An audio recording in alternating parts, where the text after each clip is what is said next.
Hello YouTubers, it's Dylan, and I'm back. I had a cold for a while there and I lost my voice. It was really fucking horrible. But like I promised, I'm going to continue doing Sonic Month. This video is a top 10 list I made right when I started my YouTube, way a while back. It's top 10 Sonic fan characters, so I hope you enjoy this one. First, I will start off with someone who made it on my last list, Red Hot Sonic. He's basically a red version of Sonic, and he runs around with his friend Tails, who only has one tail and a fucking jetpack. Like I said last time, I really love the difference between Tails and this Tails, who has a jetpack. There isn't really much difference to his universe. He's appeared in two fan-made games, Red Hot Sonic and Red Hot Sonic 2, and that's pretty much all you can say about him. Other than that, he's just a red Sonic. The personality hasn't changed any. He's still the same taunts. And he's just a basic fan character recolor. We'll see more recolors as we go on in this list. So let's move on to my next one. Now, a while back I did a video about how Sonic does not rip off Dragon Ball Z. But if Sega would have went with this choice, Sonic would have ripped off Dragon Ball Z. And there'd be no denying it. This is Super Shattuck.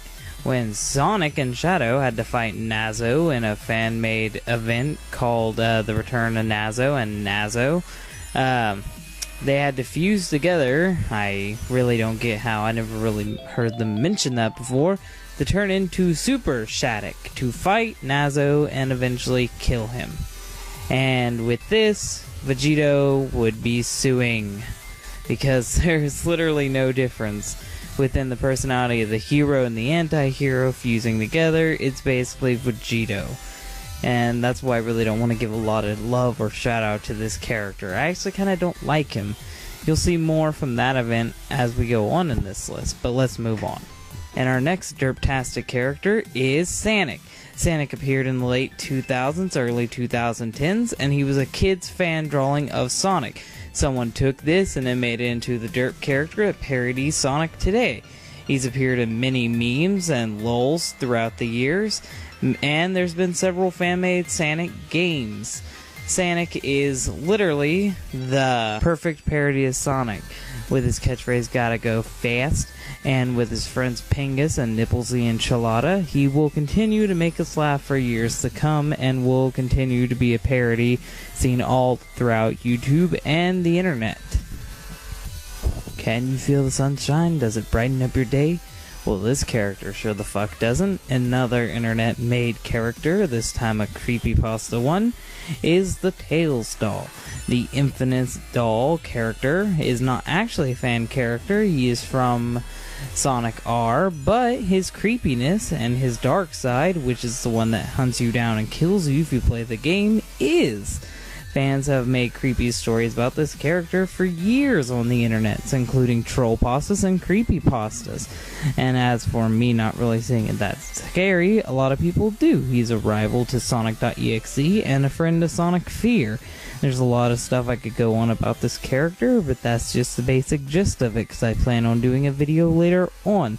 So I'm just going to move on to the next character, which is Nazo. Nazo is a rumored character that was supposed to have been in Sonic X. No one could actually tell because he never made it past development stage, and he might have actually just been Sonic's hyper form. No one will ever know that because the character was not ever seen in Sonic X, but fan animators picked him up and then put him into Nazo and Nazo Unleashed, where he fought Sonic and Shadow for the Chaos Emeralds and control of the world. This character has been used promptly throughout the internet, and even though there hasn't been stories quite recently about him, I doubt if he's actually gone. Nazo is a strong villain-type character that only wants to destroy Sonic and Shadow and achieve his perfect form. Sounds familiar? He is the knockoff of Cell, or at least in this animation he is. I give all tip of the hats to the people who made this, but you and your Flash engine cannot deny you stole a whole arc from Dragon Ball Z. So enjoy. But I do recommend you to watch this just to get a good laugh out of it, or if you like it. I'm sorry if I offended you. Let's move on. Now with this next one, I know what you're thinking. Dylan, he's an actual character. He's appeared in the comics. Well, he's appeared in Sonic the comic, not the actual comic, so I'm going to count him as a fan-made character.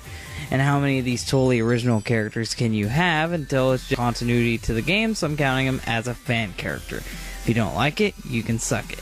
This character is Fleetway. Fleetway is an evil Super Sonic. Fleetway is a demonic form of Super Sonic, which happens when Sonic goes under stress or is exposed to pure chaos energy. Fleetway enjoys bringing pain into others and even sometimes killing people, including his friends. Fleetway is a threat to himself and everybody else around him. He is the result of the exposure to the Chaos Emeralds, which gave Sonic his normal super form. He is the dark energy that Sonic holds inside of him, and Sonic eventually learns to control him. This is actually the publication of the UK Sonic comic, so it's not even canon to the normal Sonic comic that you're used to reading to by Archie. So, since you know about Fleetway now, let's move on to our next character, which is all the human forms of Sonic and Friends. These have been popping up on the internet for years, mostly from DeviantArt artists who draw Sonic as a human form, most usually with the hedgehog ears and blue hair still. I would assume if there was ever a story written, they would still have the same personality, but be like the My Little Pony Equestria Girls thing. There isn't much to say about this, rather than go on DeviantArt and check it out. Sometimes it gets a little bit weird. So this one's a little bit shorter, and I'm going to move on to the next character, which is actually pretty good. This next character is another derp character the internet created. His name is Evil the Hedgehog, a parody of Shadow the Hedgehog and Sonic. When Sega tried to appeal to the American audiences, they went to the extreme. This character is to mimic that.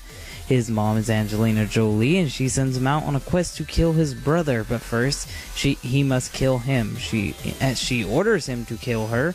Then Morgan Freeman, who is God, tells him to move on and kill his brother, which actually turns out to be Sonic. He ends up killing Sonic, and his stupid story comes to an end. You could call this a game, but there isn't really any gameplay. It's mainly just a troll game. You can go play this game if you want to, or watch the Let's Play on YouTube. But I'm going to move on to the next character because I really don't like him. This next character is the most famous creepypasta Sonic character, and that is Sonic.exe. Sonic.exe is a being that takes the form of Sonic from a parallel dimension who travels to our world through a disc. He tortures the players of the game by showing their favorite characters being tortured, hunted down, and killed. These characters include Eggman, Tails, Knuckles, and now Sally, Amy Rose, and Cream. And even in one case, Shadow, Silver, and Espio. This being feeds off your fear, and it will hunt you down and kill you if you dare to play its game, and even sometimes watch its videos on occasions. This one has been a troll pasta and creepypasta for years to come, and he's been strong since 2012. The last known Sonic.exe story was Sonic.exe 2. The last popular one was Sally.exe. There's a lot of really good ones out there, and I've done at least 2 or 3 Sonic videos already explaining this character. You can go watch them, and I plan on doing a few more. So let's move on to our next character. This is my last one, and if you are friends with me on Facebook, then you know that I'm a member of a lot of Sonic groups. And the most popular Sonic fan characters I see are the recolors. Either their hair are partly changed, or their clothing is completely changed. These characters each have their own personality due to the person designing them, and it really gives you the chance to show off your own Sonic fan character creatability. Some are cheap and knockoffs, and some are totally original, and I really like them. Now, there's a lot of Sonic groups on Facebook that I can recommend you to go to if you message me on Facebook, Dylan Hart. You can message me anytime you want to, give me suggestions for new videos. I'm going to go this to the end slate because I'm done with this video. Bye. Hello everybody, this is Dylan, and I'm doing a top 10 worst Sonic games in my own opinion. This top 10 will be ending Sonic Month. It was a great Sonic Month besides that whole hacking fiasco yesterday. And I just wanted to thank you guys for supporting me through this. So, let's get started. Now you all know this one's going to be on here, so I'm just going to get it out of the way. We will start with Sonic 06. Usually people will save that one for the middle or the end of their list. I just want to get it over with now. Yes, I know it's a bad game. Yes, I know it's glitchy. And yes, I know the plot is ridiculous. There's just so many problems with this game. You can go on forever. The spins, you can get stuck on the wall. That fight with Silver where you just keep getting slammed, and it just never ends with all the endless lags and glitches you can find. This didn't just make a bad spot on games, it made a bad spot on Sonic that Sega's tried to work off ever since. And sadly, Sonic Boom, which is not on this list, has brought that back. My next one took place 3 years before Sonic 06. It took place November 16th, 2003. It was supposed to just be a port of the classic Sonic the Hedgehog 1 for the Sega Genesis. They tried to improve it, they added a spin dash, but the problems were automatically noticeable. Now this is the Game Boy Advance, so it's a 32-bit system, but it's slow, laggy, and the chop screen really prevents you from seeing a lot of the obstacles. It just kind of cheap shots you when you're playing. I can't stop thinking to myself, Sega Genesis did it and that was a 16-bit system, this is 32 bits, you could have just ported it and barely improved the graphics and make it be better.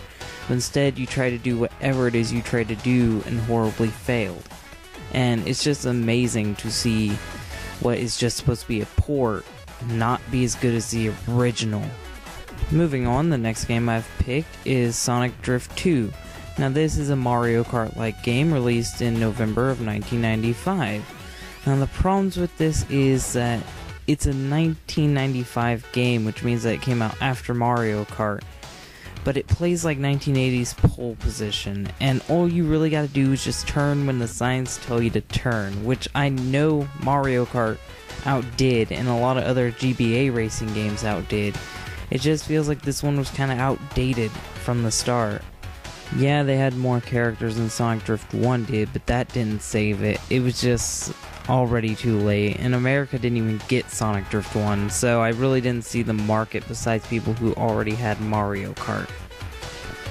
Now this one is Tails' first solo game. It was released in September 22nd of 1995. This is Tails' Adventure, not Sonic Adventure, because that's actually a good game.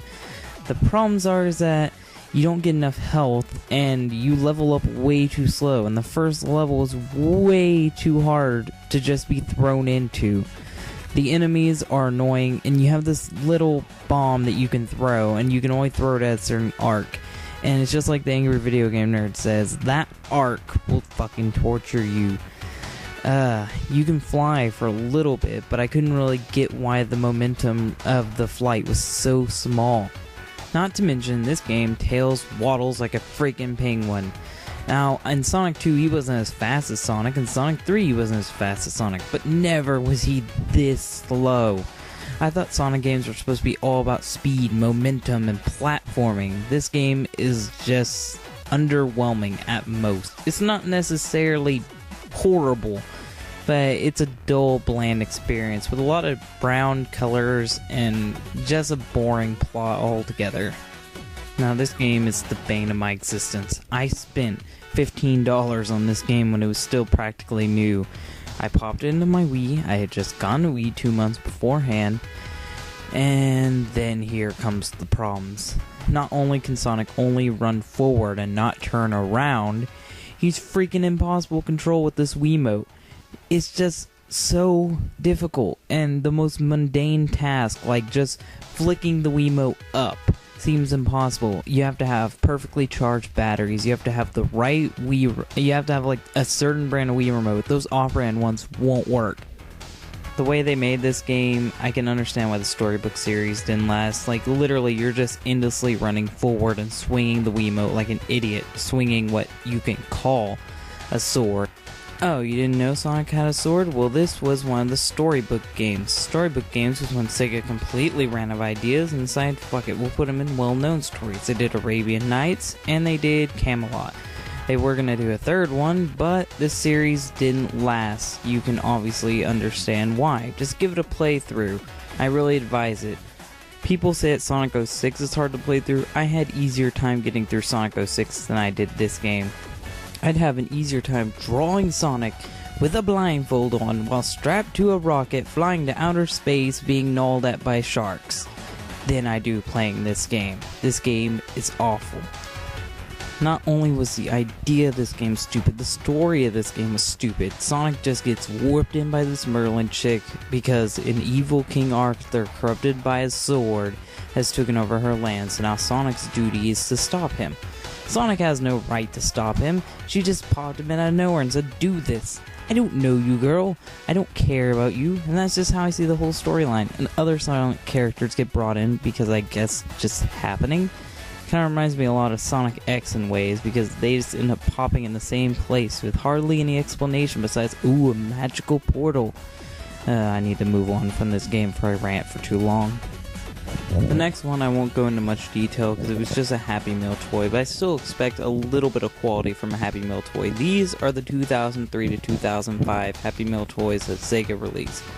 Now, a lot of times it's just a cheap sports game or Sonic running forward and you just have to press the jump button. I had these growing up and I remember how bored I'd get of them just playing that one game. Because I didn't have money for getting an actual Genesis, I dealt with it. And I really advise for no one to just deal with these. They're a neat little trinket to pick up and collect, but other than that, they're not really much playable. They're just those little simple click games that you got in cereal boxes, and they were all over in the early 2000s. They're nothing to really hate on, they're just not original at all, so I'm just gonna move on. Now for this next one, I'm gonna take you back in time. Not actually because I'm not a wizard, nor do I have a DeLorean hid somewhere. Instead, I'm just gonna have you imagine it, because I'm broke. Pretend like it's the late 90s. Nintendo has just come up with the Donkey Kong Country series. Now this is catching on big. It has 3D digitalized graphics, which is kind of revolutionary for its time. Not that many games did have that. Now Sega, they have a 2D platformer, Sonic the Hedgehog. You need to find a way for him to jump to 3D. Now they couldn't do this on their own, so they got Traveler's Tales to poop out this mess. Sonic 3D Blast. It's used a weird angling system, and it's just always awkward. Sonic is always running around. He kind of has like tank controls, you could call it, to where you can't just turn him left and right and expect him to do that. You have to angle him in certain ways in order to get him to do things. The only saving grace to his controls is when you get a fire bubble, because temporarily, until you get hit and lose it, you get the homing attack, and the homing attack makes killing enemies way easier. You don't have to use the spin dash to try to get them, or try to awkwardly jump on them by turning left and then right. Oh, it moved again, turn a little bit left, and then you finally just get hit and lose your rings. You get to actually just log on and attack them. These are the parts of the game where I find it most enjoyable. Now, the level design is kind of bad. Like, they tried to make it look like a maze, but a lot of times you just end up getting lost because everything looks the same. The checkered patterns are really just hard to look at, and the music isn't really nothing special either. I did like the idea they use in special stages. You can give your rings to one of your friends that are on the map. Sometimes it's Knuckles, sometimes it's Tails, and they'll hold on to them. So if you take damage, you can still have your rings that can get you into a special zone. That's kind of unique for its time, because a lot of times they didn't have save points on purpose. Sega's just like that. But the rest of this game is really forgettable. The 3D design isn't really truly 3D. It's just trying to mimic this 3D, and in the end, they kind of fail. They're no Super Nintendo when it came to this one. And looking back on it now, it really does show. Now, Sega wanted to make a portable version of this for their Game Gear, and it came out November 1996, and I didn't call it Sonic 3D Blast because they knew they couldn't do that on a mobile system at the time, so they called it Sonic Blast. Now this game has the worst sprite work I've ever seen done. They tried to do the 3D rendering thing, but just with a 2D like Donkey Kong actually does do. Now this ended up looking like a horrible clay or cardboard cutout, and it just moves slow, and the levels are so boring. They look like they're cardboard cutouts too, but this isn't charming like when Nintendo does yarn stuff. This just gets in your way. There's lots of times where I don't even know where I'm going in this game, because everything looks the same per level. It's just your stereotypical green hill zone, your stereotypical desert, your stereotypical ice place. And they try to be so clever with their design, but really it just comes off lazy. This doesn't even look like an official game. This looks like someone's freaking ROM hack. This looks like a fan-made project. This doesn't look like something actually paid for by Sega. This doesn't look like something someone put their work into. You can just see that this doesn't look like a finished product. Now, speaking of boring level design and slow gameplay, this game is Sonic Labyrinth. This game was made for the Sega Game Gear as well in 1995. And this game is so slow, but this time it's actually the gimmick of the game, you know, because Sonic's supposed to run fast, but in this game, Eggman gave him a pair of shoes that makes him walk slow, and dear God, they want to show you constantly in this game that he is slow. The spin dash barely helps you get through it. Basically, you're just hopping from one easy platform with 2 to 3 killable enemies, and then hopping to the next one. You're getting these keys and you can unlock it to go to the next part. It's just so repetitive. But at least usually in a bad Sonic game, they have decent music. But no, this one has ear-grinding music. This music just isn't bad for a Sonic game, it's bad for a portable game. It's bad for any game. Listen to the music of this game. It's just awful. It's like they wanted to torture people. Now this next one is more opinion-based, so I didn't write any problems underneath it. This one is Tails Sky Patrol. Now this one was released April 28th, 1995. This was Tails' second and last solo game. You fly around with this ring picking up objects and smacking enemies, but so many random things just pop out of nowhere to smack you, and I cannot do both of these things at once. Now, like I said before, this is more of an opinion thing because I suck at this game. I tried to pick up on it, but it just seemed really weird. Like, the controls are very strange. It's by no definition terrible, and hell, even the level design looks good. It's just something I wouldn't play a second time, but let's move on to the final game. Now, usually the problems with a bad Sonic game is that it has slippery controls, a very bland level design, or feels unfinished or glitchy. This one is all three. This is Sonic R. It tried to capitalize on the Mario Kart genre yet again. Now, this one was released on November 18th, 1997. And dear God, if you can barely play this, I'll give you a congratulations, because I could not get through any of this. Now, it's basically just a racing game where you just run to the finish. But have a good job staying on that track, because Sonic and his friends control horribly. They like to run around just wherever they want to go. Like, they slip everywhere. Every time I've had one of my friends play this game, they've gotten lost. The only character that makes this game barely playable is Knuckles, and the only way you can unlock stuff is by gathering the Chaos Emeralds.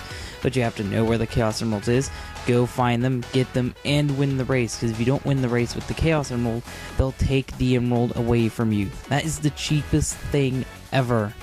And you'll have a hard time getting through this game, because each level has these little doors you can open up with if you have enough rings.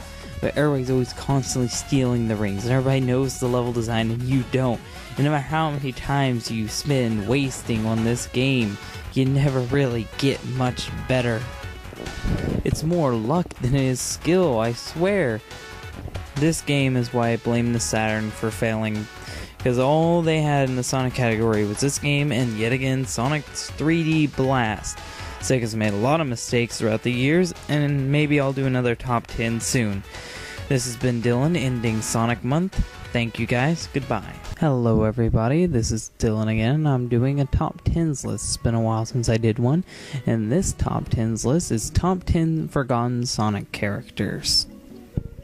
Okay, this one's Tiara Buboski. She's from a canceled Sonic game called Sonic Extreme or Sonic Mars, depending on which model you're going on. She was supposed to be Sonic's potential love interest, and she was supposed to add some romantic tension to the Sonic universe. She was spunky, and she was supposed to be able to match up with Sonic's attitude, but not be as fast. She would do 2D play styles, but they realized how similar her gameplay was to a recent game that came out at the time called Clockwork Knight, and she was canceled because of it. Now, she was going to be involved in 3 canceled stories, but I'm going to choose the best one out of all 3 in my opinion, called Sonic Boom. You can look up the other ones if you want to. Dr. Robotnik gets sick with a deadly virus that he can't find a cure for, so he infects Sonic with it, and he kidnaps Tiara just so then Sonic would go out and look for the cure. Now, it just so happens that Tiara's father is the scientist who can come up with the cure. He ends up curing Sonic and Robotnik, and everybody gets okay. But what I mainly focused on is when I was reading it, what they said Robotnik did. Like, I'm used to him doing some slapstick here and there, like, just silly stuff. He never does anything right. But it said, and I'm going to read this exactly, chain her to a wooden platform above a bed of spikes. Damn, shit got real. This is Robotnik we're talking about. He never does anything. Like, seriously, he has a little wrecking ball and the little drill on the front of his car. He's a joke. Why would he do something like this? Why would Sega allow him to do something like this? But then again, I do remember when he had a gun in Sonic Adventure 2.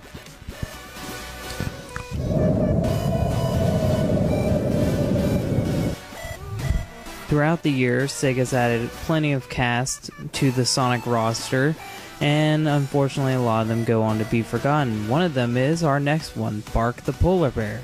His games include Sonic Fighters and Fighters Mega Mix. He was also in the comics, but he doesn't have that much of a personality, so he wasn't really in there that much.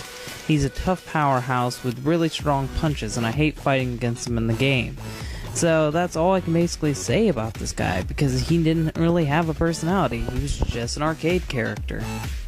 Speaking of personality, our next character is full of it. He's Manic the Hedgehog. Although he's never been in any games, he was in the Sonic Underground TV show and the Sonic Underground comics. He was a crook, and then he ended up changing when he found his brother Sonic, joined his band, and ended up teaming up with his sister Sonia to take down Robotnik, who had taken over the world, and he wanted to find his mother. And it's all fun. You get to see him. He's always cracking jokes. He was also voiced by Julia White as well as Sonic and Sonia. And dear God, don't make me remind you how bad of an idea it is to have Julia White play a girl. I would say more, but I really don't want to spoil anything, because soon I'll be doing a review of the whole Sonic Underground show and voicing my opinions on it, and I don't want to give too much away right now. So let's move on to our next character. Getting back onto the topic of forgotten characters, Fang the Sniper, aka Knack the Weasel, was a treasure hunter looking for the Chaos Emeralds. I guess you could say a non-slutty version of Rouge. I guess I can understand why they got rid of him. Who could argue with that character? I mean, just look at her. Wonder why Sega would replace him with her.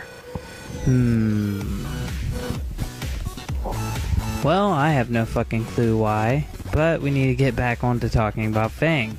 Now, every Sonic character just about has one thing that makes him unique, one thing that separates him from all the other characters. In the beginning of his process, he had a revolver, but Sega said it was too edgy and took it away. Man, someone really should have told him about Shadow the Hedgehog, but it got turned into a cork gun because of 90s censorship. We're used to that because of Mortal Kombat and other games, but I really think that's why this character didn't catch on. He had so much potential, but because of his censorship, he only got to be in 2 games. Unfortunate. Our next character is another Sonic the Fighter's character. His name is Bean the Dynamite. He's a green duck and he throws bombs. He's based on a 1989 game called Dynamite Ducks, also made by Sega. And he was only in Virtua Fighter and Sonic Fighters. There isn't much to say about him, except for in the game he loves to spam his bomb attack. And that's basically all I can say about him, because they didn't give him personality and he was in no other games. So we're gonna have to move on. And our next one is Metal Sonic. Wait, what is that? It's not Metal Sonic? He's in Sonic the Hedgehog 4? Sonic Generations? The fuck? Oh, I read it wrong. Metal Knuckles.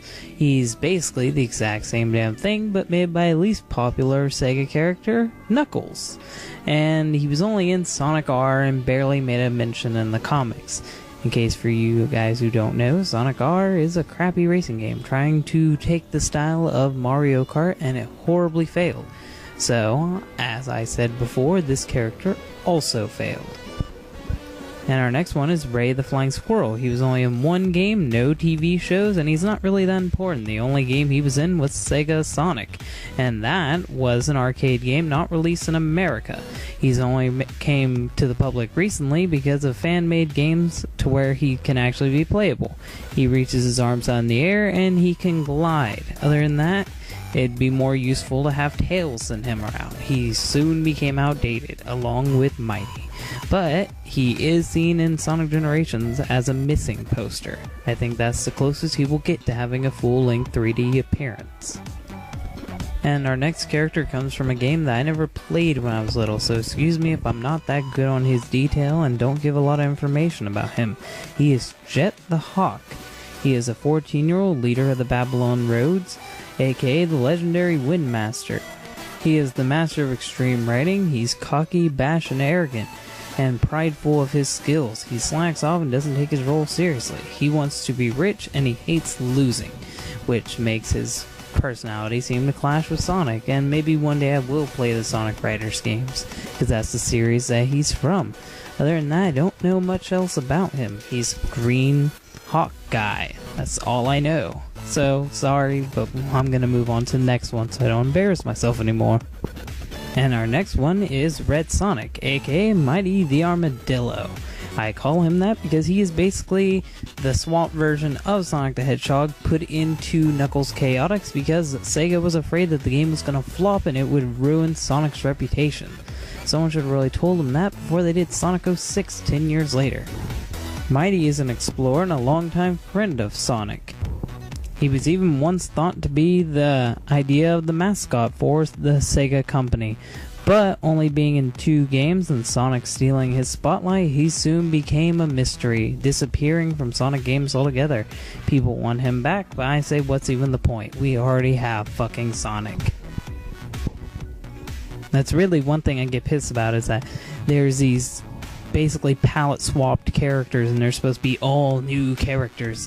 We get Silver and Shadow, and I like Shadow as a character, but when I first saw him I just called him Black Sonic. Call me racist if you want to, I don't care. I don't see color like that. I'm just saying, you can't just keep swapping palettes. I don't want Scourge, I don't want any other knockoff Sonics, I just want original characters. Use that brain you had, Sega. Try. Just try. Anyway, I'm going to move on for this. It pisses me off too much. Speaking of palette swamps, there's Eggman Nega. He's a descendant of Eggman from 200 years in the future in another dimension, and he battles Blaze and Silver. If Silver's your arch nemesis, I feel sorry for you. He was a prominent villain throughout the Sonic Rush series, but after that ended, he only became a Mario and Sonic Olympics character. And after that, we haven't seen him since. Maybe they'll do another Sonic Rush for the 3DS. Who knows? Till then, he just remains gone, and we might not get to see him again. He has fallen into the list of forgotten Sonic characters. And we are at the end of the video with the most forgotten character. And this one, in case you might be shocked, is Caliburn from Sonic and the Black Knight. He's an annoying British sword, and I just got tired of him. I got tired of that whole game. The motion controls were shitty. You could only move frontwards and not backwards. Rings were almost completely pointless. They focused more on battling than even platforming. I could go on for hours about this piece of shit game. But to even it out, I'll just let everyone have their way and say that that game's not for me. It's not for anyone, really. Caliburn, you need to stay forgotten. Sega, throughout the years you have forgotten a lot of characters, and maybe I'll do another list of your forgotten characters. Till then, this has been Dylan from DHT, and I'm signing out. Bye. Hello everybody, this is Dylan, and today I'm going to be doing a top 10 list, because I haven't done one of those in quite a while. I know I say that a lot, but sometimes these categories take a while to make, and I don't always have the time to do them. But today's top 10 will be top 10 characters I want to see in Sonic Boom. So, let's get started. Now, the first character I'd like to see is Silver the Hedgehog. Silver the Hedgehog was last seen in Sonic Rivals, and I think it would be quite a good thing to see him again. Now, he doesn't have to necessarily play a big part. You could just make him come back from the future to say something, and you can just even have him as a joke character if you want to. He isn't that high up on the list because I don't feel like he really would change things that much. I just like his design, and you could do anything you want with him, really. Now, next on my list is similar to Silver because she's from the same place as him, and it's Blaze. Now, I would want Blaze slightly more because you could do a lot more stuff with Blaze. You can make her have some really cool powers, make her race with Sonic, even though Sonic doesn't move that fast in that show. You could just come up with anything. She doesn't even have to be from the future because sometimes Sonic Team does that for some reason. She's already in the main stuff, so you might as well just put her in Boom. It'll make it a little bit more fun. Now, my next choice is Mina the Mongoose. She was Sonic's love interest in the comic, and I think you could do the same on Boom. No one knows her that much, none of the main people, so the new fans won't even mind seeing her on there, and old fans would like it that you included her. So I just think that it would be good. You can make her have like a thing against Amy, or Amy have a thing against her, and then go with that. That would work. Have a little love triangle thing going on. The next character I think should be in is Rouge the Bat. Now, they've already shown some concept art of her, and if it's real, then I don't really mind the new design too much. It ain't that bad. I get that you're trying to make her look attractive by today's standards, so I understand why to change her design. I think that she could work good as a love interest to Shadow or Knuckles, and I think that could work. And if you're going to introduce Shadow soon, which I think you are, you could introduce her with him, and it could work out like that. Now, the next one I'd want to introduce is Cream the Rabbit. Now, Cream the Rabbit could be a potential love interest for Tails, but I wouldn't even say that because of the age difference, but you changed Amy's age, so you could change hers too if you wanted to. Now, it would just be nice to have her back as a supporting cast because she always brightened up Sonic X, and I liked her. And plus, it gives you a good chance to introduce the Chows, and the Chows could play a big part in Sonic Boom. It could actually help sell the games, if you know what I mean. I don't know why, everyone loves those little Chows, so maybe you should do that, Sega. I don't really care, though. Now, the next one I say is Bunny Rabbit. Bunny Rabbit in the comics is half rabbit, half robot, but because Robotnik doesn't roboticize in this series, it'd be hard to explain her. But she is funny, she's one of those tough characters who's always out there in the action, and I would love to see her personality portrayed in Sonic Boom. And you know what? You can even add some bandages. Boom. Next one I'm saying is the Chaotix. Now, the Chaotix are usually detectives or crime solvers who are trying to make a quick buck. I don't even have to bring up how this could work with comedy because they are the kings of comedy. Even made Sonic X funny. And that's hard to do because Sonic X is very cheesy. Now, if you want to, you don't have to include Mighty the Armadillo. You can just take him out. Just give us them. They're pretty funny. My next choice is the Echidnas. Now, the Echidnas are Knuckles' ancestors. Introducing them could be a good arc in the series. You can either make them all as dumb as Knuckles, or you can make them all resent Knuckles because he was so dumb and he couldn't be a guardian because of his dumbness. So yeah, that could be a good time for him to prove himself to his ancestors, and I think it could work well. Now, with my next one, I'm going to be a real fanboy and say Sally Acorn. Now, I know tons of people are saying this already, and there's tons of designs for her out there. I would just like to see Sally Acorn. I know you're trying to hook him up with Amy in this universe, and I don't even care. I just think it would be cool to see a love triangle between them. It would be funny. Plus, I like Sally's character, and I don't think they're going to be doing another Sat AM show anytime soon. It'd be nice to see her come back. And now, my number one thing that I'd like to see in Sonic Boom is super forms. Now, I would primarily like to see Sonic go super, because that's been a mistake of a lot of shows. Underground didn't make him go super, Sat AM didn't make him go super. As far as I know, the Adventures of Sonic the Hedgehog didn't make him go super. The super form is probably the best thing of Sonic. Now, I know this series is going for more of a comedic tone, but I feel like the super form could be used against a villain who's more serious, like Lyric. That would have been a good time to use the super form. Or you can make him and Shadow fight in super form. And you know what? You could even have Sticks to Badger be super. Hello everybody, Dylan here, and we're doing a top 10. Today's top 10 is top 10 Sonic fan creations. Now, this will count for series, movies, and just projects that fans have worked hard on. So, let's get into this countdown now with number 10. Now, I'm cheating a little bit with this one because it's technically not a series yet, but just from what I've seen, it earned its spot at least as number 10. Now, this is from Tails channel. It's called Sonic Misadventures. If you've seen any of the advertisements of the animation, it looks beautiful. I've heard the remixes, and I have every belief they are going to do this. I'm really interested to see what take the story goes on. It looks like it's going to have somewhat of a similar modern take onto Sonic Heroes, and I'm just really excited to see it. Now, I know this one isn't really fair because it's not out, but it's my list, so Sonic Misadventures is number 10. Number 9 is Blue Core Studios' Sonic the Hedgehog the Movie. Bringing Jaleel White on this was an amazing idea, and the movie shows off a lot of effort. Now, the special effects are iffy, but it was what he had to deal with at the time, and this movie is pretty old now. So, I'm looking at it story-wise. It has a self-contained story basing off the cartoons, the video games, and other sources. And I don't have any problem with it, really.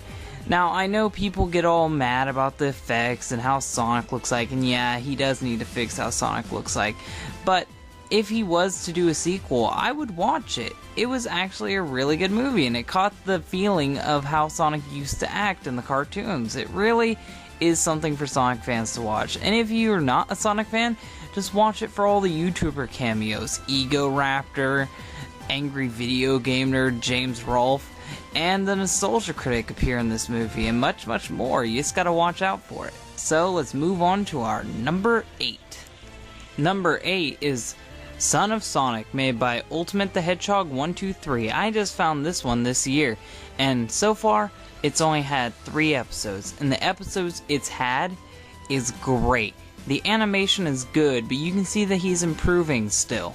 The storyline is very interesting, seeing that it's a future where Sonic was killed by Robotnik when Robotnik went crazy, and now the son of Sonic has to rise up and save Mobius after being taken over by a now insane Dr. Robotnik. It has an interesting plot in that feeling, and Amy Rose isn't really annoying, so I believe that in that reality, her and Sonic could have got together, and it just pulls off that Sonic Sat AM feeling. If you like Sonic Sat AM and want a more serious Sonic, I'd really advise you to go watch Son of Sonic. It's actually a really good show. Now, if you're expecting it to come out quickly though, this guy has a tendency of not releasing for a while. But if you don't mind waiting, it's a really good show. Check it out. For all of you DBZ fans out there who wants to watch a mixture between the Cell Saga, the Boo Saga, and Sonic the Hedgehog, this one's for you. It's Chakra X, Nazo Unleashed. Now, Nazo Unleashed is about a new character who is from supposedly Sonic X who never got to shine. He's come to Earth looking for the Chaos Emeralds to obtain his perfect form. Now, Sonic and Shadow must team up to beat him, but that's not going to be enough, so they fuse together to make Super Shattuck. Now, I'm not going to spoil the ending, but you should really go watch this one. It's the weirdest thing I've ever seen, really. Like, they don't explain how Sonic and Shadow fuse, and if you like Dragon Ball Z ripoffs, this is the one for you. There's not much to say about it rather than go watch it to make fun of it, or yeah. There's supposed to be a second part to it, but they never really finished it quite right, and I don't think it ever will get finished. But it's one of those rare odysseys that someone actually made that's 30 minutes long, and it's all animated, so I'd say go check it out, at least for a laugh. Now, next on our list is surprisingly a Sonic.exe cartoon. Now, Sonic.exe cartoons are hard to come by and rare, especially if you find a good one. And Teenage Bratwurst has brought us a good one. There has been 2 parts, and one comes out every year. And it's just entitled Sonic.exe. It shows the murders of Tails and now Knuckles. They're short and really well animated, and I'd say go watch it, especially for Halloween. And our number 5 choice is Sonic Prologue, made by Sonic Prologue the movie, ironic name. Now, this movie is about how Sonic and Tails met all those years ago. It's beautifully animated. They got the CG just perfect. It's clever, and it's just a new take on the origin story of Sonic and Tails. It's about 30 minutes, so I'd say go watch it right now. Like, you can pause my video and just go watch it, and then tell me what you think of it, because I loved it. Now, there's a second part I've heard, but I haven't watched that one yet. And when I do, I might do another one of these lists and add that to it. So, let's move on to number 4.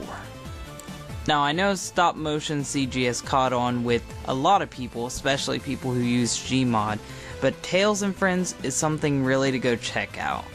It's about Tails, and he deals with his friends being annoying constantly. Like, one of my favorite characters of the show is Cream. Cream is fucking psychotic. She is always just shooting a gun and doing crazy, depressive shit. Now, unfortunately, Silver is annoying, but you can just fast forward Silver, so it ain't that bad. Amy's also a crazy bitch, and Shadow is wonderful. So, Tails and Friends made by Miles Guy is a definite check out. Now, let's move on to our number 3. Now, this is when making the list became hard, and I really hated that I had to put this one at 3, but there were so many good ones that this one had to be at 3. Made by Balan Productions, it's Sonic Zombies. Now, Sonic Zombies is a result of a 14-year-old being high on meth and messing around with Gmod. Or at least that's what I hope he was going for, because it is insanity. But I love every last second of it. Now, basically, it's what if a zombie apocalypse happened, and how Sonic and Friends would react. But these are not the normal Sonic friends. Sonic is instead a douchebag who's obsessed with Pizza Hut and Starbucks and Hummers. Rouge is just basically a hooker. Shadow is a crazy Russian guy obsessed with guns. Knuckles is Eddie Murphy. Cream is Arnold Schwarzenegger, and I could keep going on. It is pure insanity. Oh yeah, not to mention, Tails is a Mexican stereotype who will go crazy and kill you for tacos. Enough said right there. Now, I would go on for hours upon hours talking about how much I enjoy this show, how much I love this show, but we only have about 10 minutes to make these videos, so I'm just gonna leave it up to you guys to go watch that one. There's a bunch of them, some got deleted or put on private, but there's still a lot, so go to Balan Productions to check out Sonic Zombies. It's now over, so all of it's there. Yay. When making this list, number 2 and number 1 were the hardest ones to decide, but I finally figured I could live with myself if I put Sonic for Hire at number 2. Now, Sonic for Hire is about what if Sonic wasted all of his money on Dreamcast stocks and was now stuck having to look for a job. Tails, the person who screwed him out of his money, always helps Sonic get a job. It's being a bike rider, a prostitute, working for Dig Dug. Tons of video game characters appear in this, so many that I can't even begin to explain them all. But I'll say the main cast. There's Tails, Sonic, Eggman in his underwear, who's probably the best character of them all, Shaniqua, Sonic's mutant brainchild made by Mother Brain, and Earthworm Jim. Oh yeah, and Kirby. And Kirby loves to murder things. He is lovely. Now, this show is long as fuck, and it went on for a good year before it finally ended. So you can go watch all of this show at Machinima. Now, on to our number 1. I bet you've been waiting for this one. Now, our number 1 is so obvious that you probably already know it if you watched my page at all. You can't make one of these lists without having this somewhere on the list, because it basically helped permanently cement Sonic fan animation into YouTube culture. It's Sonic Paradox's own Sonic Shorts. The Sonic Shorts were made about 2009-ish, 2010-ish, sorry if I'm wrong there, and they were just made by random YouTube artists trying to show off their love for Sonic. Now, this spun off to be the Summer of Sonic and much, much more. These are all just random robot chicken-like skits about Sonic the Hedgehog, and if you're a Sonic fan, you will really enjoy every second of them. Right now, they're gone, but there's at least 8 seasons for you to go watch, some being up to 20 minutes long. Now, these will make you laugh for sure, no matter who you are, so I say go check out Sonic Shorts. My number 1 pick for Sonic fan creations. Hello everybody, Dylan here. Today we are doing a top 10. Today's top 10 is another Sonic one, and it's going to be top 10 Sonic transformations. Now I have a lot of good ones on here and a few obscure ones, so let's get right in the top 10 Sonic transformations. Let's start it off. The first one, number 10, is Dark Spine Sonic. Dark Spine Sonic comes from Sonic and the Secret Rings. He's purple and white and furious as all hell. After his genie friend is murdered by the main villain, he transforms into this using the world rings. This has only been seen in one game, but it was awesome enough to at least get a 10. Mainly because my favorite color is purple. So let's move on to number 9. Now, number 9 is from a game I don't quite honestly like myself. It is Excalibur Sonic. This is from Sonic and the Black Knight. Now, you guys already know that I don't like this game, but I will admit when something badass appears, and Excalibur Sonic is badass. He is a golden knight with a badass sword and a glowing transformation of pure awesomeness. It's like Cooler, but a Super Saiyan. So yeah, this one's automatically gonna get on the list. It just sucks that it only appeared once and in that awful game. But I'm just saying, it's my opinion. I think the game's bad. Anybody else who thinks it's good can say it's good. But let's move on to number 8 before I get people mad again. And now our next character comes from one of the most underappreciated Sonic games, Sonic Unleashed. It's the Werehog transformation. Now, aesthetics alone, this one looks pretty good. It's just the unfortunate level design surrounding him and the stretchy arms that really made him kinda awkward. His fighting mechanics were good, and I quite honestly don't get mad at some of his levels. It's just more the final levels toward the end of the game that I got annoyed with. But the spikes on his shoes, the claws, the fact that he's just a werewolf, it could work with me, but I can understand why some people didn't like it. Especially because Link turned into a wolf a few years beforehand. It really made Sega look desperate, but I like the Werehog transformation.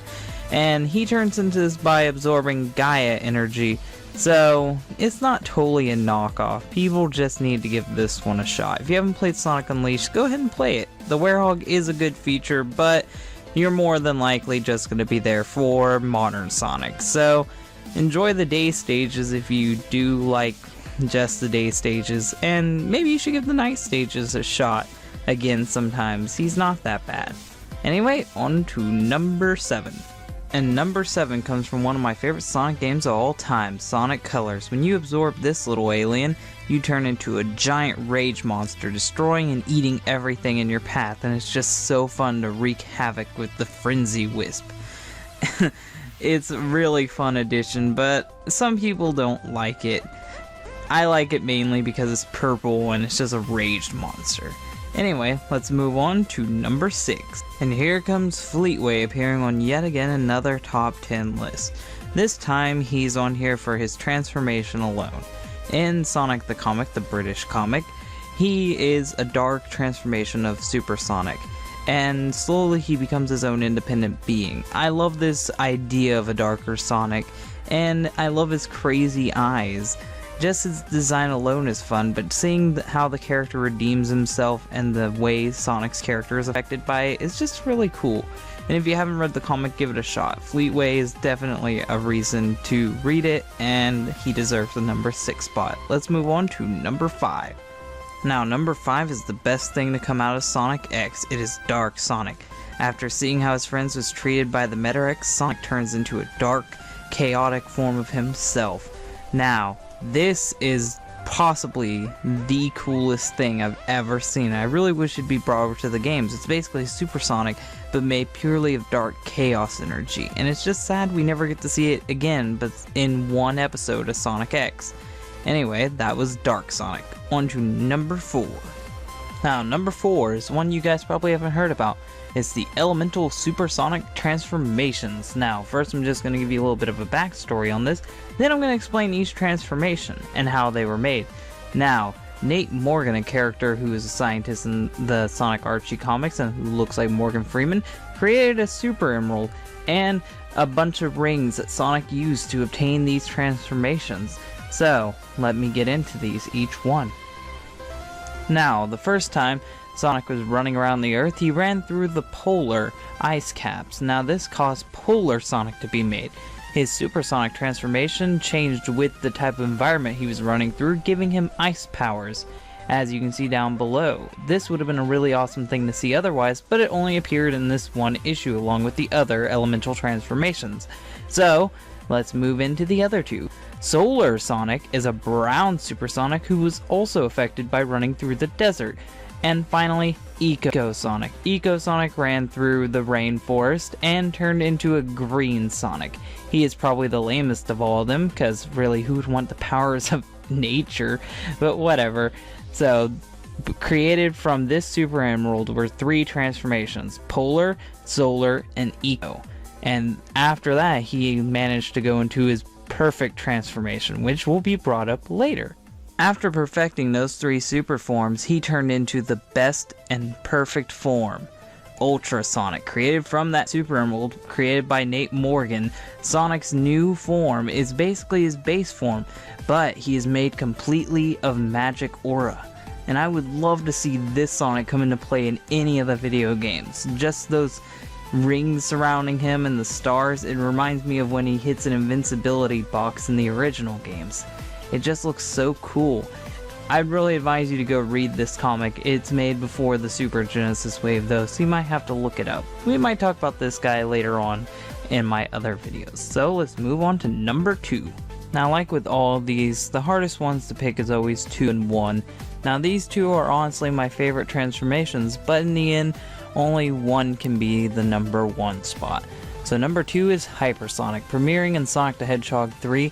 This is what happens when Sonic collects the Hyper Emeralds and transforms into this Rainbow Caesar-inducing form. He can destroy almost any enemy on the screen as soon as you tap the A button. He's completely invulnerable and can breathe underwater. He was Bliss in Sonic the Hedgehog 3 and Knuckles. And I really advise you to go play that game. He was only used in this one case in the video games, but it was a good way to go out. Now, on to number 1. And now, number 1 is Supersonic. If it wasn't for Supersonic, none of these other guys would have existed. Yes, taking some influence from Goku and Dragon Ball Z, Supersonic is the golden transformation first introduced in Sonic the Hedgehog 2, and he's been a staple for almost every other game since. This has inspired many people to debate about it. It has inspired many people to unlock it. You have to get all the Chaos Emeralds in order to unlock this form, and it's been the plot of almost every single game Sega's made. To not put Supersonic at number 1 would be a major crime for this top 10. Hello everybody, Dylan here from DHT, and today we are doing a video requested by you guys, or at least you guys commented enough for this video to be made. This is another top 10 forgotten Sonic characters, so if you see your character on this list that you commented, give yourself a pat on the back, because we can have this video without you guys. This is another top 10 forgotten Sonic characters today. Now, the first 2 on our list is Sleet and Dingo. Sleet and Dingo are from Sonic Underground, the comic book, and the TV show. Sleet is the more disciplined, strict guy, and Dingo is the goofy sidekick relief character. They are bounty hunters hired by Dr. Robotnik to hunt down Sonic, Manic, and Sonia. Now, Dingo can turn into a bunch of different things, like screwdrivers, cars, boats, just things that you wouldn't expect a giant monster dog thing to be able to turn into. It's insane some of the stuff he can turn into. These guys were only used in this cartoon and never really appeared anytime else, and I don't hear a lot of people talking about them. The next ones are Scratch and Grounder. We're getting the couples right out of the way. These 2 were created by Dr. Robotnik to hunt down Sonic and Tails. They are from the Adventures of Sonic the Hedgehog, and this is probably the only reason why you know them, because of their meme status. They were incompetent, stupid robots that could never catch anything, and basically they scream and ran around. I already had a rant about this in a different list. So let's move on. The next character we have is Eclipse the Darkling. Eclipse the Darkling is a character created by the Black Arms to be the super soldier of their race. They're equivalent to Shadow the Hedgehog. Some people even call him Shadow's brother / rival. Now, because Shadow went rogue and turned against the Black Arms, yes, this is canon, you have to deal with it, they needed their own ultimate life form, so they created Eclipse to be the ultimate alien. Now, if you don't read the comics, you don't know who this guy is, because he hasn't appeared in any of the cartoons or any of the video games. So, enjoy. Our next character you may recognize if you had a DS, but if you don't know who she is. Marine the Raccoon. She is a character from Blaze's world and is from the Sonic Rush video games. She's energetic, talkative, and she always likes an adventure. Now, the thing is that they say that her new equivalent, or her different world equivalent, is Styx the Badger. So if you like Marine, then you at least get her in Styx. So at least she carries on somewhat. But yeah, the only time I've ever seen her used was in Sonic Rush. So after that, she kind of faded into obscurity. Only people who were fans of Rush really recognize her.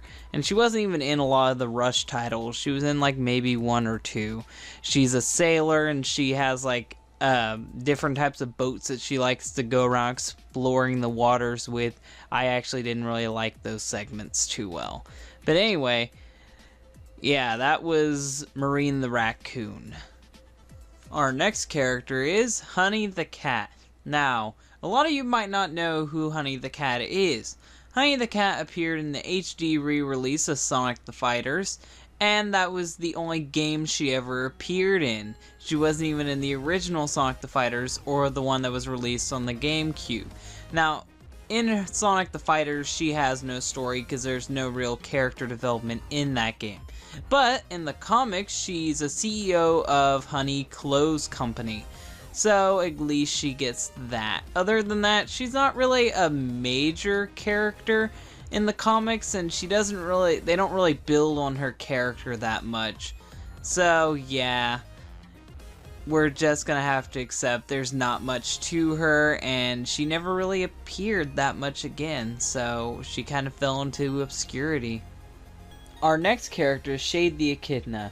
Shade appeared in Sonic Chronicles: The Dark Brotherhood. Now this is a non-canon Sonic RPG game. Yeah, for those of you who didn't know they had Sonic RPG games, go buy it today. But she is from the Marauder Forces. She is a member of the Marauder Forces, and she takes her job very seriously and serves to please her Dark Lord. She have lived with the others in the Lost Clan within the Twilight Cage for over 4,000 years. Now, this character was only used in this series and didn't really build on anything there, so if you really want to learn about her, read the comics. Now, she's tough, noble, and fights for what's right, almost like an opposite Rouge the Bat. She is really deadly in battle, and her main thing is fighting, like all echidnas do.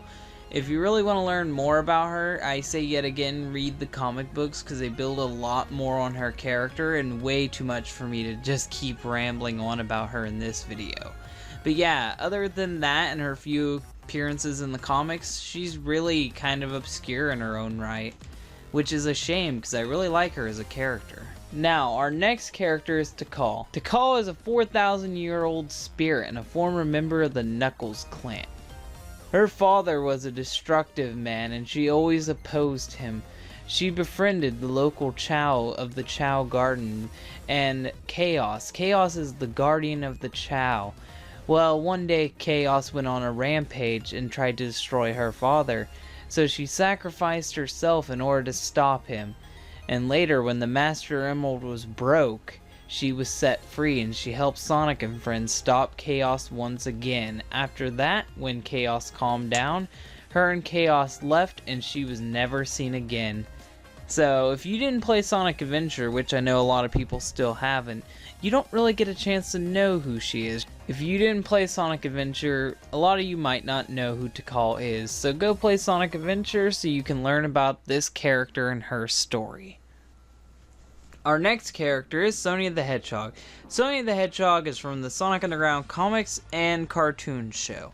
She is just a generic girl stereotype character who doesn't really have much to her. She has a slight attitude. She likes to flirt with boys and all that stuff. Interesting enough, she appeared in a really good hack called DS Factor, and if you want to play that game, you can go ahead and play it. She has a really cool redesign there. Another thing is, she appeared in the Sonic Sega All-Star Racing game for the Wii, only as a card in the casino level. So if you look, you can actually see her picture on the card. This does not mean she's official. It's actually just a slip-up by Sega. They wanted Amy's photo, but they accidentally got Sonia. So that's a little bit of interesting information for you there. She was voiced by Julia White in the cartoon, which I still think sounded weird. And that's it about Sonia. Now this character is a character I wish I could forget. I really do wish I could forget her. But there is a lot of people who haven't played Sonic 06. But chances are you know who this is. It's Elise. Elise is the stupid little princess who couldn't go 10 minutes without getting kidnapped in Sonic 06.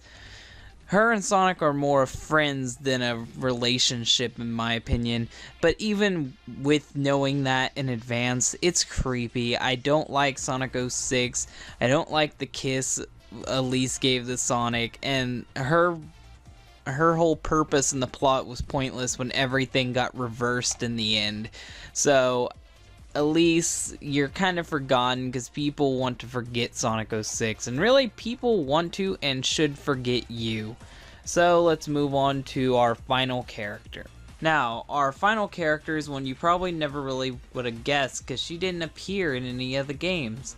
This character is Madonna. Madonna was going to be Sonic's equivalent to Princess Peach for Mario. Now this character is going to follow him around, kind of like Amy Rose does in later games. She is a human, pretty tall, with blonde hair, kind of taking a Jessica Rabbit-esque relationship idea and giving it to Sonic. But the thing is, when Sega tried to pitch the idea, they said that it would be bad for localization in America because it would be creepy. And the thing is, yeah, I think it would have been creepy. Unless you're like a fan of cartoons, like the Roger Rabbit thing, it could have worked, but I just don't see it working. Because later on, Sega would try this with our previously mentioned Elise, and it came off creepy. But who's to say Madonna couldn't have worked? Now, I hear that a character inspired by Madonna made it into the comics. So, if you want to, you can look that up. But Madonna, you are my #1 forgotten Sonic character. Hello everybody, Dylan here. Now, like I told you at the beginning of January, we're going to be doing remakes of older videos. So, I'm going to remake one of the most popular videos on the channel. Top 10 Sonic fan characters remake. So, let's get right into it today on DHT. And now, starting off this time at number 10 is Hyper Shattuck. Now, Hyper Shattuck appeared in Nazo Unleashed and Nazo's Revenge, a fan project that was never finished. This is the result of Sonic and Shadow fusing, and just like last time, if Sega would have actually done this, they would have ripped off Dragon Ball Z 100%. This character is OP, they fused for no reason, and I really see no point to his existence. I am glad that this is only a fan character. Number 9 is Evil the Hedgehog. Now, Evil the Hedgehog has Morgan Freeman as his god daddy, and Angelina Jolie as his mom. He kills Angelina Jolie, and then he's sent off to kill Sonic the Hedgehog. If that doesn't sound ridiculous enough, just look at his design. He's a purple hedgehog with an eye patch, spiked bracelets, and a gun. He's literally the stereotype of what people saw Shadow to be when he appeared in Shadow the Hedgehog, first carrying a gun. So, let's move on to number 8. And now for number 8. Number 8 is a relative newcomer, which is why he is so low in this list, but not too low. It's Sunky from Sunky the Game and Sunky.MPEG. Sunky and his friends love to adventure and dance, and he is basically one of the newer, funnier troll parodies of Sonic. Unlike Sonic, he isn't too over the top. He's more down to earth with his humor, making obscure pop culture references and just being totally random. So if you haven't heard of Sunky, you might want to go check him out, but I think just looking at this image alone, you can tell Sunky isn't your average Sonic parody character. And number 7 is recolors. Now, if you don't know what a recolor is, you might want to go on any Sonic fan page forum. Now, these are just Sonic characters with slight tweaks, like sometimes they have different clothes on, they have cowlicks, they have longer hair, but most of the time their fur is recolored. Sometimes even their skin is recolored. It started up the trend of original the character, do not steal. So these guys have earned their place in the Sonic fandom. So let's move on to number 6. Now I'm going to make myself more clear on number 6 this time. This is Nazo from Nazo Unleashed. I know that there was a Sonic design for Hypersonic for Sonic X. I know that that's what it started out as, but I'm talking about the fan-made version, the one that can transform into this red guy, the one that came back as a cyborg, the one that's evil. So, Nazo comes to Earth in order to take the Chaos Emeralds and achieve his perfect form, totally ripping off Perfect Cell and Omega Shenron. He gets defeated multiple times, he comes back as a cyborg, and then is finally killed for good. So, if you want to check him out, you can watch Nazo's Unleashed and Nazo Revenge. So, this is number 6 then. Now, number 5 is Shaniqua from Sonic for Hire. Now, in Sonic for Hire, Sonic needs money, so he ends up prostituting himself to Mother Brain. They have sex multiple times for a lot of money, and in result, he has the kid, the glorious wonder Shaniqua. Her only word that she really speaks is avocado, and she runs around eating just about anything. When I say anything, I mean people, bombs. She's a psychopath. People even call her Psycho Guacamole Monster. So yeah, this is Sonic's daughter from Sonic for Hire at number 5. Now number 4 is the demonic entity known as Sonic.exe. Almost every popular Sonic creepypasta rips off Sonic.exe. Sonic.exe is a demonic, red-eyed, black, crying, with blood Sonic, and he runs around killing all of his friends. If you don't know what Sonic.exe is, you're basically living under a rock, so go look it up. But anyway, on to number 3. Now yet again, we had problems with my number 3 on the last list. People can understand the difference. Yes, I know Tails doll was in Sonic R, but I'm not talking about that Tails doll. I even put the haunted Tails doll, the cursed Tails doll, or whatever. So, number 3 is the cursed Tails doll. Now this Tails doll is a demonic entity that is in Sonic R. Now this isn't real, of course, but basically if you do a certain amount of steps, you'll hear, "Can you feel the sunshine?" in reverse, and then the Tails doll will come and kill you. This Tails doll is evil. It's not the one from Sonic R. This is the one that starred in the creepypasta, the Tails doll creepypastas. If you haven't read them, go read them. You can find them really easily. So now, on to number 2. Now, number 2, everyone knows pretty well. It's Sonic. He's accepted in the MLG community, the parody community. He's been on every version of this list that I've made. He is the over-the-top Green Hill Zone running guy. He's this little kid's fan drawing that people took, made into PNGs, and now use for every Sonic parody out there just about. You have to know who Sonic is. Sonic is over the top and insane. So now let's move to number 1, and number 1 might just surprise you. And number 1 is Sonichu. Now, Sonichu was recently brought up in Sonic Honest trailers, so I thought I would mention Sonichu in this list. For those of you who don't know what Sonichu is, it's basically a fan comic created by a guy named Chris Chan, someone who's not really brought up in the fan community, so don't ask about him. It was created by Chris Chan. Sonic was powered up with the Chaos Emeralds in his super form and bumped into a Pikachu, and the Pikachu mutated into Sonichu. Sonichu is a mutated Pikachu that looks like Sonic. He has super speed and electric powers. He goes on a bunch of adventures. It's horribly offensive, it's crude, and I wouldn't suggest any kids to read it, but for people who are curious about it, go check out Sonichu. And I'm gonna have a link down to D-Stex's page. He did a whole big 5-year-long review on Sonichu. It might have been longer, but I think it was 5 years. 5-year-long review on Sonichu.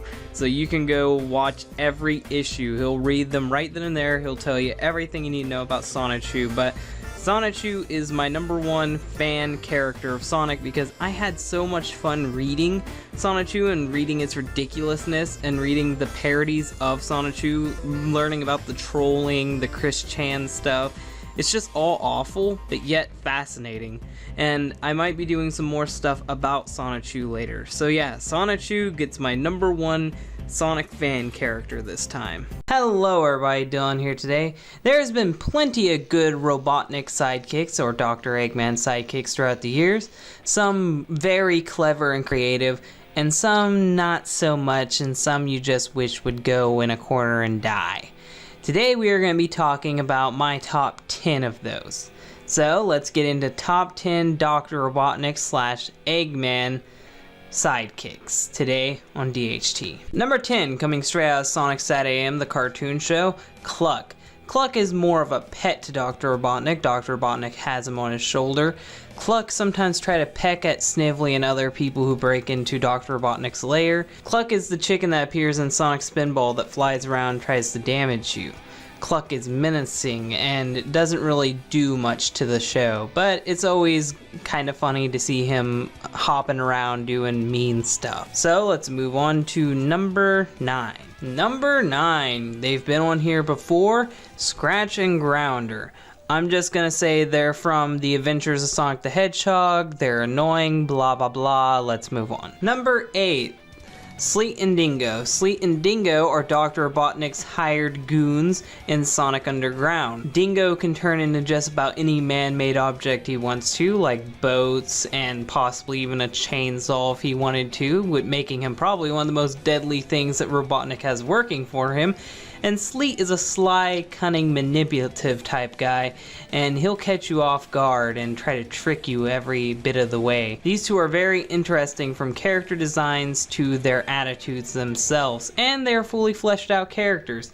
I think they deserve this spot at number 8. Number 7, getting higher than the other ones, number 7 is Coconuts from The Adventures of Sonic the Hedgehog. A little bit more competent than Scratch and Grounder, he's actually made better attempts at killing Sonic and Tails. He made a giant machine that could fire cannons rapidly and is disguised as a chili dog booth. He's a little bit more competent than those two losers from before, but just like the other two, he's completely useless and hardly ever does anything useful, and is also annoying. So we're just gonna wrap that up with him. Let's move on to number 6. And now from Sonic X, Deco and Boko. Deco and Boko is basically Scratch and Grounder improved. They're less annoying, they're actually helpful and care about Dr. Eggman quite a bit, and sometimes they could even be seen as kinda good guys. Number 5, also from Sonic X, Bokoon. Now, this guy is freaking hilarious. I don't know how Dr. Robotnik made him, I don't know what he's supposed to be, but every time this guy appeared on Sonic X, I laughed. He was always bringing around messages to the people from Dr. Robotnik, and then when the messages were done, they would blow up. And there was this hilarious whole episode where he was acting sad to befriend the maid of Chris. Chris, a character that I absolutely hate. And the second he befriends her, he blows her up with a bomb anyway, and then she chases him with a freaking jet trying to kill him, and he's just running around screaming everywhere. It's hilarious. So he was a comic relief character, he was a comic relief villain, and I really liked him. I would actually love it if he would get into the games, but I guess he was good enough in Sonic X. If I had to point out a character I really loved in Sonic X, it would have to be Bokoon. Even though he would turn on Robotnik in a second, he's still a really good minion in my opinion. So let's move on to number 4. Speaking of minions who will turn on you in a second, Snively is one of them. He is cunning and manipulative. He acts like he's weaker than Robotnik and very dumber than Robotnik, but he is actually way more deadly when he wants to be. He is the minion to Dr. Robotnik in the Sonic Sat AM cartoon show and in the Sonic Archie comics. Now, this guy has his time to shine a lot. Sometimes he's way more effective than Dr. Robotnik at getting Sonic and friends. And when Robotnik dies in the comics, big spoiler right there, sorry, I always do that. Snively full on takes over, and he did a way better job than Dr. Robotnik. He may not look as threatening, but dear God, watch out when Snively's around you, and I think he earned his spot at number 4. Back on the comic relief characters, we're going to Cubot and Orbot. Now these two were in Sonic Colors, they've been in the Sonic Archie comics, and now they're in Sonic Boom. So whatever you know them from, you can count them for there. But these two are freaking hilarious. Orbot being the more rational and sensible one that actually gets things done, and Cubot being the more comical one and the dumber one. These two are always playing and goofing around, always causing Eggman more trouble. But then again, if he's ever needing them, they're always there to help him, kind of like Deco and Boko earlier. But these two are way funnier, and sometimes they make the scene in a game. Like, there has been scenes where Cubot lost his voice chip, so he was running around all in Sonic Colors with a bunch of different voices, like he was a pirate. It was just freaking hilarious. I really hope to continue to see Cubot and Orbot, and I think Sega's gonna keep bringing them in, so they earn their spot at number 3. Let's move on to number 2, and I think 2 will shock you, but not as much as 1. For all you classic Sonic fans out there, this is the number 1 classic Sonic minion. If I was going on just classic Sonic games, the Genesis era stuff, this guy would definitely be Robotnik's most deadly minion, and it is Metal Sonic. Now, Metal Sonic was created to be as fast as Sonic, as strong as Sonic, and smarter than Sonic. So you know he's going to be deadly, and that's what you get in Sonic CD. He's constantly taunting Sonic, kidnapping Amy Rose, and in the end you have to race him. He's been back a couple times, and in Sonic Heroes he was actually a major menace. He was the main bad guy of the game.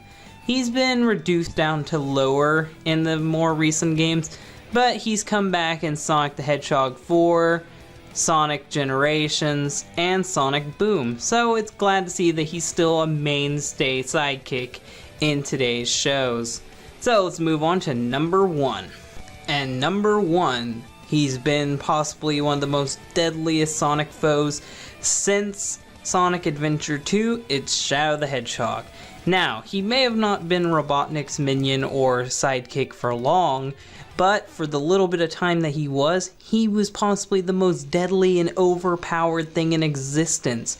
His mastery of chaos control makes him definitely an admirable foe to Sonic, and the fact that he can almost move as fast as Sonic makes him even more deadly. And he doesn't mind killing people. That's where a lot of these other Sonic villains are less effective because they're more lighthearted. Shadow will fucking kill someone. There is no playing around with Shadow. Now, unfortunately, after Shadow the Hedgehog, he was turned into a complete good guy. So he works for the government now. Every now and again he'll help out Eggman, but he's not really on Eggman's side. He's more of Sonic's friend. The only reason why he gets on this list is he's went back to being Dr. Eggman's minion in Sonic Boom.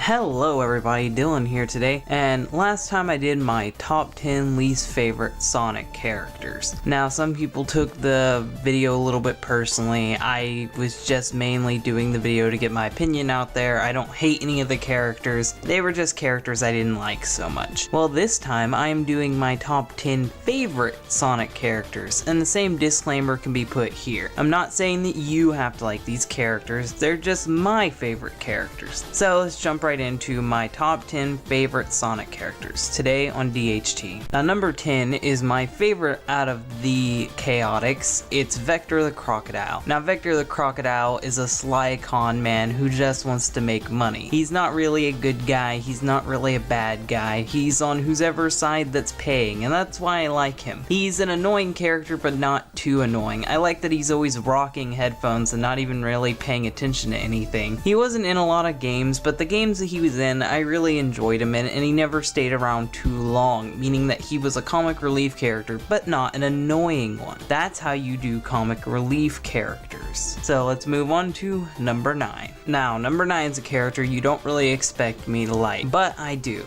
It's Amy Rose.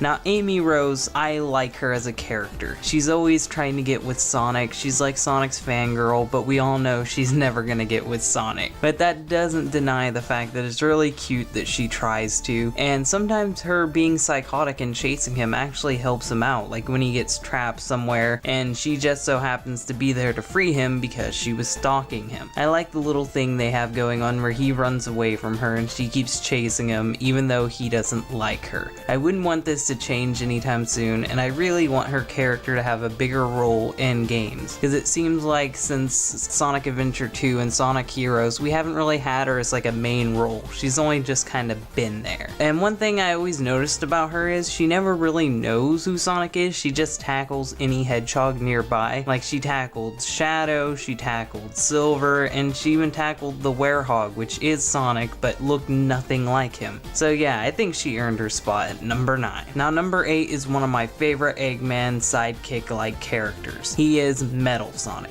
Now Metal Sonic was just originally supposed to be the counterpart to Sonic, just the robotic doppelganger, and there had been other robotic doppelgangers before him, but he is the first one to actually show off a personality, show off an attitude, and as the games went on, we find out that he literally thinks that he's Sonic, so far to even want to prove to people that he is the real Sonic. It is through this that he actually becomes a full-fledged character. We get to see the struggles he goes through, the fact that no one sees him as a hero and that he's only a metal monster. It's through this character development that really made me like him as a character, and I think the peak of his character was in Sonic Heroes where he was the main villain. So I hope we get to see more Metal Sonic, but till then he's earned his place at number 8. Now number 7, you probably wouldn't expect him to be this low in the list, but I just don't like him as much as everybody else does. It's Tails.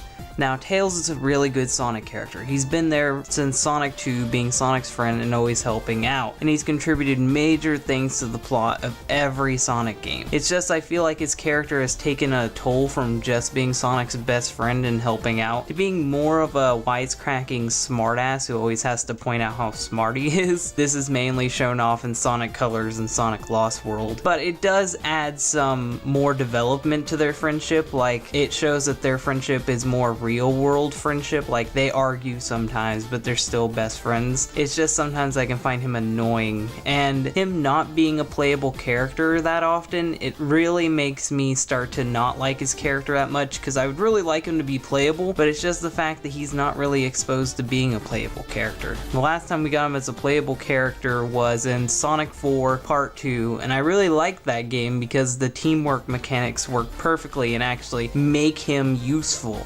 So, Sonic Team, I say make Tails useful again, bring him back in some games. He doesn't have to play a big role, he just has to be a playable character. Because if he's not a playable character, what's even the point of keeping him around? Now, number 6 is what I think Tails should be. He should be more supportive, more out there, more fun going, and he should really just be like a real close friend to Sonic. It's Chip. Now, Chip was only in Sonic Unleashed, but he had major development throughout the whole game. Chip ends up just starting out as this little comic relief character who likes ice cream, into being revealed at the end of the game that he is a literal god, and he even sacrifices himself to imprison Dark Gaia and start the whole cycle over again and save Sonic. Their friendship was majorly shown off in this game. It was shown off how he just bumped into him and was scared, and then slowly got to know him as a character. So he really grew on me, and it's just sad that he only showed off in this one game, but he really doesn't need to be in any more games. I feel like Sonic Unleashed opened his story and closed it good enough to where we wouldn't need him to come back. So, just because of how much I liked him as a character, and I always like comic relief characters who know when to crack a joke, I think he deserves a spot at number 6. Now, number 5, I brought them up before in my top 10 Robotnik sidekicks. It's Orbot and Cubot. Now, these two are the two comic relief sidekick characters for Dr. Eggman in the newer Sonic games, and I really like them because they always want to help out and they genuinely care about Dr. Eggman, but they also mess up and they're also complete idiots at times. He gets annoyed by them, but he always wants them there to help him out because they are useful and they have contributed quite a bit. Now, yet again, like I said before, a comic relief character can be overused like Charmy Bee, but I feel like Orbot and Cubot only stay around long enough to get off their joke, then they go away. And in small dosage, I can really like them. And hell, they're probably one of my favorite parts of Sonic Boom. So Orbot and Cubot, stay around because I really like you guys as characters. And I think you deserve your spot in number 5. Now, number 4 is Knuckles the Echidna. Now, since Sonic 3, I thought that this character was a pure badass. Now, he just started off like all the other characters are bright and happy.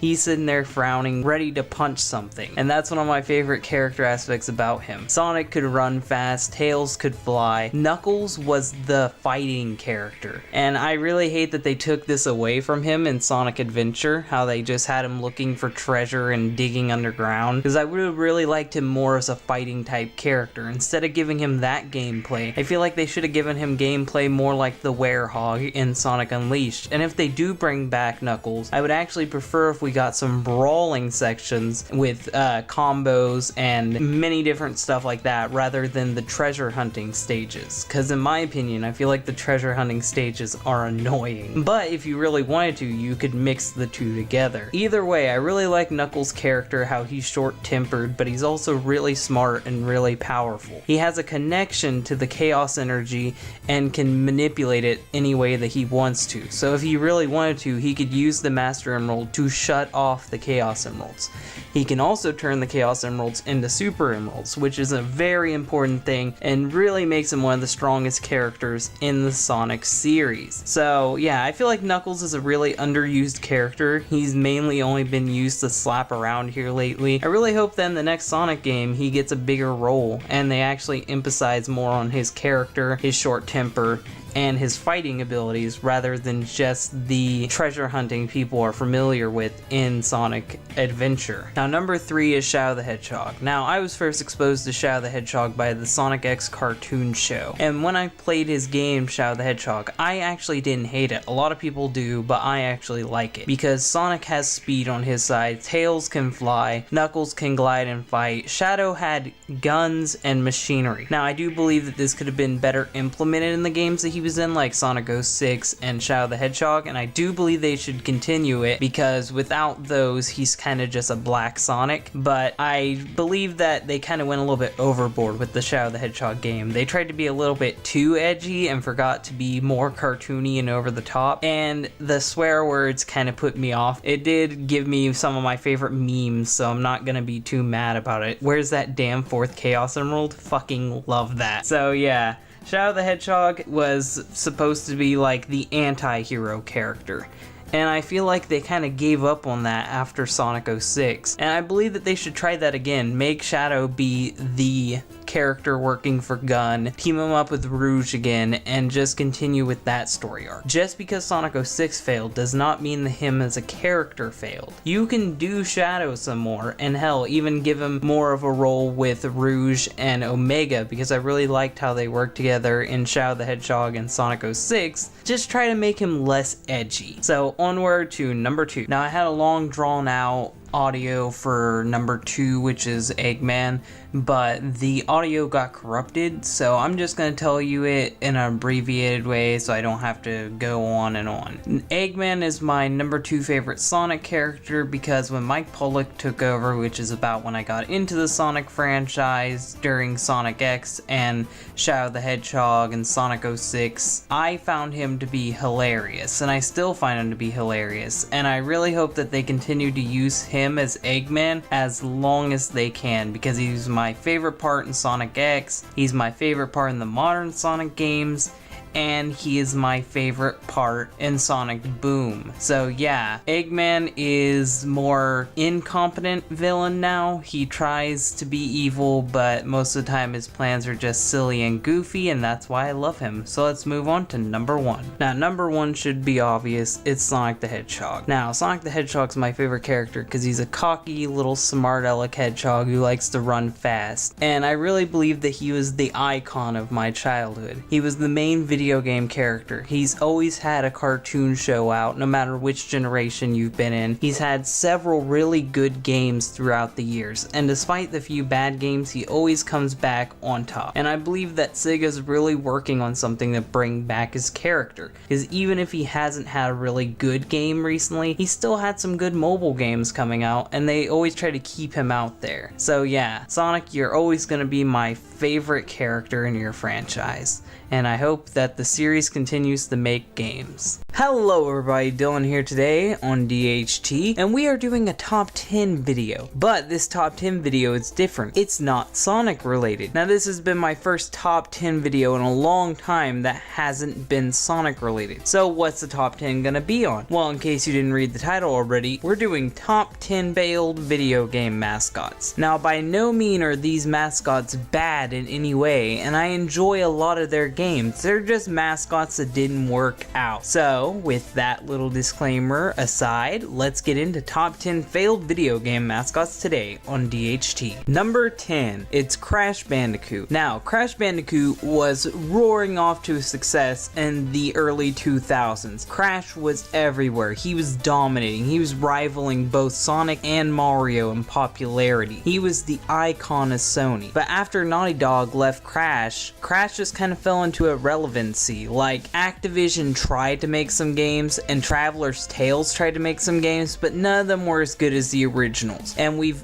heard that Sony's bought Crash and is going to make a new Crash game, but until Sony does make a Crash game, right now Crash is in the rights to be called one of the failed mascots, at least number 10. And number 9 is Alex Kidd, Sega's mascot before Sonic the Hedgehog. Alex Kidd was mainly for the Sega Master System, the precursor to the Genesis, and he had about 5 games, most being on the Master System and Game Gear, and one being on the Genesis. After his one appearance on the Genesis and the domination of Sonic the Hedgehog, Alex Kidd slowly faded away. He's been in the Sonic racing games and a few other Sega spin-offs, but he really hasn't had a main title in over 20 years, and I would really like to see Alex Kidd return. But till then, he's number 9 for failed mascots. And now for number 8, we have a more obscure character if you guys are younger to gaming. He was the mascot for the TurboGrafx 16, and that might be why you never heard of him, because this console was somewhat of a failure. He is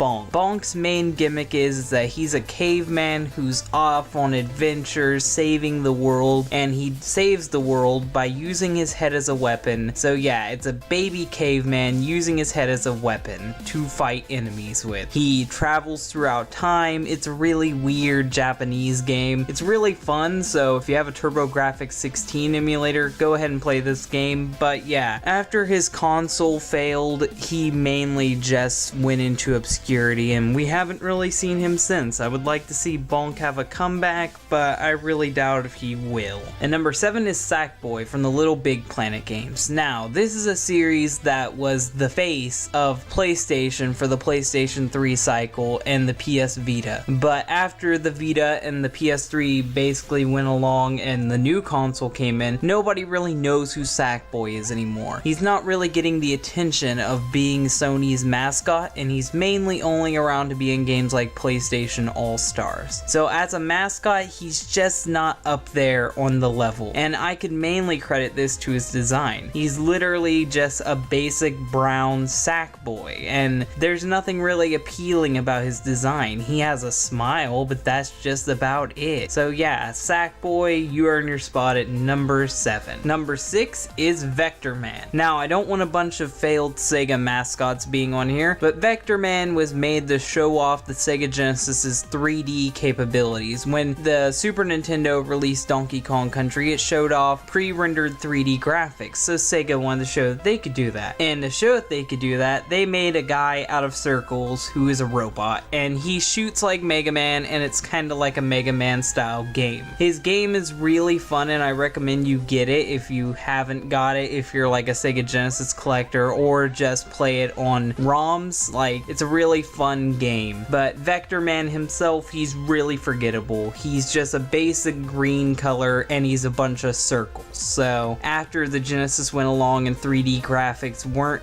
that impressive for just a man made of circles, he died out, and Sega mainly just focused on Sonic the Hedgehog. He'll be the last Sega mascot on the list. Now, I'm not trying to be mean with the next one, but I dislike number 5, like really dislike him, and it's Gex. Gex is an annoying pop culture spewing lizard, but do you know what makes it worse? He's an early 2000s pop culture spewing lizard. This might be endearing for the early 2000s, but now since we're in the mid 2010s, I don't give a damn about anything he's saying, and when he makes an Austin Powers reference, it makes me cringe. He is literally the definition of a mascot that's trying to be cool and failing at it in every way. But his games are still good. If you can ignore his annoying personality, the game's stories are pretty crazy and pretty wild. Like, it's pretty insane. So yeah, I would say play these games, but I don't know if they've re-released them, and I really doubt if any of you guys want to go out searching for a 3DO. I think he might have had a game on the Xbox, but I don't know. But yeah, Gex, you were annoying, and I can understand why you are a failed mascot. And now number 4 is Croc. Croc is a game made by Argonaut, and he was meant to be a mascot, but not the mascot that you think he is. He was actually meant to be Yoshi, because this was pitched to be a Yoshi game on the Nintendo 64, but when Nintendo said no, Argonaut turned it into Croc and teamed up with Nintendo's enemy at the time, PlayStation, to make Croc. Now, Croc did moderately well, and if you're a PS1 collector, it's actually a really good game, but the thing is, the character Croc is really forgettable, just like the rest of these characters that I've mentioned. He's an anthropomorphic crocodile, that's all. He's happy, he's got cartoonish features, but there's nothing interesting about him. There's no interesting backstory to him. He's not even really going on this quest for anything really important. It's just the generic character storyline. So yeah, if you like a good 3D platformer but with a generic story, go ahead and get Croc. But other than that, just let him stay dead with all the other video game mascots. Onward to number 3. Now number 3 is from a company you wouldn't expect to have a failed mascot. It's Xbox. Now, people wouldn't expect Microsoft to have a failed mascot at all because they have Master Chief as their mascot. There's a new Halo game for every Xbox console. But Microsoft actually wanted an animal character to compete with Crash Bandicoot and Sonic the Hedgehog. His name was Blinks the Cat. Now, Blinks the Cat was a time traveler who would go on saving the world. The gameplay is fun, but it's just not really memorable. Like, you're shooting this gun and it's just, no. Like, they tried to mix 3D platforming with first-person shooters and it didn't really work out. And he's trying to be edgy, but he's just an anthropomorphic cat and I really don't care about him. Like, he was trying to be edgy for the 2000s, so they gave him like a sweater, they gave him some sneakers, he's wearing shorts and goggles, and he just reeks of being a poochie. But unlike with Sonic the Hedgehog, it just didn't work with him. And for our last two mascots, you will notice that they are also what I consider to be poochies, which is a reference from The Simpsons, and it's just a mascot trying to be way too cool and pander to the kids, rather than just being his own thing. So let's move on to number 2. Number 2 is Bubsy Bobcat, made by Accolade. Now, Bubsy Bubsy was trying to cash in on the popularity of Sonic the Hedgehog, and he thought that he could be a fast-paced platformer. Now, his first 2 games did alright, even though they are god-awful. Like, don't ever play these games. The backgrounds are atrocious, the speed momentum doesn't work right, and you only get 1 hit. Bubsy's main thing is that he can run fast and glide. I don't know why gliding, but he can. But unlike with a lot of these mascots who were accidentally annoying, Bubsy was annoying on purpose. That's actually his whole personality. He spits out annoying catchphrases like what could possibly go wrong. He's always cracking stupid cat puns. Like, that's possibly the worst thing about him, is all the cat puns. And he tries to break the 4th wall, but he breaks the 4th wall in such a sad way that it's just more pathetic than endearing. So yeah, when Bubsy tried to jump into 3D though, it was the epic fail, the final nail in the coffin for his franchise. He just died out after that, possibly because the company who was making him went broke,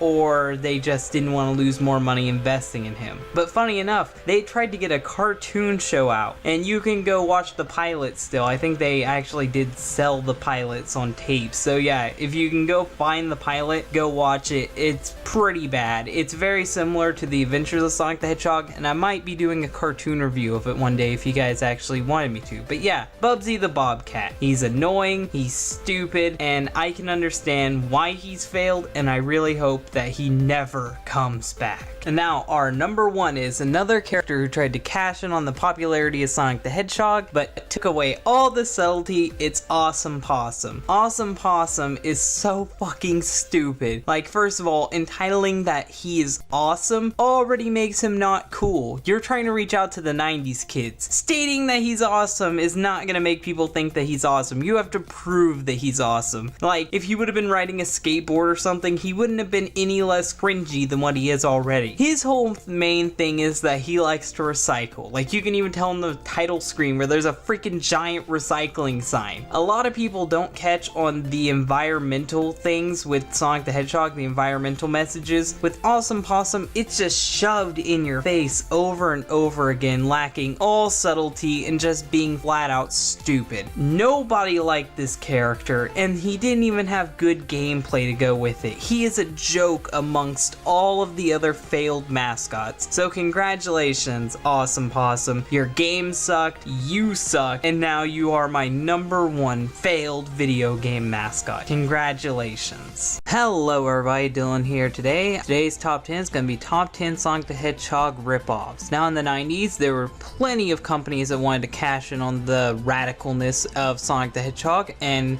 the speed of his gameplay, and there was plenty upon plenty of knockoffs. So let's look at 10 of those today on DHT. Number 10 is Zool Ninja the Nth Dimension. Now this was made by Gremlin Graphics for the Amiga, but it actually went on to be ported to many other consoles, including the Game Boy, and it actually got a sequel, Zool 2. This is probably one of the more original of the Sonic knockoffs, but just by playing it with the speed, momentum, and everything else, you can just tell that it's a cheap Sonic knockoff. But as knockoffs come, this is probably one of the more original ones, because at least they just didn't take an animal and make it radical. So let's move on to number 9. Number 9 is Arrow the Acrobat. Now, Arrow the Acrobat, despite the pun name, is actually a decent mascot. He was made by Iguana Entertainment for the Genesis and the Super Nintendo. Now, his gameplay is totally original. You're flying around and platforming, and it's not really a direct rip-off of Sonic, but his design is. You can tell that he was made to be an edgy animal character and has direct inspirations from Sonic. The gloves, the face, the radicalness of him, you can just tell that he's trying to be an edgy Sonic knockoff. But as knockoffs go, he's still quite original and actually did do well as a game. So let's move on to number 8, where things get worse. And now number 8 is the ungodly abomination known as Radical Rex. Now, if the name in the cover doesn't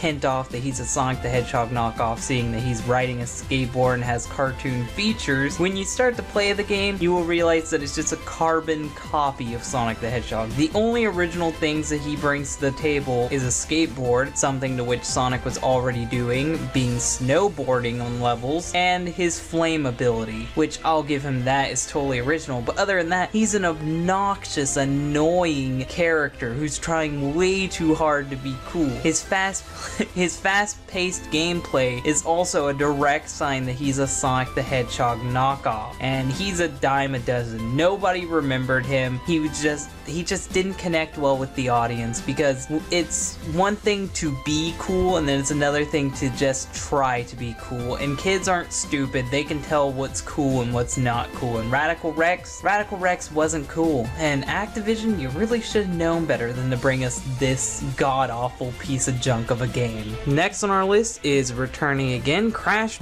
Bandicoot. Now, Crash Bandicoot isn't a direct rip-off of Sonic because he has a lot of original things on his own, but the Sonic influences are obvious, seeing how he has a mad scientist who's goofy and cartoony and always trying to get him. He had racing games, party games, he's a platformer, and the beta for Crash Bandicoot was called Sonic's Ass Game, so it's obvious you can see the Sonic the Hedgehog influences. Not to mention, when it came to marketing the game, Sony took the same approach that Sega did, challenging Mario and Nintendo to fights, just like with Sonic. So Crash Bandicoot, you had a lot of homages to Sonic and you did a lot of the same strategies as Sonic, but I do believe you can stand on your own. But there's no denying that you are a Sonic the Hedgehog knockoff, or at least an influence of Sonic. First 6 on our list is Oscar. Now, I'm gonna say this again with another person who's on my list later on, but Oscar tries to copy the gameplay style of Sonic the Hedgehog without realizing why the gameplay style worked. Oscar moves too fast through this level for you to even control him, and the level isn't built around speed, it's built around just platforming. Sonic the Hedgehog worked because the levels were built around platforming and speed, and you could always slow Sonic down. The reason why Oscar doesn't work is because he's slippery. Now, he's also an extreme animal, you can tell by his design, and his whole gimmick is that he goes into movies. So, besides design-wise and trying to be an extreme mascot that runs fast, there isn't a lot of influences of Sonic. But I do believe that if you go and play Oscar yourself, you'll be able to tell right away that he was trying to be a knockoff of Sonic. So yeah, you can go get his games, they're on the DS now, they're releasing remakes on the DS, so go get that. So yeah, Oscar, you're not so bad, but we can tell you're a ripoff of Sonic. Now, next on our list, returning again, it's Awesome Possum. Now, just ignore that he's the animal who's trying to have attitude and focus on his gameplay. He's yet again another platformer that wants to run fast, but not knowing how that gameplay works, and he rips off the whole theme of Sonic. Awesome Possum is trying to save the environment.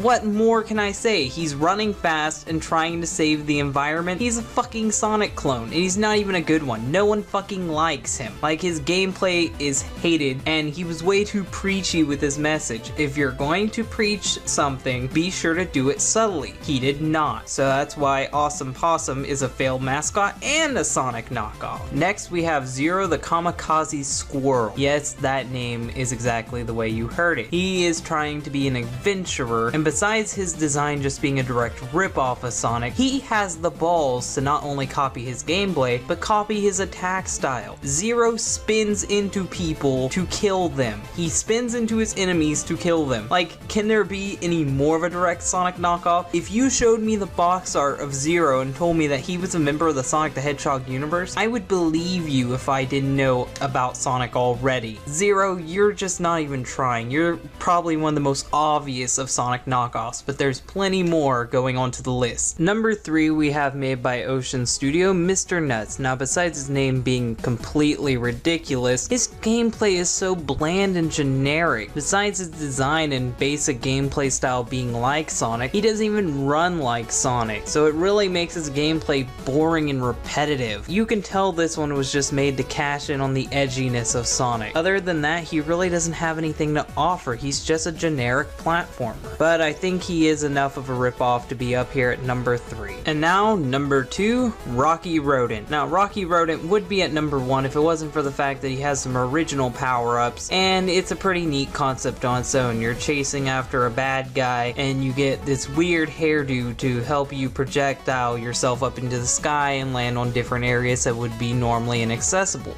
But it does copy the whole running fast aspect of Sonic and the edgy attitude. You can even tell by the sneakers he's wearing. If you look at this advertisement, you can obviously tell this is a Sonic the Hedgehog knockoff. But this is a Sonic the Hedgehog knockoff worth checking out. If you were a kid who had a Super Nintendo back in the day, then this would have definitely been a good substitute for you to get. It was even advertised to be a Sonic the Hedgehog clone. So this one's really obvious, but at least it's fun, unlike number 1. Number 1, and you've probably seen this coming, Bubsy the Bobcat. Yet again, another returning one for my failed mascots list. There seems to be a lot on here. Bubsy tried to copy all elements of Sonic through his design, through his gameplay, and everything else. The reason why it doesn't work with Bubsy is because running fast isn't rewarding. You slip around and you bump into enemies, and because you die in just one hit, your journey is soon to end really quickly.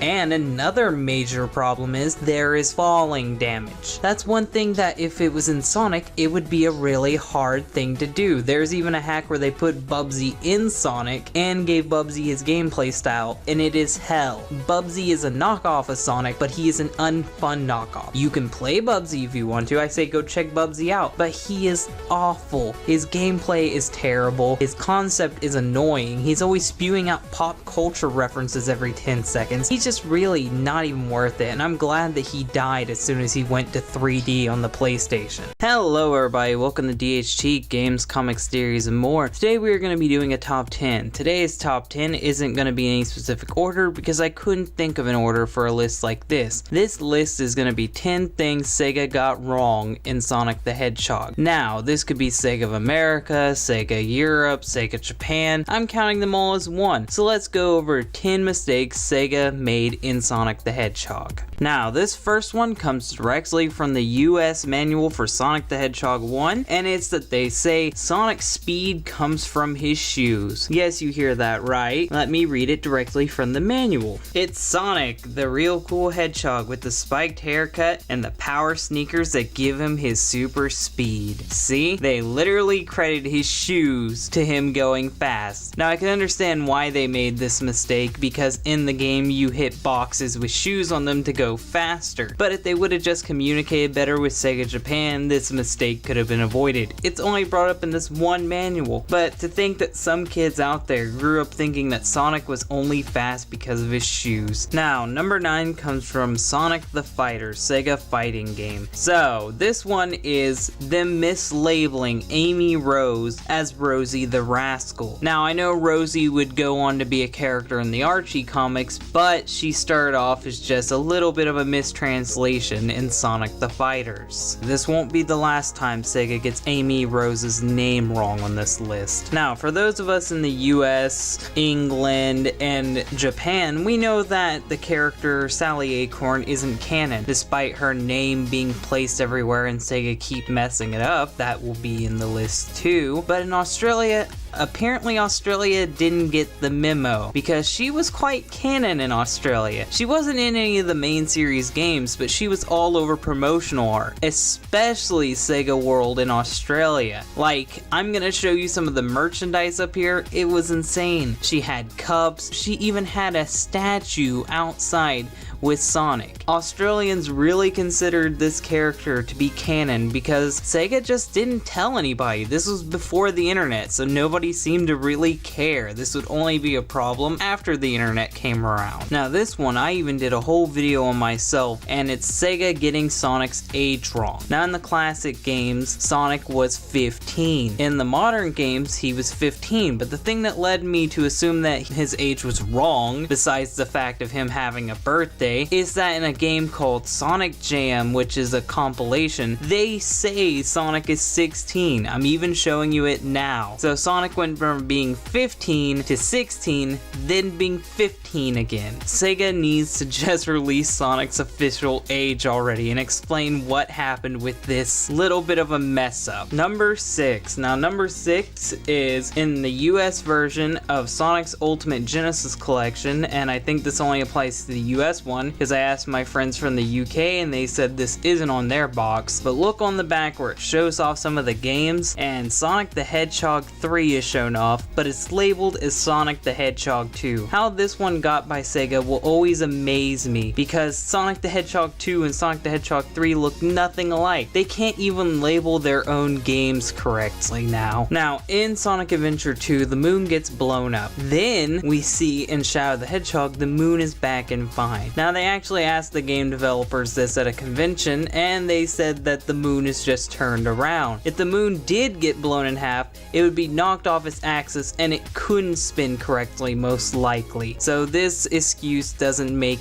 any sense. I prefer the story told in Sonic X where the moon was turned halfway into a robot so then it would spin normally again, because this explanation that Sega gave makes no sense and it seems like they just forgot about the moon being blown up. Now, this mistake was made all the way back when Sonic was still just a concept, and it's that hedgehogs actually can swim. When they were researching hedgehogs, they thought that they couldn't swim, so that's why Sonic sinks in underwater levels. To think that if they would have just done a little bit more research, we wouldn't fear underwater levels like we do. But there was also some goggles shown off in the sprites that weren't used in Sonic the Hedgehog 1, hinting that Sonic could have been able to breathe underwater, but the drowning mechanic was added. Now, the developers of the game said that this was just going to be a physical appearance change and actually wasn't going to impact the game. But we can see in later games like Sonic Colors, Sonic can somewhat swim, so at least he's getting a little bit back to his hedgehog roots. Now, this one's exclusive to the US again. If you're reading promotional articles for Sonic the Hedgehog 3 or Sonic and Knuckles, you may have noticed Knuckles had a Jamaican accent. Now, they assume this because he had long dreadlocks and because of the colors of his shoes. I don't know if Knuckles actually has a lot of Jamaican influences, but we can tell that when the adventure games come around, the accent thing wasn't implemented at all. And I can't even picture a Jamaican Knuckles. Seriously, you need to go online and read these. They're freaking hilarious. I would love to see a Jamaican Knuckles put into the games, but I'm glad that they decided to not go with this one. Now, number 2 is the Super Emeralds aren't canon. Now, you've heard me bring up the Super Emeralds and Hyperforms in my videos a lot. Well, it turns out that Sonic 3 and Knuckles isn't a canon game. Yeah, you heard me right. Sonic 3 is canon, Sonic and Knuckles is canon, but Sonic 3 and Knuckles and everything that happens in it is a what if. So, Hyper Sonic isn't canon, and the Super Emeralds aren't canon. I'm really wondering why Sega even gave us this stuff if it doesn't even apply to the storyline at all. Now, this one's a 2-for-1 mistake. It's that Amy was called Sally in Sonic CD, and Ricky was called Sally in Sonic the Hedgehog. Now, in the promotional art for Sonic the Hedgehog 1, a character called Ricky, one of Sonic's animal friends that he has to rescue, was labeled as being Sally. There's even some promotional toys out where Ricky was called Sally, but this wouldn't be the last time that a character was called Sally Acorn for no good reason. In the manual, the US manual for Sonic CD, it says that you have to rescue Princess Sally. When you play the game, it's Amy Rose. So I don't know how both of these happen in the US promotions for Sonic the Hedgehog, but we've seen now twice characters who have nothing to do with Sally Acorn being labeled as Sally Acorn. I don't know what Sega was doing in the 90s, but they just couldn't get a hold of their characters' names at all. Hello everybody, Dylan here from DHT Games, Comics, Theories, and more. Today we are going to be doing a top 10 list, and today's top 10 list is going to be top 10 canceled Sonic games. Now, I know you guys are going to love this list, so stay tuned today on DHT. Number 10 is Sonic's Edusoft. Now, Sonic's Edusoft was going to be an educational game for the Sega Master System, and it was developed by Tiertex. Now, this game is fully completed. It's just that at the last second, Sega decided not to publish it, probably because the Sega Master System was already dead and the Genesis was more popular. And maybe they didn't think that an educational game would sell well. As you can see, the game is playable, and if you want to, I'm gonna leave a link down below where you can get the ROM for this, and some people even printed off their own homebrew cartridges for this game. So yeah, Sonic's Edusoft, would it have done good? Probably not, but it is a game that you can play still. Now, number 9 is Sonic DS. Sonic DS was a 2004 E3 demo, showed off to everybody, and it just looked like a standard 3D Sonic game, and it looked pretty impressive for what the DS could do, and that was the whole point of it. It was just a demo. Some people started judging the demo and said that it looked too basic, but what do you expect? It's a demo. But yeah, elements of this demo would be worked into Sonic Rush, so this game is kind of released.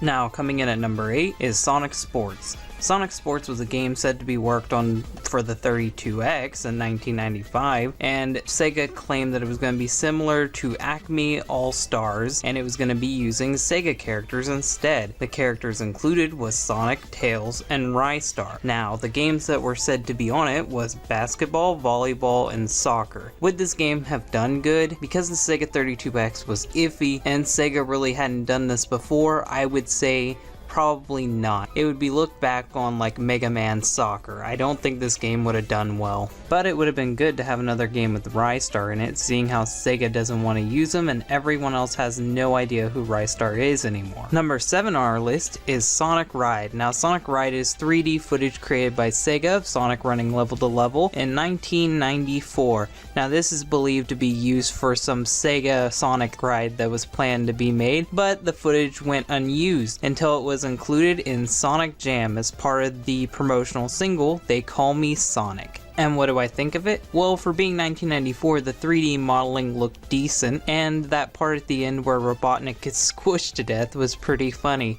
I would like to have seen this ride if it ever came out, but at least Sega released the footage, so we can see it now. Number 6 is Sonic Crackers. Now, Sonic Crackers is a demo for Knuckles Chaotix, back when it was just being called Project Chaotix, and it features Sonic and Tails running around level to level. Now, what makes this one unique is though it's incomplete, you can actually get the ROM and play through it, and I advise you to because it's pretty fun just to see what the concept of Chaotix was going to be before Sonic and Tails were scrapped and replaced with Knuckles and other people. So yeah, I'm going to be leaving the ROM down below. Remember that this is just a beta and it's incredibly buggy and it doesn't work properly, but I advise you to check it out if you're a fan of Sonic and like Knuckles Chaotix. And what do I think of this? Well, it looks nice, and I would have really liked to have been able to play as Sonic and Tails in Knuckles Chaotix, or maybe we could just go back to calling it Chaotix. Then maybe some people would actually remember it, and Sega would actually re-release it. Next up on our list is one of my favorite unreleased Sonic games, and Sega Sonic Popcorn Shop. Now, this was a 1993 vending machine game, which was where you fight Dr. Eggman to make popcorn. So yeah, this game has actually been dumped, and if I can find the ROM, then I'll put it in the description. But in this game, you would be helping Sonic and Tails make popcorn by spinning this little wheel, and the flavors of popcorn would include salted, butter, or curry. I would have really liked to have seen this released, and if there is a version of this game, like an actual cabinet, I would love to own this. There's a little microwave inside, and when you win the game, because of course you can't lose the game, no matter what, you're getting your popcorn, you get popcorn, so that's really cool, and I would rather make my popcorn some convoluted way rather than just putting it in the microwave like everyone else. Number 4 on our list is Sonic the Hedgehog Extreme. Now, this is the racing game involving skateboarding, so like Sonic meets Tony Hawk, not the other Sonic Extreme, which will come later on the list.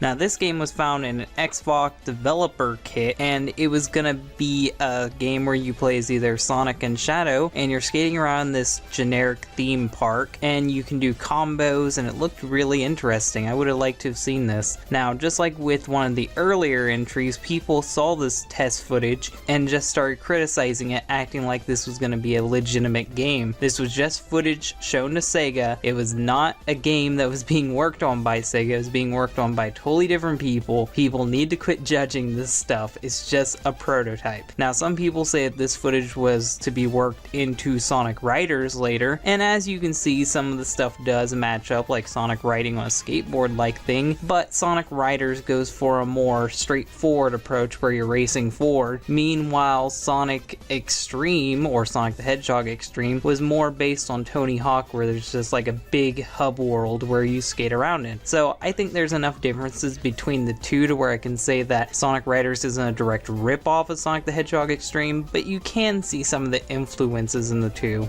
Next on our list is Sega Sonic Bros. Now, I already did a theory involving this game. If you haven't watched it, go watch it right now because it's awesome. Now, this game was a arcade puzzle game, and it would work just like Tetris or any other puzzle game that you know. You line up the colors, you match up the colors, and then they disappear. In this game, you'd be playing as Sonic or his yellow brother or red brother. Now, we don't know a lot about this game because Sega never showed off footage, but recently we have found screenshots of what the game would look like. The art style is unique and colorful, and it all looks hand-drawn, and it looks really nice. It has a Japanese feel to it, because it would have been a Japanese game. I would really love if Sega would like release the ROM to this game so we could all play it, because it looks like a very interesting puzzle game, and it's a shame that it never came out. Now, next up on our list is Sonic 16, or the Sonic Sat AM game. This was a demo made shortly after Sonic Spinball, and it was going to be released on the Sega Genesis if it was ever worked on.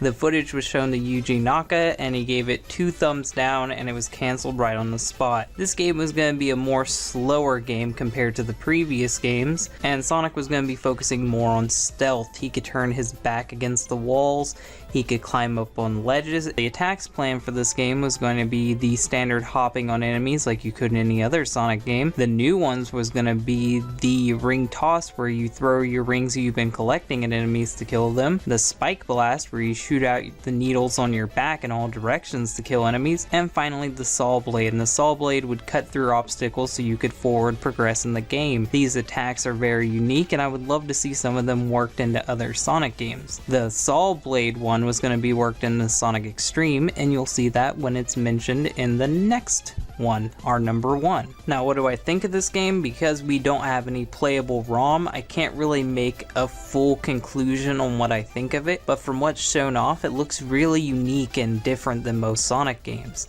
The fact that you're focusing on hiding and sneaking around is really interesting, and the fact that it would have Sonic Sat AM characters makes me want to play this game more, because that was my favorite Sonic cartoon growing up. So yeah, this game had a lot of unique ideas, and it's really sad that it didn't get into development at all. And finally, number 1, because I already spoiled it, Sonic Extreme, spelt differently than the one earlier. This one was supposed to be Sonic's first jump into 3D for the Sega Saturn. Unfortunately, this game went through development hell, and it was cancelled. The team was cut in half several different times, they couldn't get it working properly, frame rates were crap. This game had a lot of potential though, and had a very interesting storyline where you were having to save a Princess Bobowski. I already brought her up in one of my other videos, like top 10 forgotten Sonic characters, so you can go check that out. But yeah, this game had a lot of potential. You would be running around in a weird 3D like environment, and it was shown through like a fisheye lens, and it was very unique looking. Now, would I think this game has saved the Sega Saturn? No, nothing could save the Sega Saturn. It was just poorly marketed, and no matter what, that system would have died. But having a good Sonic game for the Saturn could have really helped out, and this game could have been that. Unfortunately, Sega doesn't know how to manage themselves, and just like plenty of other Sonic games, this Sonic game just went into failure and obscurity.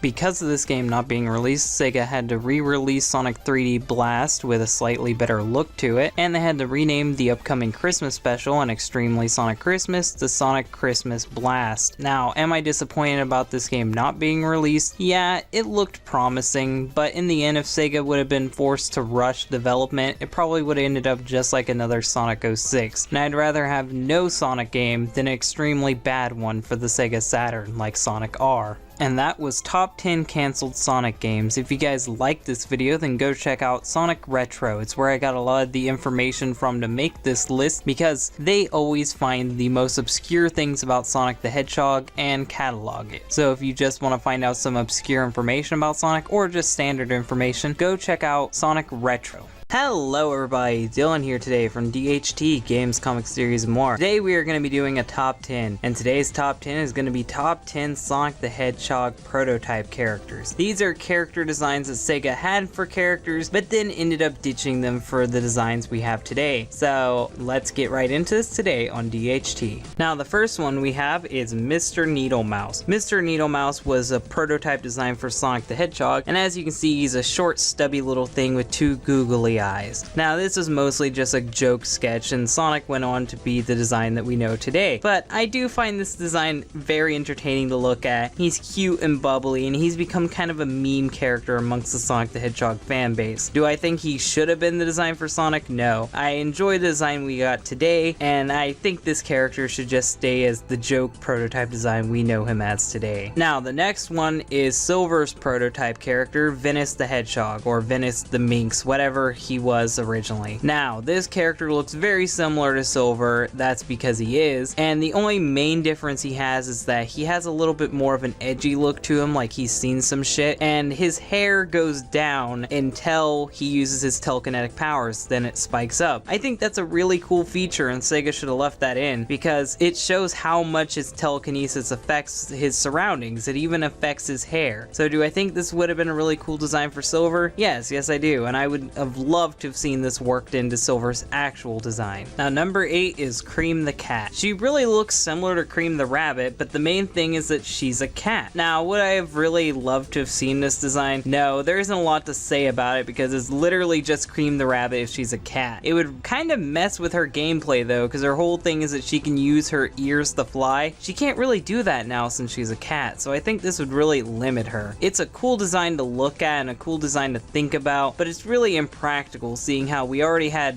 Big the Cat and we would later get Blaze the Cat. So Cream the Cat, will I miss her? Not really, but she is something interesting to think about. Now next is the design they had for Blaze when she was going to be in Sonic Adventure 2. For those of you who do not know, she was actually going to be the character who was Sonic's rival until they replaced her with Shadow. Shadow will appear later on this list. I like this design for her, and I call her Shadow the Cat because she doesn't have an official prototype design. She's a black inky blob type character. Now the next one is an Eggman prototype design when they were trying to come up with hero characters for the Sega Genesis, and all I have to call him is Sleepy Old Man because that's all I've heard anybody call him. It's Eggman but more adorable. He's in a set of pajamas, he's got a little stuffed animal, and he just looks like a little chipmunk or something. Would I like to have seen this design? No, because Eggman's a villain to me and that's all I'll ever see him as, but I would have loved to hear what the gameplay would have been for him and what his storyline would have been. Like, what villains would this sleepy old man have to fight? But in the end, I do prefer Eggman over Sleepy Old Man, but it's still a cool design to look at. Number 5 is another character design for Sonic the Hedgehog, and this one's way more radical and different than Mr. Needlemouse. This is Feel the Rabbit. When they were coming up with concepts for Sonic the Hedgehog, originally they didn't think of the fast hedgehog we know today. Instead, it was going to be a rabbit that grabbed things with his ear. Yeah, this is a very strange design, and I was interested in the gameplay style, but now since I think about it, they've already done this with Sonic Unleashed with the Werehog and with Rise Star. So if you want to see what Feel the Rabbit would have been like, just go play Rise Star. It would have been an interesting experience, but in the end, I still prefer Sonic over Feel the Rabbit. Do I think Feel the Rabbit should be brought into the Sonic the Hedgehog franchise? Possibly as like an Easter egg or something, but I wouldn't really consider him to be like a main character. He's just kind of a bland looking rabbit character. In the end, Cream is the way better rabbit out of the two. Number 4 is the prototype design for Dr. Robotnik for the Sonic SatAM series. Now, I don't know what they were going for here. He looks nothing like Dr. Robotnik. He's some type of weird horned monster, and I think he's derived from some of the concept art from Sonic 1 for what the main villain was going to look like, but I'm really glad they just went for the redesigned Dr. Eggman that we got in Sonic SatAM. You can kind of see some leftovers of that in the Dr. Robotnik we got in Sonic SatAM because he's got the same pointy-ish head, same cape design. He looks very similar to this villain, but you can tell that Sonic SatAM wanted to be something different. They didn't want the cartoonish and crazy Dr. Eggman. They wanted a real serious mean villain. But in the end, I prefer the Dr. Robotnik we got in SatAM over this weird horned monster Robotnik.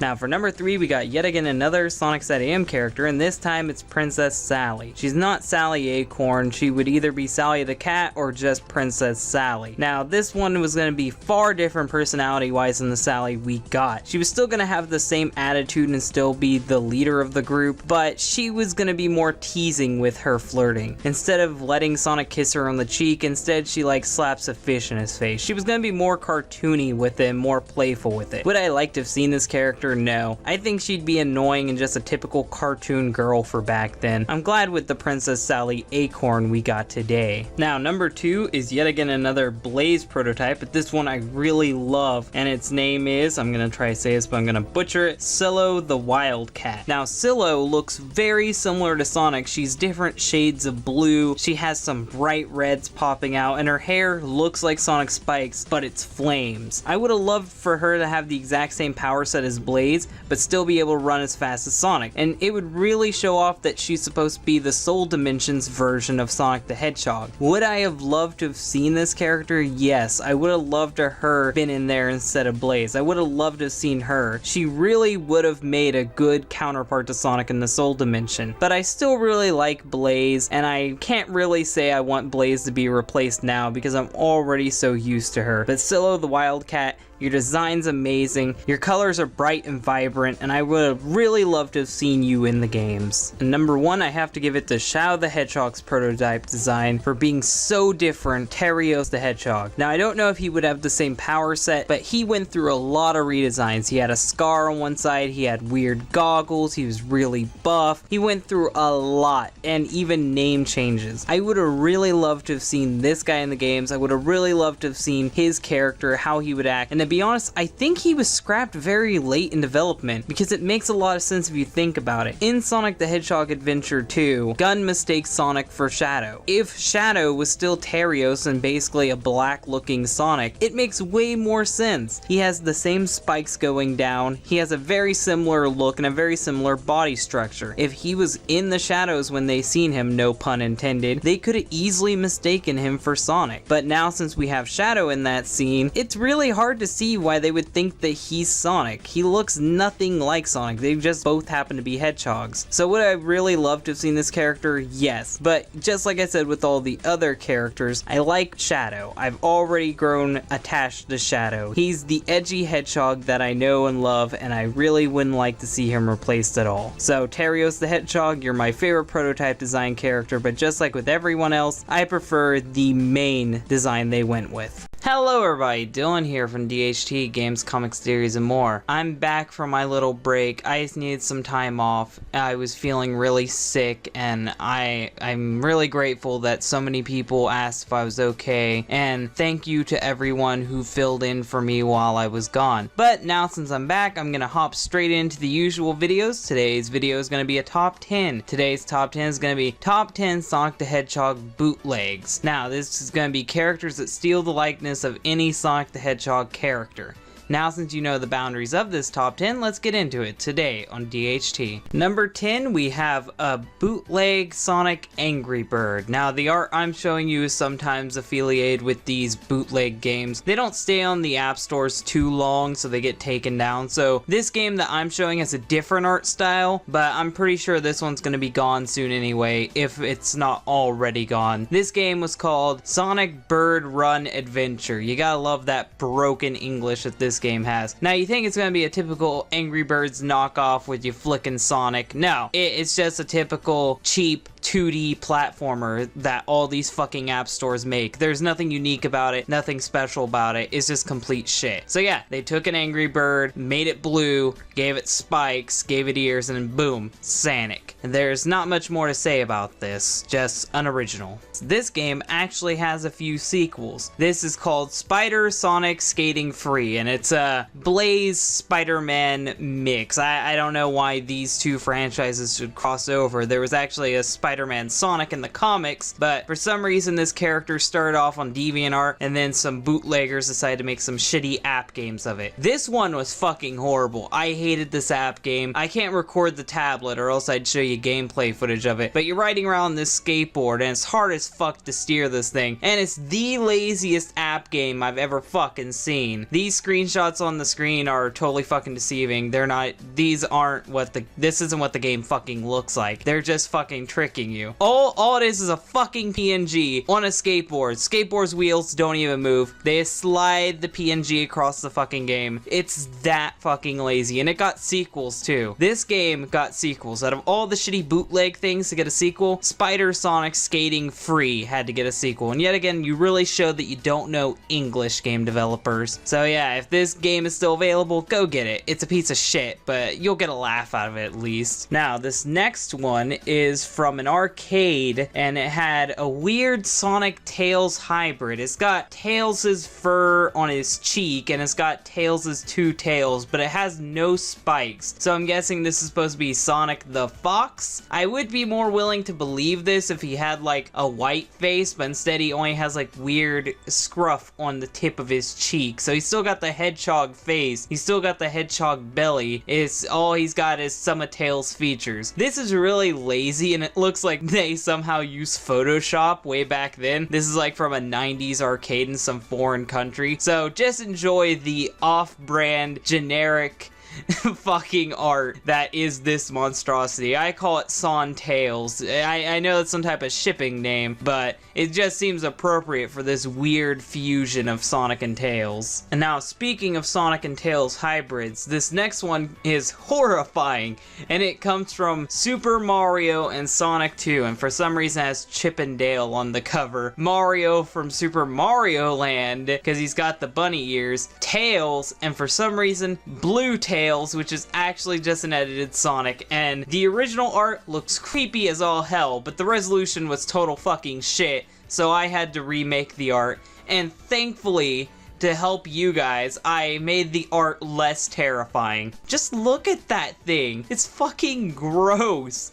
All they did was take Tails' head, change the coloring, and slap it on Sonic's body. They didn't even get rid of the spike on his back. That is some lazy fucking bootleg art. And the 2 isn't even the same color as the Super Mario part. They stole the Super from a Super Mario game, but they wrote the fucking Mario and Sonic in a different font. Really fucking creative. I wish I knew what game this was, then I could show you some gameplay footage and possibly send you to a ROM, but I have no fucking clue what this bootleg Famicom game is. If you guys know, then tell me down below, and I'll see if I can put some links in the description. And now we're immediately back to the App Store. Yeah, I know a lot of these shitty bootleg games are coming from there, but they have a lot of really weird bootleg games involving Sonic the Hedgehog, so I feel like I have to tell you about these. Now, this next one is a game where you fly around avoiding obstacles as Metal Hedgehog, or I like to call him Iron Man Sonic, or Sonic Iron Man. I have no fucking clue why they felt like they needed to put Sonic in an Iron Man suit, because they could have just turned him into Super Sonic and made the exact same fucking game. So, even in the world of this bootleg, it makes no fucking sense because there was already a practical answer. He could have just been Super Sonic. Was the game good? No, it's shit, just like every other of the bootleg games, but this one's a little bit more playable, and at least it isn't just a generic fucking 2D platformer. So I'd recommend this game, but only if you're really curious to see how shit it is yourself. But yeah, Iron Man Sonic. Very weird mix-up. I don't get why they keep mixing Sonic characters with superheroes, and hopefully that's the last one we have for this list.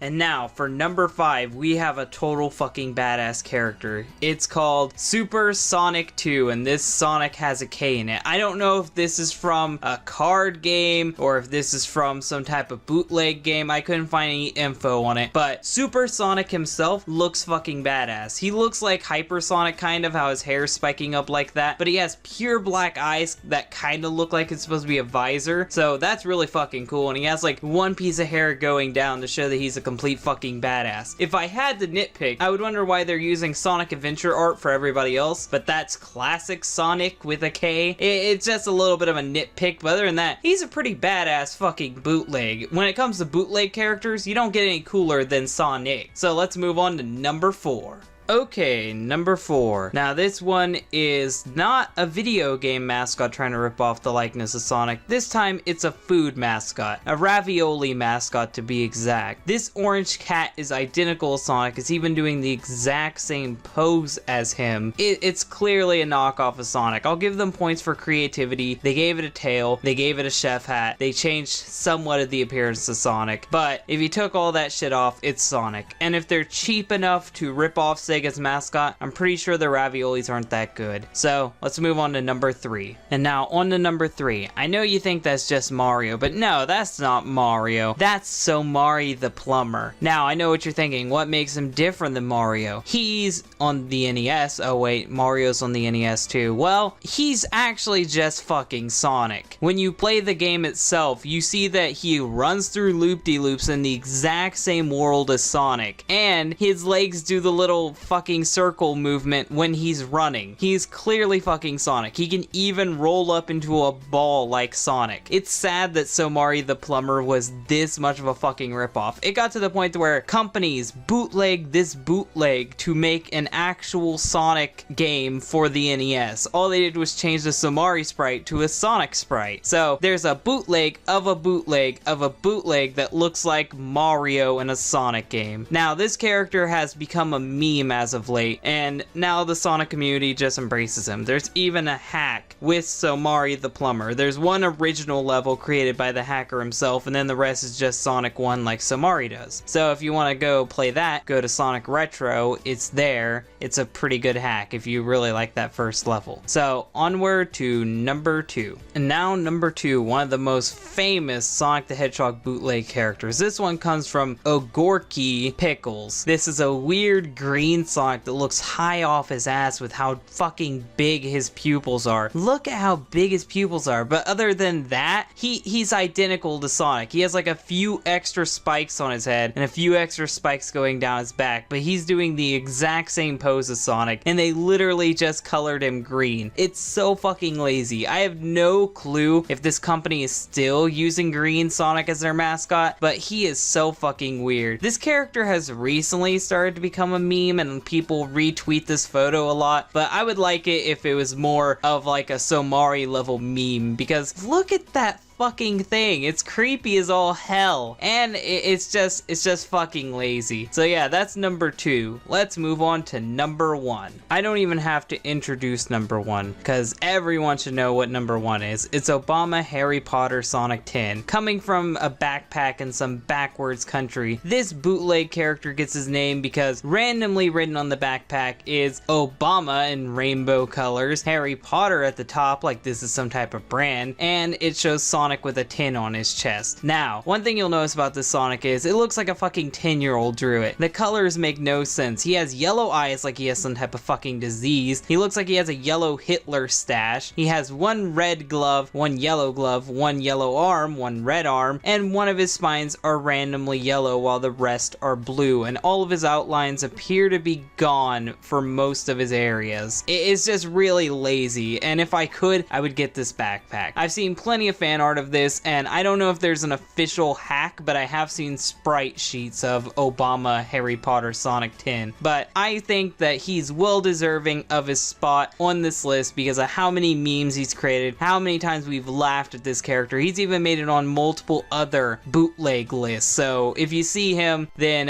remember he was on this list as well. Hello everybody, Dylan here, and today we are doing a top 10. Today's top 10 is top 10 Sonic the Hedgehog doppelgangers. These are characters that either looked like Sonic or tried to impersonate him in some way. I'm leaving all canons available to be picked at, so these Sonics can come from anywhere. Video games, comics, graphic novels, they're all available. So let's get right into this today on DHT. At number 10, we have Sonic. No, not the Zone Cop. Instead, it's this cheap little metal Sonic wannabe from the Sonic novel Sonic vs. Sonic. And that's literally all he is. He's a metal Sonic wannabe. He is just a robot created by Eggman that looks like Sonic, and he gets killed in the first book he appears in. So let's just move on to number 9. This guy really wasn't even worth a mention. Number 9 is just yet again another metal Sonic wannabe. This time it's Pseudo Sonic. I'm not picking the adventures of Sonic the Hedgehog Pseudo Sonic because he doesn't do much on there. I'm picking the comic book version because at least he has a little bit more story to work with. This one was created by by Robotnik as a badnik, and he was designed to be the perfect rival to Sonic. Unfortunately, Robotnik made him so similar to Sonic, he disrespected Robotnik, he attacked Robotnik, he was way too similar to Sonic. I don't know why he would even design a robot that acted like his enemy instead of just looking like him. It's a really stupid idea. So Pseudo Sonic gets into Knothole, tries to reveal the location of Robotnik, and gets stopped by Tails really easily.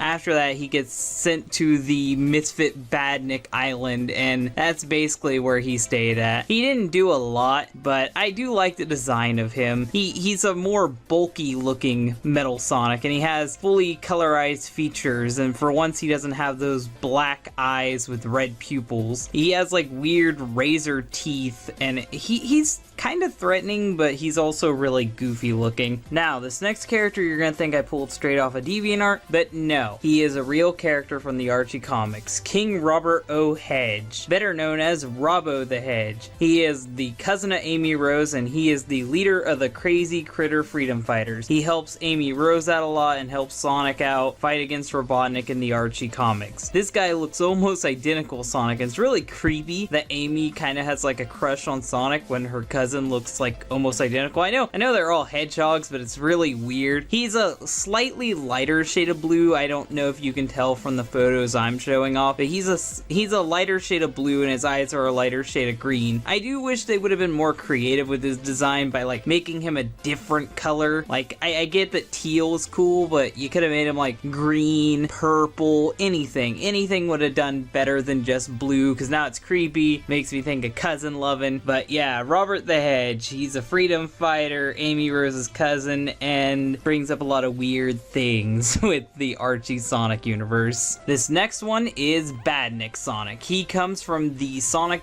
the Comic line of comics, and he is a very unique robot. I'm not gonna call him a Metal Sonic knockoff because he is just like every other Badnik. In case you don't know how Badniks work, they have animals inside of them powering them. So what he does is he captures Sonic, locks Sonic inside of him, and uses Sonic as a power source to transform into his next form. And if it wasn't for Sonic breaking free, he would be trapped inside of that robot forever. And that robot was a killing machine. It was so deadly. I really wish that they would try something like this in other forms of media, because it looked so cool. But yeah, the only sad thing about this is he only lasted one issue. It was really a bummer, but Badnik Sonic, you're a badass. Number 6 is Sonic Man, and I'm choosing Sonic Man from Sonic 06. I'm choosing this one because I haven't really read Sonic Man in the Archie comics, so I don't know much about that Sonic Man. Sonic Man is a civilian who dresses up like Sonic and runs around helping people with everyday problems. I know he doesn't look like Sonic, but he puts on a t-shirt and a Sonic hat. It's pretty funny. I like him. So yeah, number 6, Sonic Man. You keep trying to help people out there. Number 5 is Old Sonic. Old Sonic is from the Sonic the Comic series. He is an elderly blue hedgehog who claimed to be Sonic from 50 years into the future. He looks,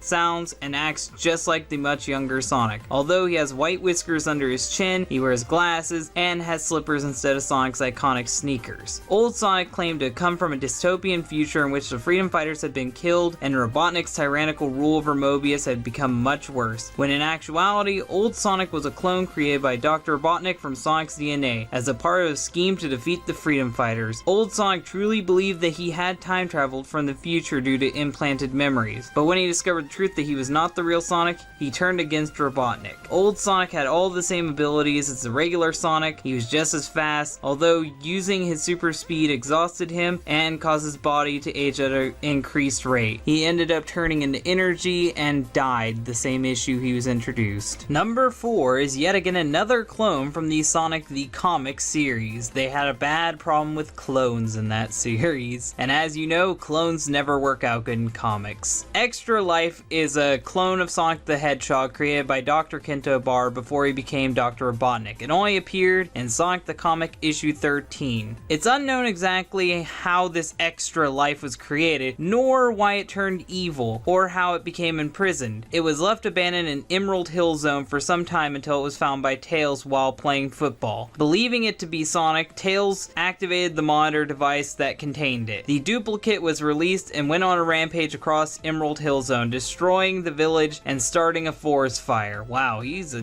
dick. The extra life went toe-to-toe with the real Sonic and very nearly defeated him until Tails caught up to him and re-imprisoned him in the monitor. Then Sonic, being a total asshole, kicked the monitor into space and it flew off and it hasn't been seen ever since. So that's how you deal with your problems. You don't question the thing. You don't try to figure out why it exists. You just kick it into space. I love Sonic's mindset there. Number 3 is yet again another Sonic the Comic character, and this time it's Super Sonic, or like I like to call him, Fleetway, from the Sonic the Comic lines of comics. Now, this character started off as just Sonic's super form, but every time Sonic turned into him, it would go on a rampage, taking over his body, trying to kill his friends, attacking enemies without mercy, and then eventually the two got separated and he became his own being. But in the end, he ended up mixing back together with Sonic, and Sonic had to deal with the Jekyll and Hyde thing until the comic got cancelled. So, I really like this character because I like the idea of there being an evil Sonic and Sonic having to fight the inner demons inside of him. I think that's a really cool concept, and I get that that's what they were kind of trying to go for with Dark Sonic. I just wish that something like this would happen in some other Sonic media, or that Sega would come back to revisit this idea, because I really like the idea of Fleetway. Speaking of evil Sonics, you can't have a doppelganger list without the anti-Sonic himself, Scourge. Scourge has been Sonic's opposite in the Archie comics for a long time. When Sonic goes Super Sonic, he gains powers, and then when he comes out, he's fully healed. When Scourge goes Super Sonic, he comes out almost dead. They are the exact opposite. He is the thing you think of when you hear the word Sonic Doppelganger. But unfortunately, I couldn't put him at number 1. I know some people are going to be mad about that, but there's just one more character that I believe deserved the spot of number 1 Sonic Doppelganger. Number 1 is Metal Sonic. Metal Sonic may know exactly what Sonic's gonna do, but that's not gonna help him because Sonic knows exactly what he's gonna do. Strange, isn't it? Yeah, I felt really cringy just by quoting that, but every time I think of this character, I think of that line. I love the idea of Metal Sonic. He is the robotic copy. He is like the cyborg Superman to Sonic. He has been there from all the way of Sonic CD to now even in Sonic Boom. He is the iconic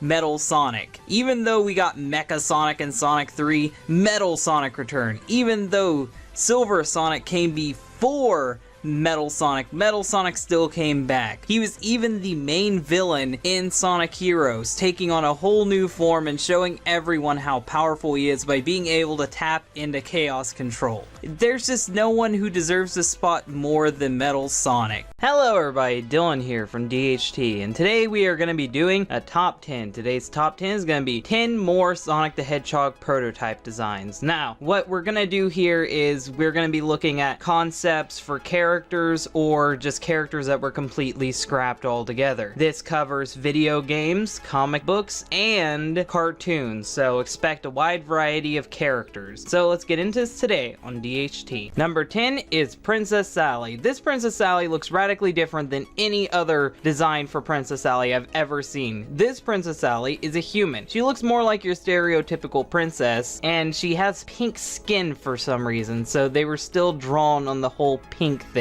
I would like to see what they were gonna go with this princess, because no offense to her, she doesn't look like she's a fighter. She has a really tight dress, I'm gonna assume that is. I don't think she's dressed to fight. So I'm wondering if they were gonna go for she gets kidnapped by Robotnik and Sonic has to save her thing. It would be interesting to see what they were gonna do with it, but I still prefer the more butt-kicking Sally that we got later on. So, number 10, you look really interesting, but I still am glad that they didn't use you. Number 9, Queen Alina from Sonic Underground. This Queen Alina looks younger, more energetic, and she's a bright orange, which catches your eye right off the bat, unlike the dull purple the finalized Queen Alina is. This Queen Alina has her quills more obviously shown, so it looks like she's more of a relative to Sonic than the Queen we saw. I don't know why, I think this one's just more stylized, and I think that she would fit into the show better than the Queen Alina we got. So yeah, number 9, Queen Alina. I really wish they would have used this design. Let's move on to number 8. Number 8, another Princess Sally. Now, unlike the last Princess Sally where I thought that it could have had some potential, with this Princess Sally, I don't like this design at all. all. She looks like a generic Amy Rose. And with the spikes on the back of her head, it looks like she was either going to be a Sonic fangirl or she was just going to be another generic hedgehog. You can barely even tell that she's supposed to be a chipmunk here. I'm really glad that they ditched this design. It's not appealing. I can see that she's developing her attitude here from the looks that she gives Sonic in these concept arts, but I'm really glad that they fixed it and went with the final product we got today. So yet again, this is another Princess Sally that I'm glad that we didn't get in the final product. This wouldn't be a top 10 character prototypes if I didn't throw Silver the Hedgehog on here again. Silver had a lot of interesting concept designs, and this one looks great. It's Venice the Hedgehog yet again at number 7. This one had a helmet on his head covering up his spikes, and I'm assuming the helmet might have even gave him his telekinesis. There's just so much mystery going on with him here. It looks like he came from more of a punk techno future, kind of like Tron. And if that armor would have lit up at night, I would have loved it. It would be like neon lights. It would look great. I would have loved to have seen this design, but I still like the Silver we got in the end. Number 6, we have the Human. The Human didn't have a name. He didn't have a personality. He's just a fat guy in overalls. He was put into the contest that Sega was holding for a mascot. So instead of Sonic, we could have possibly had this weird fat guy in overalls. I'm glad that the Human didn't win because he really doesn't have anything going on for him. We didn't know anything about him. We didn't know if he had any powers. He would have just been a bland generic knockoff of Mario. So I'm glad we got Sonic instead of this Human guy. At number 5, we have Jet the Hawk, but instead of a hawk, he's a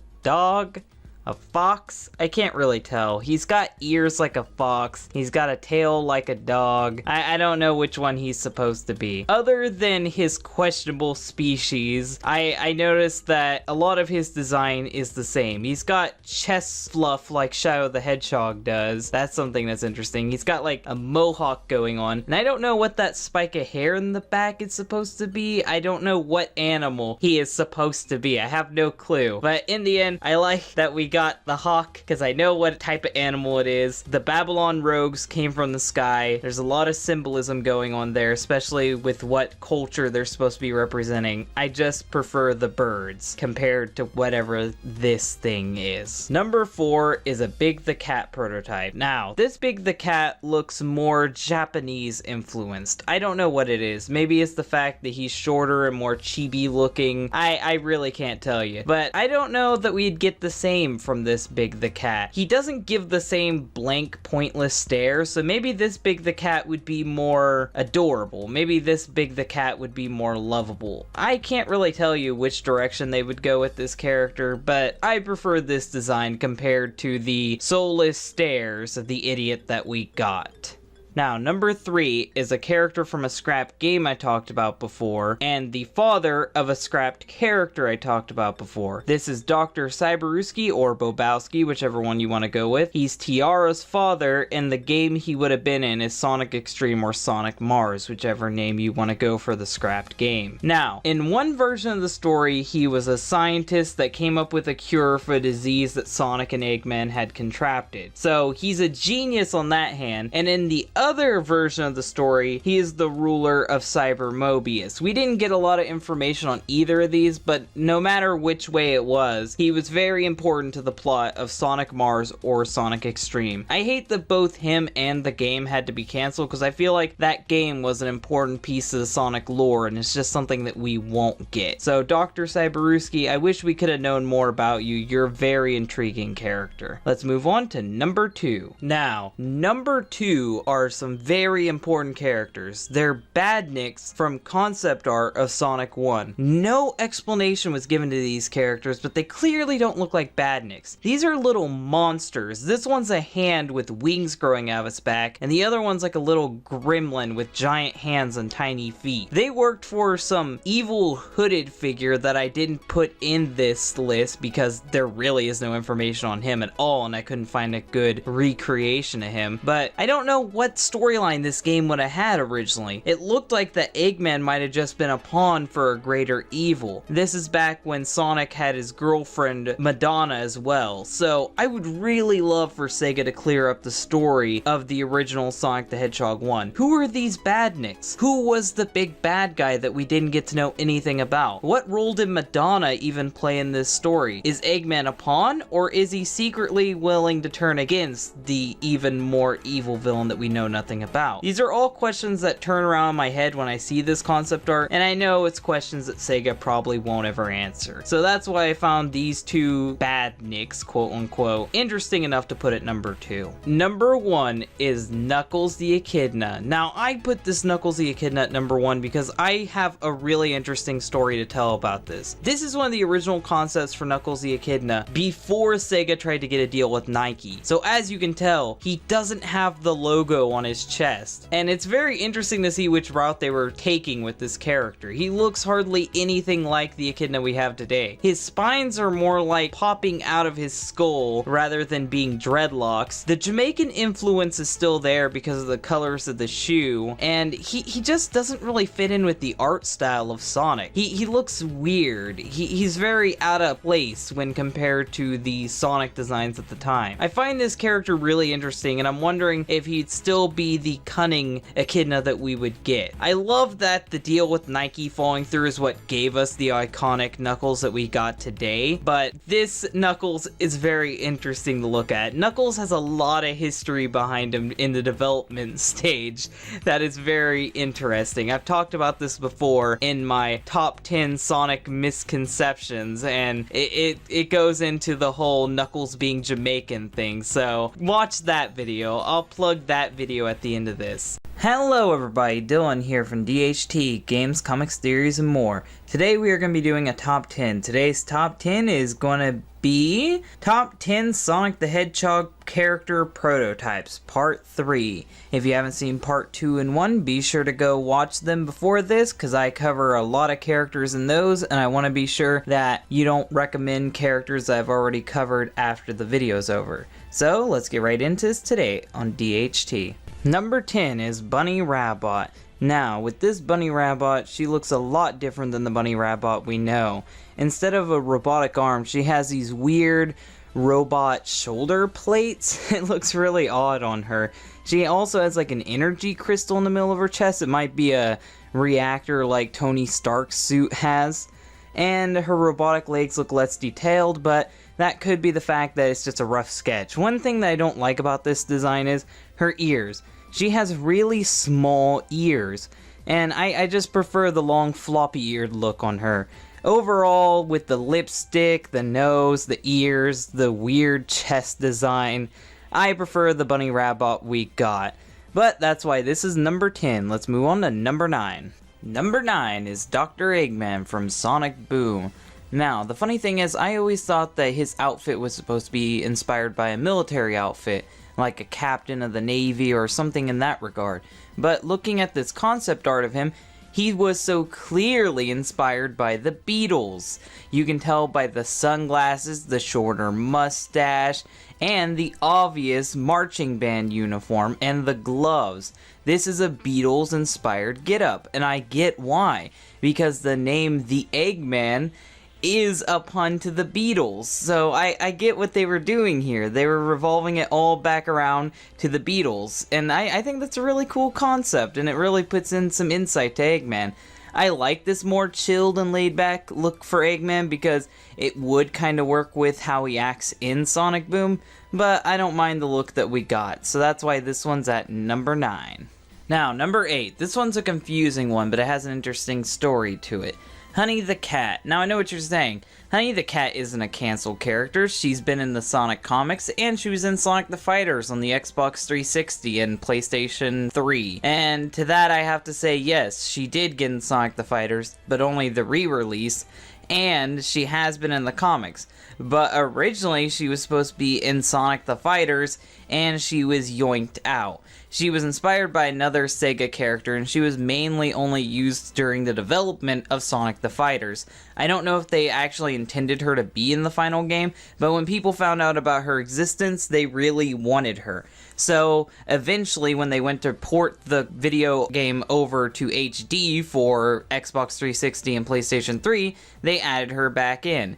But she had already been in the comics before that, so she's kind of a character that died, then got revived due to the fan base. So Honey the Cat has an interesting story, but she was still a canceled character at one point, so she counts for here. Now, number 7 is a character I've touched on before, and I've had her father in the last characters list. Her name is Tiara Bobowski, or Tiara Cyberuski. She was going to be in the cancelled Sonic Extreme game. There isn't a lot we know about her. We knew that she was going to be like the equal to Sonic. She could run almost as fast as Sonic. She was as adventurous as Sonic, and she was meant to be a love interest for Sonic. Someone that Sonic might actually want to get with. But unfortunately, her game was cancelled, and we don't know what they would have took with this character. From the development stories, we heard that she was a princess that Sonic would be trying to win the affection over during the game, no matter which version of the game it was. So, what do I think of Tiara Bobowski? She looks like an interesting character. I like the attitude aspect to her. I like the fact that she's a princess, because we already had one shit princess in Sonic. We might as well get a decent one. I just think that, in theory, she sounds like she could have been a good character, but because we never got to see where the storyline was going, and the game never got completed to begin with, I don't know what to say about her. She never got into any comics afterward, and she's mainly just been adopted by the internet. So, Tiara Cyberuski, Tiara Bobowski, you're a decent character, but I really don't know what to think of you. Now, number 6, we have Anti-Sonic. Now, I know what you're thinking. Dylan, this Anti-Sonic looks nothing like the one that we know. And you're correct. This Anti-Sonic is instead a weird, scrungy, hobo-looking Sonic. And he was going to premiere way before the original Anti-Sonic premiered. As you can see with this cover, which is concept art from the Archie comics, he was going to take the place that Pseudo-Sonic had in Pseudo-Sonic's debut. Now, you see that they call him Anti-Sonic right there, and instead of the Anti-Sonic that we know with the glasses and the jacket, instead he has dirt all over his fur, he's got patches all over his clothes, he's got torn gloves, his ear is partially gone, he's got a bandage around the other ear. This just looks like a dirty, scroungy Sonic. I guess this is what they meant with Anti-Sonic. The regular Sonic is a clean and presentable guy, this one's a dirty and evil guy. I'm really glad that we got Pseudo-Sonic in this comic, and that we would get Anti-Sonic that we know later on, and then Scourge, because this Anti-Sonic, I don't see him being memorable. Like, he's just a hobo. I don't know why they would go with this idea. I'm really glad that they didn't. So yeah, number 6, Evil Sonic, Anti-Sonic, whatever you want to call him, I'm just glad they didn't use him. Number 5 is Chow's from Sonic Boom. That's right, you heard it correctly. Originally, Sonic Boom was gonna have chows. There was gonna be 2 different types of chows. There were gonna be these little creature chows, like normal chows, and then there were gonna be these stone chows, and each one were gonna evolve in different ways. This idea was scrapped in the original Sonic Boom Rise of Lyric game, but it would be used in Sonic Dash, Sonic Boom Edition, the one that was the sequel to Sonic Dash. But you may not know them as chows because they were renamed to sprites. Yeah, even these ones were called Chow Sprites, so maybe they were always intending for it to be sprites, but then they just dished the Chow aesthetic altogether. I really wish they would have kept the name Chow, because Chows are just so recognizable, and it would make us have something more to identify the Sonic Boom universe with the regular Sonic universe.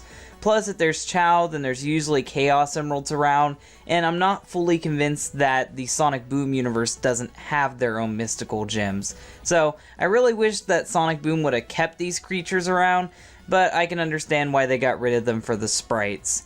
So, let's move on to number 4. Now, while looking for concept art, I found something that was really interesting. I know Sega would never use this, but number 4 is the Werehog. It was so weird seeing what the Werehog originally looked like. This Werehog looks more like Bigfoot, and he's obviously more of a monster. You can barely even recognize that he's Sonic through all that fur. With this design, his arms do definitely look like they were going to stretch out more and that he could punch, but this design just doesn't look practical. How would you even know this is Sonic? He doesn't have Sonic's gloves, he doesn't have Sonic's shoes. The only thing that indicates that he is a Sonic character is Sonic's face. I can see why they ditched this design. I like that it took inspiration from like werewolves traditionally, and it took inspiration from Bigfoot, but it's like, this design just isn't iconic enough to be in Sonic Unleashed. And I feel like that if Sega would have went with this design, Sonic Unleashed would have been even more unliked. So yeah, this design is something that's goofy and fun to look at, but in practicality, I don't see it working. So let's move on to number 3. Number 3 is Lyric from the Rise of Lyric. Now I know what you're thinking. How did we get from a snake to an owl? And that's a question I can't answer you. But I can say this. In the original Sonic Boom Rise of Lyric game that we got, he would take control of Eggman's robots and then use those to attack Sonic.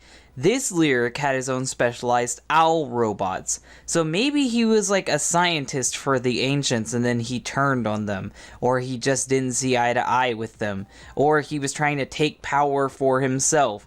There's just so much mystery with this guy. I love his grand outfit. I love how smart, wise, and powerful he looks. He's just an overall better design than the snake we got. I don't know why we got a snake that was obsessed with tech that's supposed to be from the ancient past, but I would have really preferred this owl and his owl machines over the snake. So yeah, Lyric, I really prefer your original design compared to the design we got, but then again, it might be because the game wasn't that good that went with it. And now number 2, you knew he had to be on one of these at one point, and now he's finally here. Nazo the Hedgehog from Sonic X. Now, originally this was just a mysterious outlined character from the Sonic X trailer, the Japanese trailer, and everyone was trying to figure out who is he, and the fan base adopted him and gave him a backstory and did several animations with him to where he was a villain that takes after Cell from Dragon Ball. But in reality, he was going to be Sonic's hyper form for Sonic X. But unfortunately, Sega does not consider the hyper form to be canon, and they had Sonic X remove it from their animation. So that's why Nazo isn't in Sonic X, that's why this transformation isn't in Sonic X, because Sega's trying to distance himself away from Hypersonic, because Hypersonic isn't canon. They've confirmed this before. Supersonic already has basically unlimited power, so to go beyond that is just completely pointless to Sega. So Nazo or Hypersonic, I love your design, but I understand why they didn't use you. I just appreciate you more as a fan character. And now, number 1 is a character only known as the Ancient. I'm really shocked that no one's made theories about these characters because the Ancients are so mysterious in Sonic Boom. The only thing we know about them is that they existed a long time ago and they helped seal away Lyric. They have statues dedicated to them, and this concept art dedicated to them. As you can see with this concept art, this is one of the Ancients that is probably the ancestor to Sonic. You can tell this because he has spines going down his back, as you can see his robe pokes out, and he's obviously blue. We can see that from the little bit of fur that pokes out. Now, this culture obviously revolved around rings. You can see that on his glove. It's holding his cloak together, and he's making a ring levitate. So ring was probably the pinnacle of their technology. Now, with how much Sonic mentions rings in Sonic Boom, maybe this was an indication that rings were more important than what we thought. Maybe the reason why they always talked about rings is rings are actually a really significant plot line to the original Sonic Boom that we now no longer know about. I want to know more about these Ancients. I want to know more about the past civilization. I want to know more about what the life was like before Lyric got locked away. There's so many secrets involving these Ancients that we don't know about, and I'm really shocked that people aren't pushing to get this information out. Because now we know one of the Ancients is a blue hedgehog. There's so much to work with here, and that's why he has to be number 1. Hello everybody, Dylan here from DHT. Today we are going to be doing a top 10. Today's top 10 is going to be Top 10 Sonic the Hedgehog character prototypes part 4. Now, I had a lot of fun finding these and finding out the stories behind them and recreating some of the artwork. And if you want to see the artwork, I'll be posting it on my Twitter. The links are in the description below. So, let's get right into this today on DHT. Let's start with number 10. Number 10 is Dr. Eggman. Now, this Dr. Eggman from Sonic the Hedgehog 1, and he looks very odd. He looks very similar to the Dr. Eggman we would get, but there's two things that are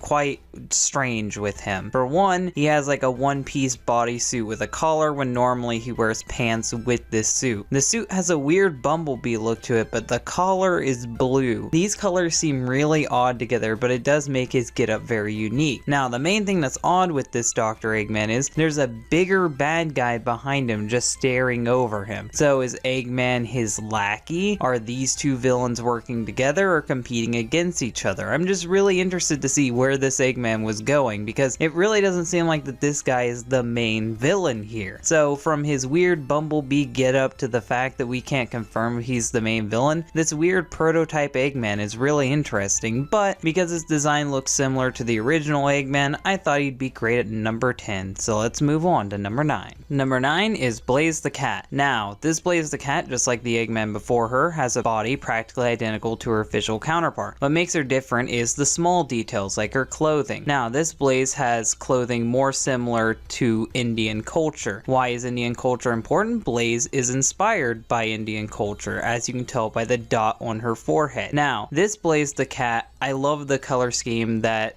Sonic Guru gave her. This was redrawn by Sonic Guru, and I think that Sega would have gone with something similar. She's wearing baggy pants and what appears to be a golden belt with a little necklace attached to it, similar to how belly dancers wore in India. She also has a tank top shirt, which is yet again another thing that is popular in Indian culture, so they wanted her to look beautiful and they were going for more of an Indian look. Another small detail is her hair. Normally her hair is parted back on the top of her head, but instead this time it's split into two. I wonder why they went with this. It looks unique, but I'm just curious to why they would part her hair like this. So yeah, Blaze the Cat, you get number 9 on this list. Number 8, the Werehog. Now, this Werehog I call Werehog with tribal tats because he looks like he has a weird dragon tattoo surrounding his body. I'm wondering why they went with dragon. Maybe they hadn't developed the storyline yet, or maybe Dark Gaia was originally going to be a dragon. Now, this Werehog looks a lot more menacing. He has like razor sharp teeth that are in like a weird wicked smile. His eyes look more like cat eyes. This one just looks menacing. He looks more like the villain to a Sonic game, not Sonic himself. So I'm kind of glad they didn't go with this, but it is a really unique design to look at. Also, despite his menacing look, he still has Sonic's regular shoes, so I guess this is before they decided to go with the spikes on his shoes. I like the Werehog design we got. This one's just a little too creepy looking, and I wouldn't expect him to be the hero of any game. Number 7 is Cream the Squirrel. Now, Cream the Squirrel looks really similar to Cream the Rabbit, except for she has her hair put up into a little scrunchie with bubbles on it. It might not be bubbles, it might just be hard little knockers. She has a zigzag little tail. She's just a really adorable design. There isn't much to say about her, but what I would really be curious with her is her gameplay. Cream the Rabbit's gameplay revolves around flying. So would this character be a digging character like Knuckles or Rouge? Would she be able to glide like a flying squirrel? Who knows? Like, it could be anything. She could be able to fly like Tails as far as we know. So it seems like there's an infinite amount of possibilities of what this character could have done, and she's just really cute. So I would really like to see what Sega would have done with this character. Cream the Rabbit,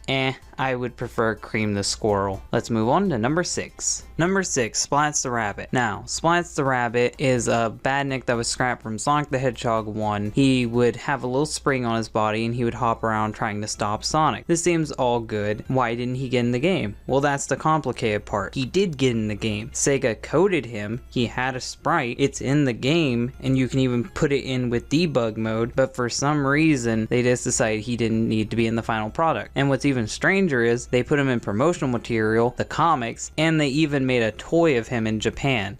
I don't know why they canceled Splats the Rabbit. I don't know what happened to him, but he's just gone. I guess they thought they had too many badniks and he was the one that got cut. I feel bad for him. And like, if you actually debug the game, you can put him in so you can see that he worked fine. So I just feel bad for this character. Splats the Rabbit, it's a shame that you didn't get to be in the game. Number 5 is E102 Gamma. Now originally he was gonna look much like an egg robo, but instead of having a pistol he was gonna have 2 cannon hands. You can see that he has some of the designs that would be later added into Gamma, being the front bumper and the light, but other than that he looks identical to an egg robo. This one seems very odd, and maybe he was just supposed to be a modified egg robo to begin with, but this is the design that stood out the most with me when it comes to E Gamma, and I would really like to have seen this one, but I do prefer the more original concept we got later on. Now E Gamma is one that had plenty of unique concepts, and I might actually revisit him if I do a part 5 video, but for right now this weird twin cannoned E Gamma will have to do. So let's move on to number 4. Number 4, Jet the Cat. Now the color scheme was chosen by me because I'm the one that touched this up and colored this, so we can't really talk about that, but we can talk about the accessories he's wearing. As you can tell with this one, he looks much more like your stereotypical biker gang leader. He has a bandana over his head, he has goggles on that could very easily be sunglasses at this point, we can't really tell. He has much more intimidating look to him, he's frowning, so he could just be a generic gang leader here. I like that he's a cat. I assume that he would still be green, and I still gave him the red and white color scheme. I would have really liked to have seen this character, but still, I like that we got the Babylon Rogues and that they were all birds, because that's a much more unique thing to Sonic, because there isn't many bird characters in Sonic. So Jet the Cat, you look cool, I like your clothing, but other than that, I like Jet the Hawk more, sorry.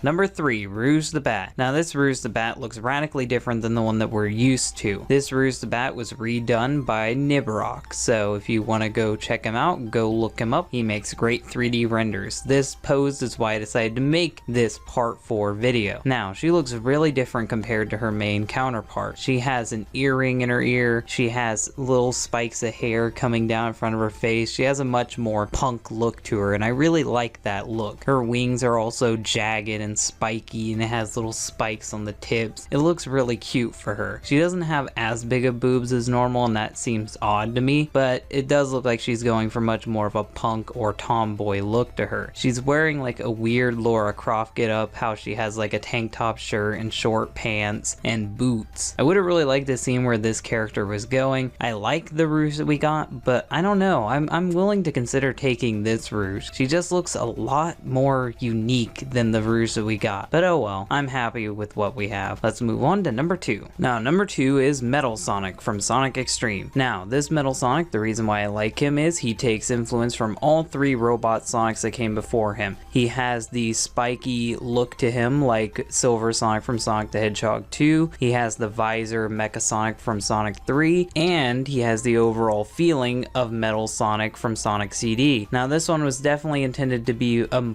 threat to Sonic, and it was supposed to be a more physical opponent. You can tell by how sharp he looks and the fact that he literally has abs. This can fly, but the only way he can fly is if his feet retracts into these sharp points, so he's hovering above the ground. I would have really liked to have seen this guy in action, but unfortunately he was in Sonic Extreme, and Sonic Extreme got scrapped, and we don't even know how in Sonic Extreme he was, because all the screenshots we see has a giant Metal Sonic that just looks like Metal Sonic. So yeah, this guy was cool, but unfortunately Sonic Extreme got scrapped, and a lot of people don't talk about it, and a lot of people don't talk about this guy. So I hope you at least like seeing him, because you probably won't hear anybody else talk about him. So let's move on to number 1. Number 1, Metal Sonic Mach 3. Now, you wouldn't really know this is a Metal Sonic unless I told you, because he looks nothing like Sonic. Continuing on with the whole spike fetish they had, he has drills for hands, drills for feet, and a drill for a head. The reason why he gets to be number 1 is just how unique he looks. Yeah, he looks really unique, but he has nothing to do with Sonic. Hell, he practically looks like a Digimon or a Mega Man villain. He doesn't have the spikes or anything. The one thing that's unique about him is he would transform. He could transform into several different drilling robots, so maybe he was possibly intended to be the boss of multiple levels. Now, I thought that was a unique concept, and it's something we've never really seen Sonic bosses do, so I would have liked to have seen seen him, but I still think that if we're gonna call him Metal Sonic, even if he's Metal Sonic Mach 3, he should at least look like Sonic. But he was definitely unique enough to get a number 1. Hello everybody, Dylan here from DHT. Now today we are going to be talking about my top 10 favorite Wisp. Why am I bringing up the Wisp? It's because they will be featured in the new game Sonic Forces. They will be powering the weapons the creator character uses. So I thought I'd explain to you the 10 Wisps that I like and hopefully show off some of the Wisps that will appear in Sonic Forces. So let's get right into this today on DHT. Number 10, Green Hover. Now this was first featured in Sonic Colors and it allowed Sonic to turn into a little hovercraft and fly around in the sky until the time ran out. If Sonic saw rings, he could also ring dash in the sky. This was a pretty fun little Wisp, and I liked the feeling of flying around. You just gently flew higher every time you tapped, and I thought that this Wisp was pretty fun, but it does need some balancing. It is pretty slow, and it does seem like it's scripted, so that's why it got to be here at number 10. Now this one was also featured in Sonic Colors, and it allowed Sonic to turn into a blue cube with Sonic eyes, and he would smash down, destroying all the enemies around him. And it would turn solid blue cubes into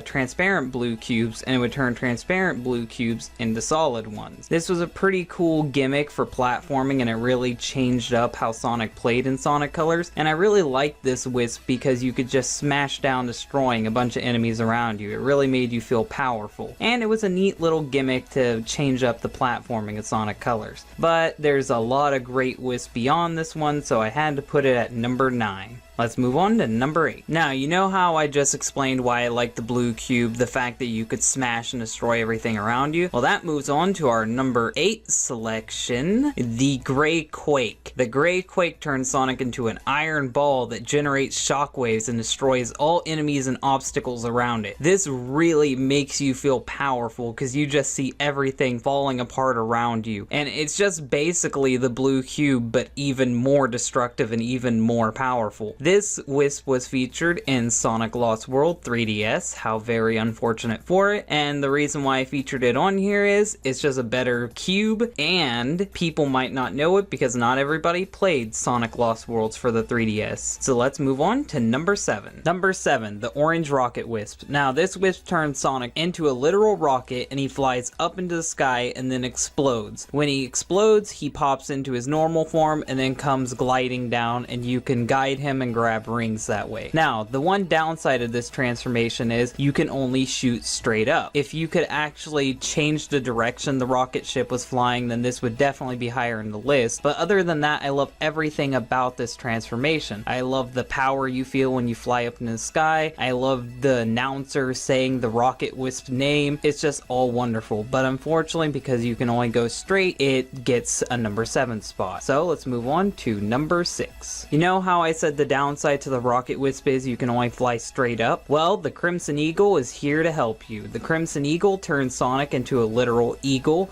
and he can fly around for a limited amount of time. He can fly up, he can fly down, and he can boost. This is an amazing transformation, and you actually feel like you're flying. I never knew that I wanted to fly as Sonic in a Sonic game, but this Lost World Wisp definitely shows you how fun it can be. Most people don't like the Wisp, but I think Crimson is definitely a good example to how Wisp can improve the gameplay of Sonic games. So let's move on to number 5. Now, if you liked the last one seemed fun to you, you're definitely going to love the Red Wisp or the Red Burst Wisp. This turns you into a living fireball, and it allows you to perform mid-air jumps, which is similar to flying, and you have charged explosions. Now this is like mixing the Crimson Wisp with the Iron Ball Wisp. You get to destroy everything around you, and you get to fly through the air. Not actually flying, but double jumps are fun too. So yeah, this definitely earns a spot as number 5. Number 4 is the Black Wisp or the Black Bomb Wisp. This Wisp turns Sonic into a giant bomb, and he can roll over enemies and cause explosions, wiping out enemies and obstacles around him. This is basically an upgrade to the Gray Wisp or the Quake Wisp, but without the earthquakes. If you love just causing destruction and mayhem, this is definitely your Wisp. And just how Sonic looks like when he transforms into this, it definitely looks evil. It looks like it's gonna cause so much destruction. If you just like destroying stuff in games and causing a lot of destruction, this is definitely the Wisp for you, and I had a lot of fun playing as it. This Wisp can be found in Sonic Lost World, and it's definitely worth it. This is the special edition of Lost World, just so you know. Now, you may have noticed a trend up until now that the Wisp that cause destruction and mayhem tend to be my favorite ones, and that's because it's really different than normal Sonic gameplay, and I just love smashing stuff. This trend continues with Violet Wisp, our number 3, or Violet Void. This turns Sonic into a black hole that sucks in enemies, objects, rings, and Sonic will grow bigger with each enemy that he sucks in. This Wisp is amazing. I loved using it. It's the epitome of destruction. But unfortunately, number 2 and number 1 causes even more destruction than this Wisp, so let's go on to number 2. Now, number 2 is a classic Wisp from Sonic Colors. This Wisp is the Purple Wisp, or Purple Frenzy. Now, purple is my favorite color, so this Wisp catches my eye right away. This Wisp turns you into a monster that eats everything in its path, and the more that it eats, the bigger it gets, and the more out of control it gets. The fact that you can't control which way it's going, and the fact that it's just jerking around the screen like a rabid dog, really makes me love this Wisp. It just causes mayhem everywhere it goes. But, unfortunately, there's one more Wisp that's more destructive than this one, and Wisp that I like more. Let's see what number 1 is. Number 1 is Indigo, or the Indigo Asteroid. Now, this Wisp turns Sonic into a blue planet-like object with a ring around it. Some could say it's a Saturn, and funny that it's a blue Saturn, just like Sega Saturn's logo. Now, this causes anything Sonic touches to disintegrate and surrounding into his orbit. The bigger his orbit gets, the more range he'll have to destroy stuff. This is the best Wisp when it comes to destruction, because the destruction just spreads. He just keeps getting a wider range and a wider range, and you can just see everything slowly disintegrating, turning into cubes around him. This is the best when it comes to destruction. The Cube Wisp can't compete, the Purple Wisp can't compete. Like, this is the pinnacle of destruction when it comes to Wisp. So yeah, this is definitely my number 1 favorite Wisp when it comes to Sonic thus far. Hello everybody, Dylan here. Now, today we are going to be doing a top 10. Today's top 10 is top 10 Sonic the Hedgehog character prototypes part 5. I looked throughout all of the Sonic news articles, throughout all of Sonic's comics and everything to find 10 more of these to bring to you guys. So, let's get into looking at these today on DHT. Number 10 is Terios. Now, I know I had Terios all the way back in my first video from last year, but I think this one's unique enough to have him on here again. This Terios, instead of having a weird visor thing over his eyes, instead has one blind eye and a scar by that eye. I would really like to know why this Terios is blind, and I would like to know why his inhibitor rings look more like handcuffs. I also like the scarf design on him, and I keep insisting that Terios the Hedgehog's designs were worked into Infinite, and I think the main reason why I suspect this is because no matter which Terios there was, they always had a weird thing involving their right eye, and this Terios also has that. And what do we see on Infinite? His left eye is blocked off, and we can only see his right eye. So I think that yet again Sega's working some of the concepts from older Sonic games into the newer Sonic games, and I think Terios has been recycled into Infinite. Number 9 is Styx the Badger. Now, if you saw my Sega's Stupid video, you would know why Styx is on here. She did make it into the final product, but she was neutered from her original version. Originally, Sonic and friends were gonna go meet Styx in the woods where she was a tribal leader, and then they befriend her and she decides to go back to their village with them. This explains why Styx is kinda crazy and off-putting. It's because she lived in the woods her whole life with her tribe. She is like a tribal person, so she doesn't know how the real world works. That's why she seems like she's a little off-putting, why she's a little crazy. It's not because she's actually insane, it's because she's been sheltered her whole life in the woods. So if you do that with anybody, they're gonna seem a little bit off when they're interacting with city people or town people like Sonic and his friends. I hate that we didn't get to see this because now people just think Styx has a mental condition rather than her just being a weirdo from the forest. Number 8, Venice the Minx. Now, the reason why Venice the Minx is back on another one of these lists is, unlike all the other ones, this one doesn't even look like silver. You wouldn't even know this is a silver prototype unless Yes, I told you. The only thing that's remotely silver about him at all is his chest tufts. Other than that, with his weird futuristic headband and everything, you can't really tell who the hell he's supposed to be. He gets on here for originality and for looking unique, but other than that, I like the silver design we got. I don't think I would like this Venice the Minx, and he's kinda giving off a create a character vibe from Sonic Forces. So yet again, more concepts that are looking like stuff that's being worked into Sonic Forces.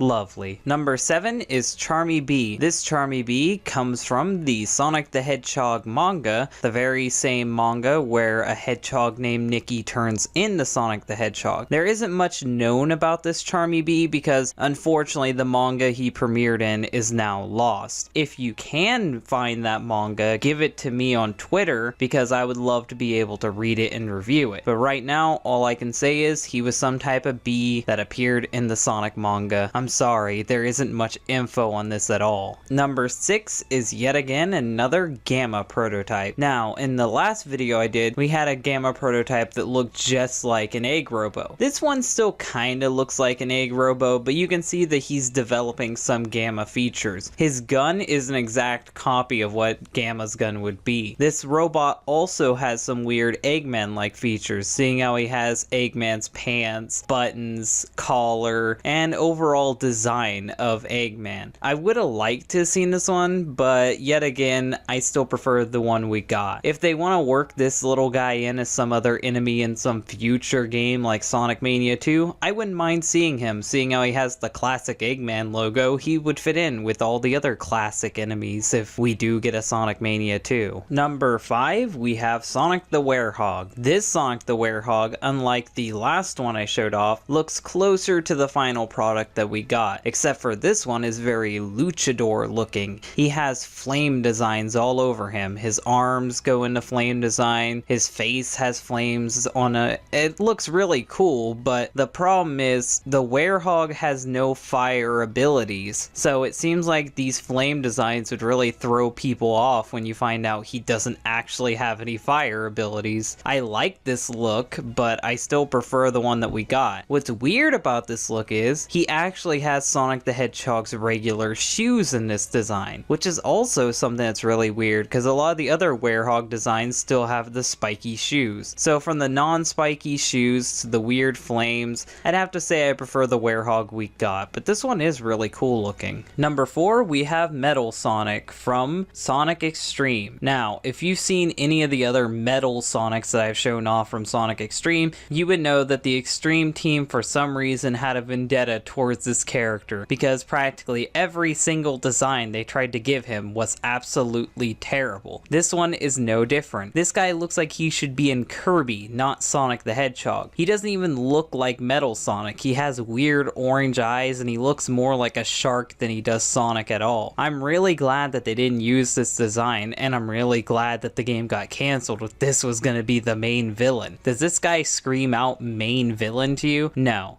I'm glad that he got scrapped, and I'm glad that the game got scrapped if this was gonna be our main villain. Like, seriously, look at this guy. He looks like something out of Kirby, not Sonic the Hedgehog. Number 3 is yet again another character from Sonic Boom. This time it's Dr. Eggman himself. Now, one of the unique things about Sonic Boom is that they were told they could do anything they wanted with the characters. So because sky's the limit, they started redesigning them. And out of all the Eggmen, I like this one the most because he looks more like Ovi Kentobar. For those of you who do not know, Ovi Kentobar is from the Sonic the Comic line of comics, and he is the good version of Dr. Robotnik. He's what Dr. Robotnik was before the lab accident. You can tell this is what they were going for here because he has practically the exact same hairstyle as Ovi Kentobar. Now, I'm assuming he would still be a villain, but we know nothing about this guy. He still has the weird little communicator that Eggman has, and he still has Eggman's goggles, and he does look evil, but there definitely could have been a chance of them pulling off an Ovi Kentobar and Dr. Robotnik thing yet again in Sonic Boom. Sonic Boom had so much potential, and I love hearing about the characters and concepts that they had for the original game, and I hope you guys like this Eggman as well. Now, remember what I said about the last entry, how when it came to the Sonic Boom development, sky was the limit? The main character that they wanted to modify was was Sonic the Hedgehog himself. And with this design, you could see how radically different Sonic could have been. This design took influence from Ratchet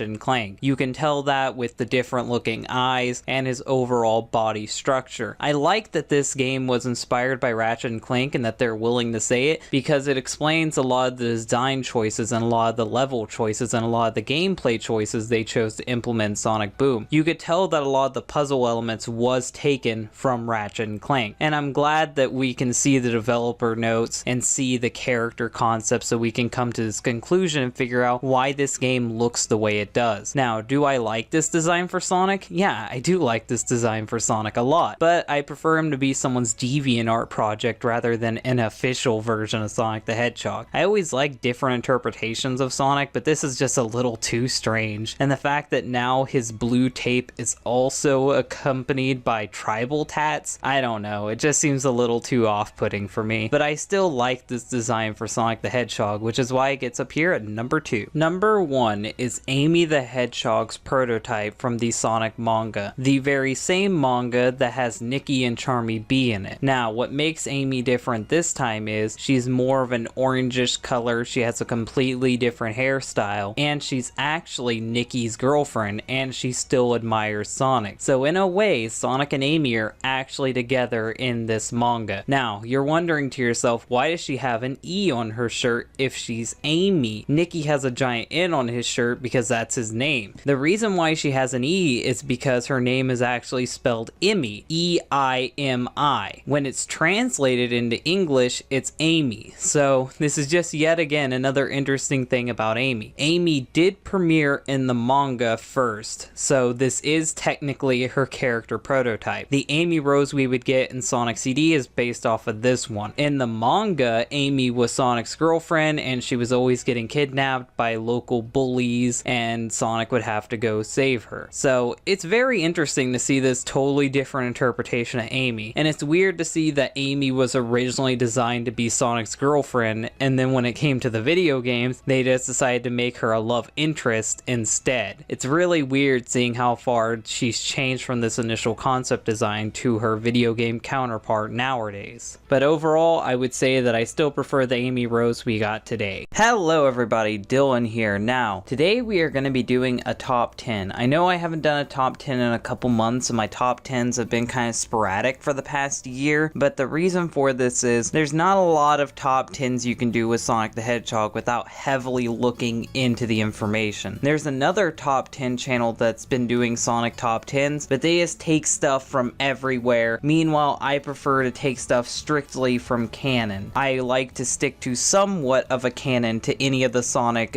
series. Like, sometimes I'll take stuff from the manga, sometimes I'll take stuff from the comics. It really doesn't matter. But today, I am making a special exception. Today, I'm going to be exclusively looking at meme characters. You heard me right. I'm going to be doing a top 10 on Sonic meme characters. So, let's get right into this today on DHT. Number 10 is Sunky. Now, Sunky is a cute little cartoon version of Sonic who has little dots for eyeballs and a cute little cartoonish body. This guy appeared in a few different parody games, and the two that I can remember off the top of my head is Sunky the Game and Sunky.MPEG. These are parodies of creepypasta game Sonic.exe, but instead of gathering its friends to kill them, Sunky is throwing a dance party for them and eating cereal with them. If you've thought that creepypastas was retarded for a bit now, you'll actually find some enjoyment in Sunky. It's just a nice, cute little meme game. So yeah, I would definitely recommend this game for you guys, but he's kind of new on the meme scale, and he didn't really do much with his game franchise, so he deserves a spot at number 10. Now, number 9 is a parody character made by user Really Freaking Clever for his Sonic reviews, and this character is called Josh the Hedgehog. Now, normally I'd give a brief summary of what they're about and why they look the way they do, but Josh already does this on his first appearance, so I'm just gonna play that clip. Greetings, humans. I am Josh the Hedgehog, a totally original character the likes of which you've never seen.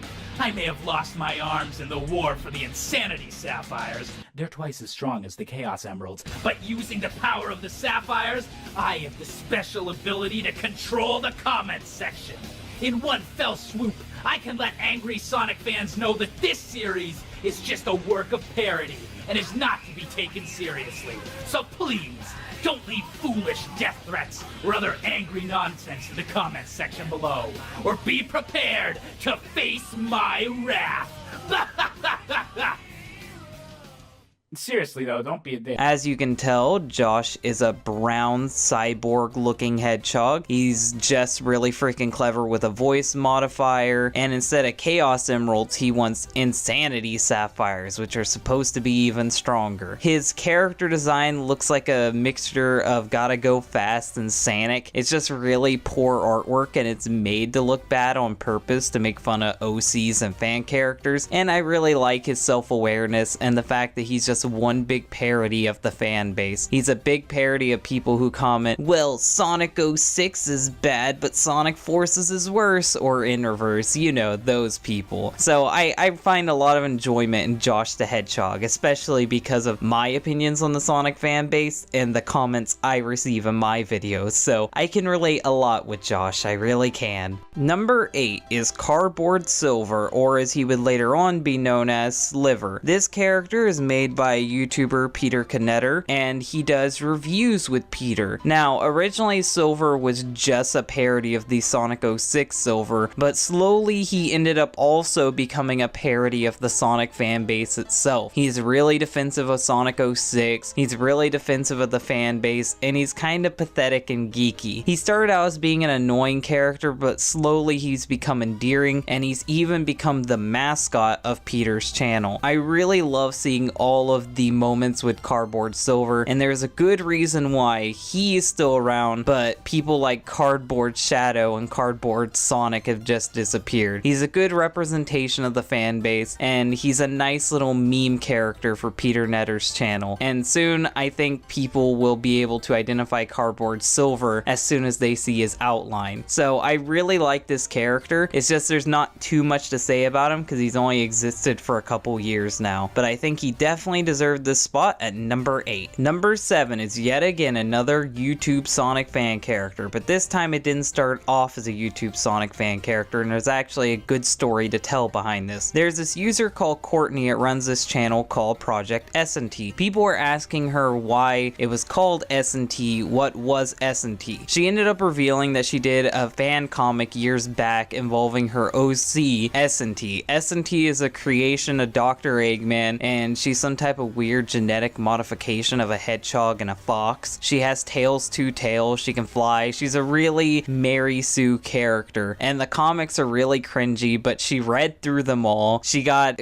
good voice actors to read the parts of Sonic, Shadow, Amy. It's just a really good story, and as the story goes on, we find out that there's no ending to the story. So Courtney actually had a live stream with all of the people involved, and everyone came up with an ending for Project S&T. I'm gonna be having her videos linked in the description below. It's really good. Check out S&T. I love this character. She's just so perfect. You need to go check her out. Go check out this character. So great. But unfortunately, because of how new she is to the meme status, she only gets number 7. So let's continue on to number 6. Now, this one's a really old meme in the Sonic fanbase, and if you've been around for as long as I have, you probably knew about this one. This is Danky Kang. Now, the origin of this meme goes all the way back to 2010 when a YouTuber uploaded a clip of the final Jeopardy round of the game show Jeopardy, in which contestant Jen McFan answers, "What is Berkeley?" in response to a clue about the only United States city to share a name with an element from the periodic table. Now, the way that she spelt this was so funny that it actually spawned a meme where where a user ended up photoshopping a screenshot to say, "Who is Donkey Kong?" in response to a blue character who runs around collecting rings. Now, according to Jeopardy, a question about Sonic has never been asked, so this is 100% fake. But if you actually know the origin to the meme, like I just told you, the funny thing is how she spelled it, not actually how ridiculous the answer is. So now, hopefully some of you know the origin to Donkey Kong. Now, the artwork that goes for Donkey Kong is really hilarious. It's always a mixture of Sonic and Donkey Kong, and I've enjoyed seeing the Donkey Kong meme for years. I just didn't know that it wasn't an actual answer, and hopefully you guys learned this too today. So let's move on to number 5. Number 5 is Ugandan Knuckles. Now, Ugandan Knuckles was originally made by a video game YouTuber who was doing a review and had a little cartoon Knuckles who said, "Oh no." Someone took that cartoon Knuckles and then made him sing "I Don't Want to Set the World on Fire" later on. Now, this isn't too important to the meme because this just is the cartoon character that someone took and made a 3D model of. Now, when they made this 3D model, it would be used in a game called VR Chat. When it was used in the game VR Chat, people ended up making him Ugandan, and when he's Ugandan, they ended up taking aspects from a movie from Uganda called Who Killed Captain Alex, and most, if not all, of what he says is a direct reference to that movie. It's a poorly translated movie, and all the English is extremely broken. There's a bunch of stupid lines like "Do you know the way?" and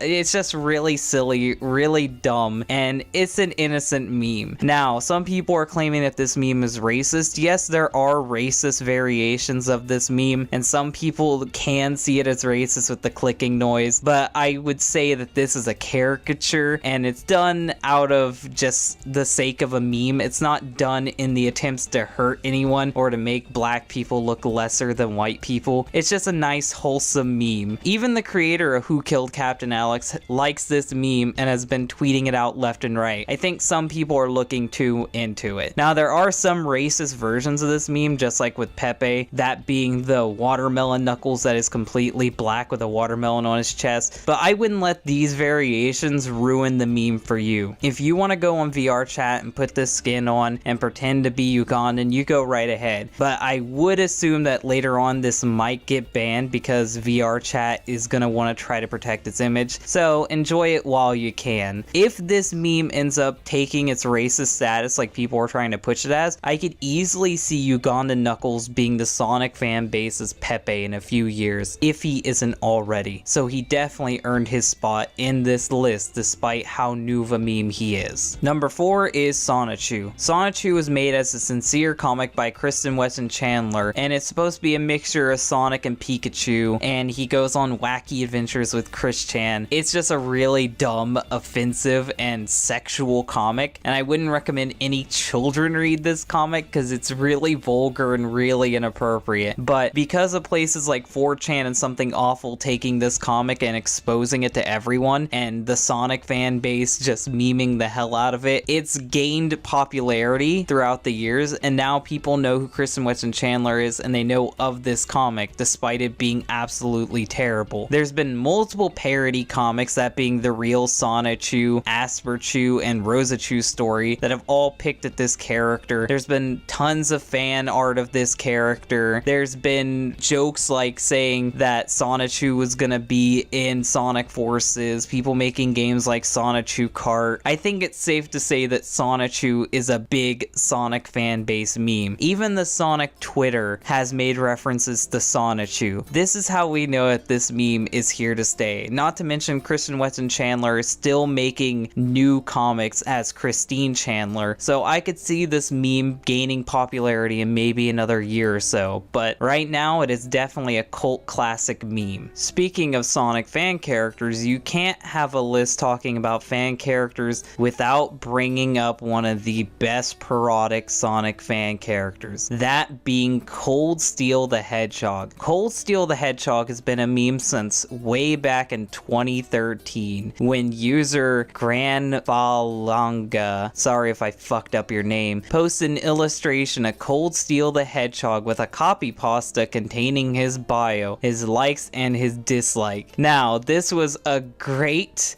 image. I love this character altogether. here. He's got earrings on his quills. His ear is chipped. He's wearing black makeup. He has red eyeballs and the edgiest jeans and chain combo you've ever seen. The chain is hanging off of his tail. And if you actually read his bio, which I'm not going to here because that would make this whole thing last for 3 minutes, and I'm trying to keep it at like maybe 2 minutes at most, you would see just how far in parody this guy's description goes. It's just completely silly. I'll have it up on the screen so you can read it if you want to. Cold Steel is such a good parody of fan characters and overpowered and ridiculous fan characters that he is everyone's go-to when talking about bad Sonic OCs. So he definitely deserves a spot on this list, and he definitely earned the number 3 spot for how terrible he looks and for how amazingly hilarious his backstory is. And now it's time to talk about the granddad of all Sonic memes, Gotta Go Fast. Now some people falsely associate him with Sonic, but Sonic was actually inspired by Gotta Go Fast, not the other way around. This fan art came all the way back from 2008 when it was posted to YouTube forums. I have no idea what those are or even if it still exists, but it was also on Sonic Central, and it was just really bad Sonic fan art that said Gotta Go Fast. In April 22nd of 2008, this started spreading around everywhere. People started making their own variations of the image and the art got everywhere. Gotta Go Fast has even appeared in Steven Universe. That's how well known this Sonic meme is. There's been hundreds of variations of this meme. This meme even went on to inspire Sonic, and Sonic is a whole nother story, but Gotta Go Fast definitely deserves his spot up there with the Sonic meme gods because he's been everywhere for the past 10 years and he's definitely earned his spot at number 2. Now, even though Gotta Go Fast came first, he definitely doesn't compare to Sonic Hedgehog. Sonic Hedgehog is definitely the more popular of the two and is definitely the more well known of the two. Sonic Hedgehog first appeared back in 2010 when a YouTuber, Ani X Heart, uploaded a video entitled How to Draw Sonic Hedgehog, and this was footage of them drawing a poorly done Sonic, and you know this art, everyone knows this art. It would be featured on the Sonic Twitter a lot, it would be featured in multiple videos, it would even end up in the Sonic YouTube channel and now an official Sonic game. In Sonic Forces you can get Sonic t-shirts, so Sonic definitely earned it placed at number 1 Sonic meme because he's in a fucking Sonic video game. This meme has actually made it into the official Sonic franchise, so it definitely earns its spot at number 1 for sure because it's been acknowledged by Sega and it's even appeared in their products officially. So yeah, he definitely earned a spot at number 1 for sure. Hello everybody, Dylan here. Now normally with my top 10s I give big history lessons on each one of my entries and inform you guys a lot where they came from and why I like them. Today I'm going to be talking about something that is really simplistic, so don't expect a lot of detail. Today I'm going to be talking about the Sonic animal friends you might not know. Now the Sonic animal friends that are strongly promoted with Sega are the ones from Sonic 1, you know, Flicky, Cucky, people like that. But the animals I want to talk about are the animals from Sonic 2 and Sonic CD. These are official and they have sprites that are in the games and they've even been used in Sonic Mania. So these are real characters and I think you guys would appreciate seeing some of the artwork. Now some of this artwork is fan made, so I'm telling you that now. It's done the same art style it would have been done in if it had an official sketch, and one of these characters is getting a sketch for the first time. So hopefully you guys enjoy this video. Just know there's not going to be a lot of commentary because I mainly pick these guys based on looks alone. So let's get into this video today on DHT. Number 10 is Docky. Now Docky is a gray little bird from Sonic CD. This bird was hard to find, so he definitely earned his spot at number 10, but the reason why he's so low on the list is he's just a gray Flicky. And Flickies have been in plenty of games throughout Sonic's history. They've even had their own arcade game, and they've even been like co-stars in games like Sonic Adventure. So Flicky is not an animal that is rare. Flicky is not an animal that is obscure. We see Flickies monkeys all the time, but no matter what he looks like, he is technically a different species called Docky. So yeah, Docky, you earned your place at number 10, but you're definitely not getting higher by looking exactly like a Flicky. Number 9 is Wiki, and he has a lot of problems that the last one had. He's from Sonic CD, so he's really hard to find, and he looks like an already existing Sonic animal, the Pecky. And no offense to him, but Peckies are cuter. Peckies are known to have a little bit of yellow feathers in front of their face, and it just makes them overall the more adorable penguin. So I understand why Peckies went on to be in Sonic Lost World, meanwhile Wikis just kinda got forgotten. Oh yay, at number 8 we have yet again another random bird. This little yellow bird is called a Lucky. Just like the other two, he's from Sonic CD, and as far as I know, he hasn't been seen since. The reason why he's higher than the other ones is he has a little bit of uniqueness to him. He has some unique chest patterns, and that chest pattern is also repeated by his eyes. I also like the curve of his beak and the curve of his feathers on his head, but overall his design is just kind of unappealing. It's very generic, and we have plenty of Sonic birds, so I'm really eager to move on to the more original animals later on this list, so let's keep moving forward. Number 7 is the Nicky. Now the Nicky are little angelfish that are found in Sonic CD, and they come in two different patterns, red and blue. Now what makes these guys unique and why they're higher than the other ones is they are actually a callback to Sonic 1. In Sonic 1, if you looked in the sky of these special stages, you would see 3D birds and 3D fish, and these guys are identical to the fish in those special stages. And because I love Sonic 1 so much, I had to put them on here. Not to mention there are plenty of birds in Sonic, so these are the fish to even that out and make the special stage have more meaning to it. So I like the Nicky, it's just too bad we don't really get to see them anymore in Sonic. Now we get to move on from Sonic CD onto a character from Sonic 2, and this guy's artwork is actually done by Naito Oshima, so I'll give him credit for that. This is Locky the Eagle. Locky is very cute, and he's striking a little pose by patting himself on the chest. I really love his design, and I really love how cute he is. It's just such a shame that Sega has never really used this art anywhere else. It didn't make it into the Sonic 2 manual, it didn't make it into any of the promotional stuff, it only made it into like a few of the magazines, and we never really gotten a re-release of this character. He has no figures, no merchandise. I would just really love to see Sega put Locky on some stuff. This artwork was done by Naito Oshima, so you have to have the artwork. I would really love to see Locky and the other ones that have official artwork come back, Sega.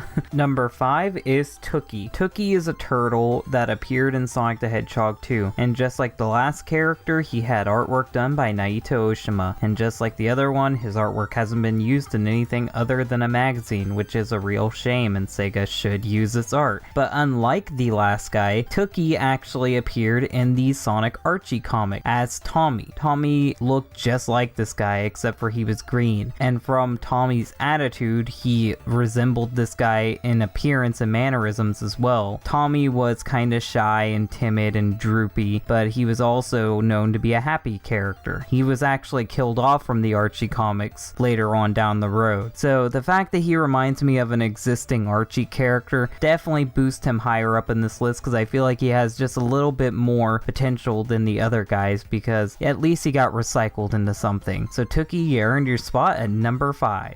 Number 4 is yet again another animal from Sonic CD. This one is called Flocky. Now I'm gonna admit my bias. I like sheep looking characters, and this guy is a ram, so he's adorable. I really like him, he's cute, and I'd love if we got more of these guys in the actual Sonic games. There's not very many sheep character in Sonic, and I would like it if we got some more sheep in there. This guy's cute, and he definitely earned his spot at number 4. Number 3 is a monkey from Sonic the Hedgehog 2 named Walkie, and the reason why he gets so high up on the list, he reminds me of my favorite badnik, Coconut, and it probably helps because he was drawn by Naito Oshima, same as Coconut. Now the reason why I like this guy so much is Coconuts is my favorite badnik. I even have a little figure of him that I showed off in my figure opening video, so I obviously have a bias towards this character, not to mention as a kid and growing up I've always liked monkeys. I think they're cute, and I think this guy is is cute. He has a very nice simplistic design. I love this look, and it's a shame that he's not one of the core flicky animals that Sonic hang out with. I would really like to see this guy make a comeback. He's really cute, and I could see people wanting to buy merchandise with his face on it. You already have the art, Sega. You could use this anytime you want to. Number 2 is Becky. Now, Becky is a cute little bear from Sonic the Hedgehog 2, and out of all the Sonic the Hedgehog artwork, he is definitely my favorite of the animals. He's got cute little arms, cute little legs. He's short, fat, and chibi, and I love him. He's got a little nose. He's got a crescent moon on his stomach, which kind of looks like Knuckles' pattern now since I look at it, and he kind of reminds me of the Pokemon Teddy Ursa. I don't know if they're both inspired by something Japanese or if the Pokemon was inspired by this guy, but they're both definitely cute, and he gets points for reminding me of the Pokemon. I love this guy. He's my favorite art from Sonic 2, and it just reminds me that it's so upsetting that Sega just won't reuse this art. Look at this guy. He would be at number 1 if it wasn't for the story that I have to tell about the number 1. So let's move into it right now. Now, number 1 is special in so many different ways. I told you earlier that a lot of the animals from Sonic the Hedgehog 2 had official artwork done by Naito Oshima. Well, one character didn't for some reason. This was a little mouse that appeared in Sonic the Hedgehog 2. Now, for some reason, this guy actually didn't even have a name, and we only just got a name when he reappeared in Sonic Mania. This guy's name is Mickey. Now, because he didn't have any art, I had to contact the artist that I know and who has done artwork for me before, Kira. Now, Kira drew this guy, and she did a great job recapturing Naito Oshima's artwork. So hopefully you guys can see him right now. This is the first time he's ever had artwork done for him as far as we know, and the reason why I think that he was hidden and his artwork wasn't shown off is because of his name. His name is Mickey, and he's a mouse. It doesn't matter if it's spelled different. Sega probably just didn't show him and didn't name him out of fear that Disney would sue for some reason. So it's a disappointment that we didn't get to see Mickey for so long, but now thanks to my friend Kira, we actually get to see him. He's really cute. I really like his design, and I could actually see Mickey turning out like this. Thank you, Kira, for giving us a chance to actually see this guy for once, and he definitely wins for the most obscure Sonic friend. Hello everybody, Dylan here on DHT. Now, today we are going to be doing a top 10. Today's top 10 is going to be top 10 Sonic related YouTube channels or playlists. They're not strictly Sonic tubers. Some of them are people that just have one Sonic the Hedgehog playlist that I really want to recommend to you guys. So yeah, if you were thinking this is going to be a Sonic tuber list, no. A lot of Sonic tuber channels are just either top 10s or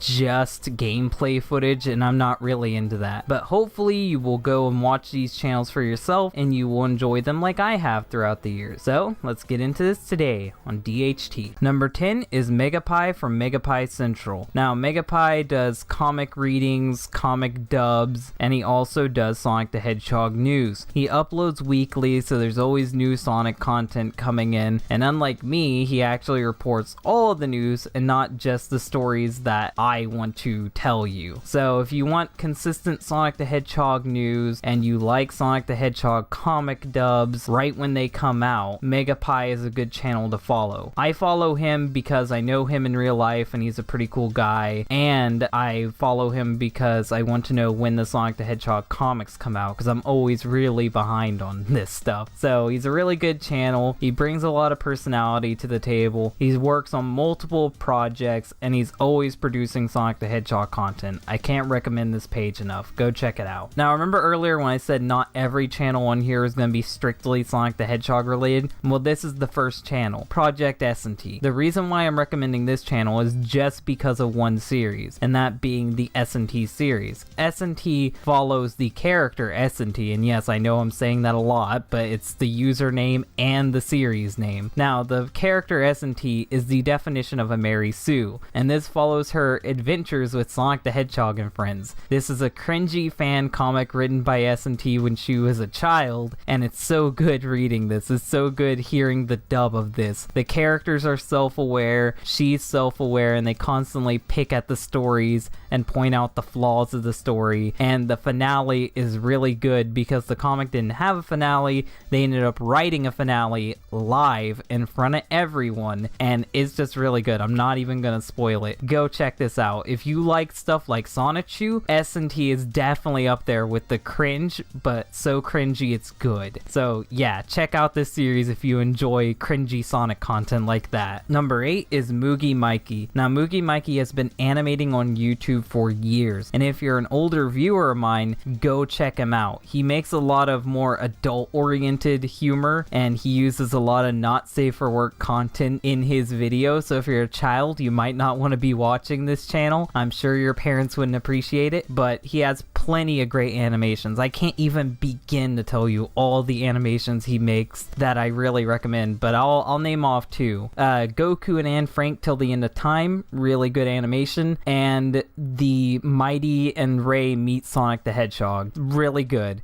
Just go check it out. Really good adult oriented humor. I don't see that a lot with Sonic the Hedgehog, so it really makes his page stand out alongside all the other Sonic the Hedgehog YouTubers. The next channel is another one of those channels that's not strictly Sonic the Hedgehog related, but has a Sonic the Hedgehog playlist that I want to recommend. Goomba Guy Videos has been doing a series where he's been reviewing all of the Archie comic issue by issue. How he does his reviews is he sums up the entire comic, tells you what happens throughout the whole story, and then gives his thoughts about the story plot. And I really like this more analytical style of reviewing. It reminds me more of the Linkara type of reviews. So if you like Linkara's reviews and you want to see it done to the Archie comics, this is definitely a good channel to check out. He's been reviewing all of the Sonic Archie comics, and I really enjoy his reviews. Now this channel is very similar to the last channel, that being that they both review Sonic Archie comics, but the way he reviews is completely different. This is the Jackadex. Now the way that he reviews the comics is he reviews story arcs. Instead of just reviewing everything issue by issue, tearing apart every little flaw, he sums up what happens throughout an entire story arc. He would hit the Endgame saga, the Mecha Madness saga. So if you want a more comedic review and a more laid back review and a less analytical review that just sums up everything, this is the series for you. If you don't want to see someone pick apart every issue by issue of the Archie comics, but you want a comedic retelling of those story arcs, this is definitely the channel for you. It's a really good series. I watch them every time they come out, and here recently he's actually gone back to hitting the original Archie stuff, because before he just hit the sagas, now he's been reading the Sonic archives. So I can't recommend this page enough. The humor is really good here. It's a comedic reviewer, so go check him out. Number 5 is Billiam. Throughout the years, Billiam has done a lot of Sonic the Hedgehog related content. Originally he was doing a series called What the Fuck Sonic, where he points out flaws with the series, flaws with the fan base, and makes fun of Sonic the Hedgehog. But later on he would actually do full-on reviews of Sonic the Hedgehog, and last year he did a full series reviewing every single game and giving the history behind every single game in Sonic the Hedgehog. And then he made a giant video summing up all the playlists, and it's a 2-hour series, so I would definitely recommend you go check that out. I'll have that linked in the description below. But even though that came out, he's still doing Sonic the Hedgehog related content. He's finding more obscure things to talk about Sonic the Hedgehog, and when the new games come out, he's still reviewing them as well. Billiam brings a lot of humor to his reviews, so if you want to see more humorous video game reviews and a good retrospective on the whole series, go check him out. I can't recommend him enough. Number 4 is the Sega Scourge, the Sonic Theorist, and out of all the Sonic Theorists, I personally think that his channel is the best, because unlike all the other ones, he has well-timed jokes, funny side characters, and he hits really obscure theories that I would have never thought to cover myself, like how Sonic can breathe in space and how the ancient Babylonians influence the architecture in the Sonic games. He has really high quality videos, but unfortunately that high quality does mean that there is a gap between uploads. So if you don't mind waiting on content, this is definitely a channel I would check out. He's always producing good Sonic content. It's just unfortunately he doesn't upload that frequently. Number 3 is Peter Netter, and he has the series What's Up with Sonic. Sonic. It's a comedic review series, and he ends up covering everything from Sonic the Hedgehog cartoons, Sonic the Hedgehog anime, and Sonic the Hedgehog games and spin-off games. If you like comedy style videos, then this is definitely the channel for you. Peter is really funny, and his side character, Cardboard Silver or Sliver, is really hilarious. I can't recommend this enough if you're into comedic reviews. Now we have number 2. Number 2 is Radical Soda. Radical Soda started out doing Sonic the Hedgehog Let's Plays and Sonic the Hedgehog animations, and those are really high quality. His animations are really hilarious. But now he's been doing Sonic the Hedgehog game reviews, and his Radical Soda Sonic the Hedgehog game reviews are perfect. He has plenty of skits between his reviews. He has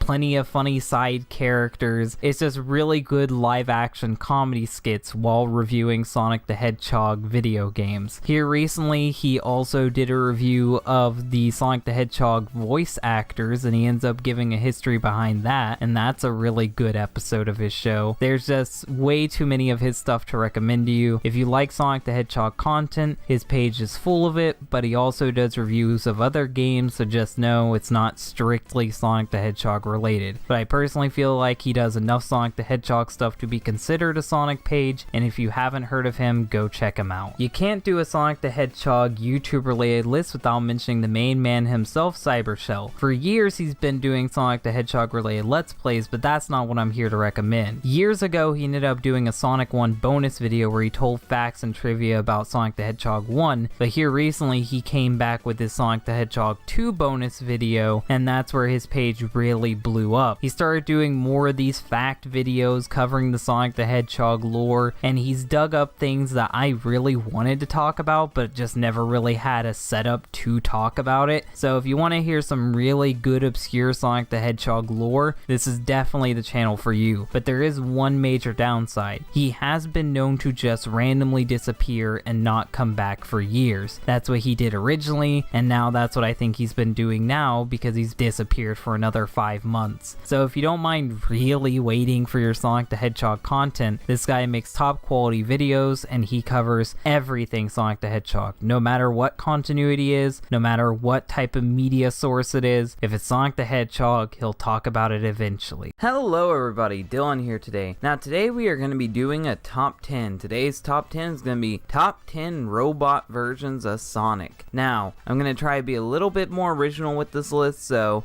don't get upset that Metal Sonic isn't here. So, let's get into this video today on DHT. Number 10, Mecha Sonic. Now, the reason why Mecha Sonic is getting on this list is this Mecha Sonic can go supersonic. He was able to stand both Sonic the Hedgehog, Knuckles, and Tails, and overall I just really like his design. Most Metal Sonics or Robot Sonics are tiny, slim, and designed to go fast. This robot version of Sonic was solely designed to beat the crap out of him. I really like his Terminator-esque look, and I think he deserved his spot at number 10. Now, number 9 isn't on here for any feat he accomplished himself. Hell, he doesn't even have a name. He is solely on here because I want to tell you the story about how he came into existence. Sonic in the Archie comics was pulled into another dimension by Sonic the Zone Cop. When he was pulled into this other dimension, he was told that a Chaos Emerald had mutated the wildlife, meaning that there was monstrous Godzilla version of all of his friends. Well, it turns out Dr. Robotnik is good in this universe, and his name is Kento Bar, and his job is to go beat the crap out of the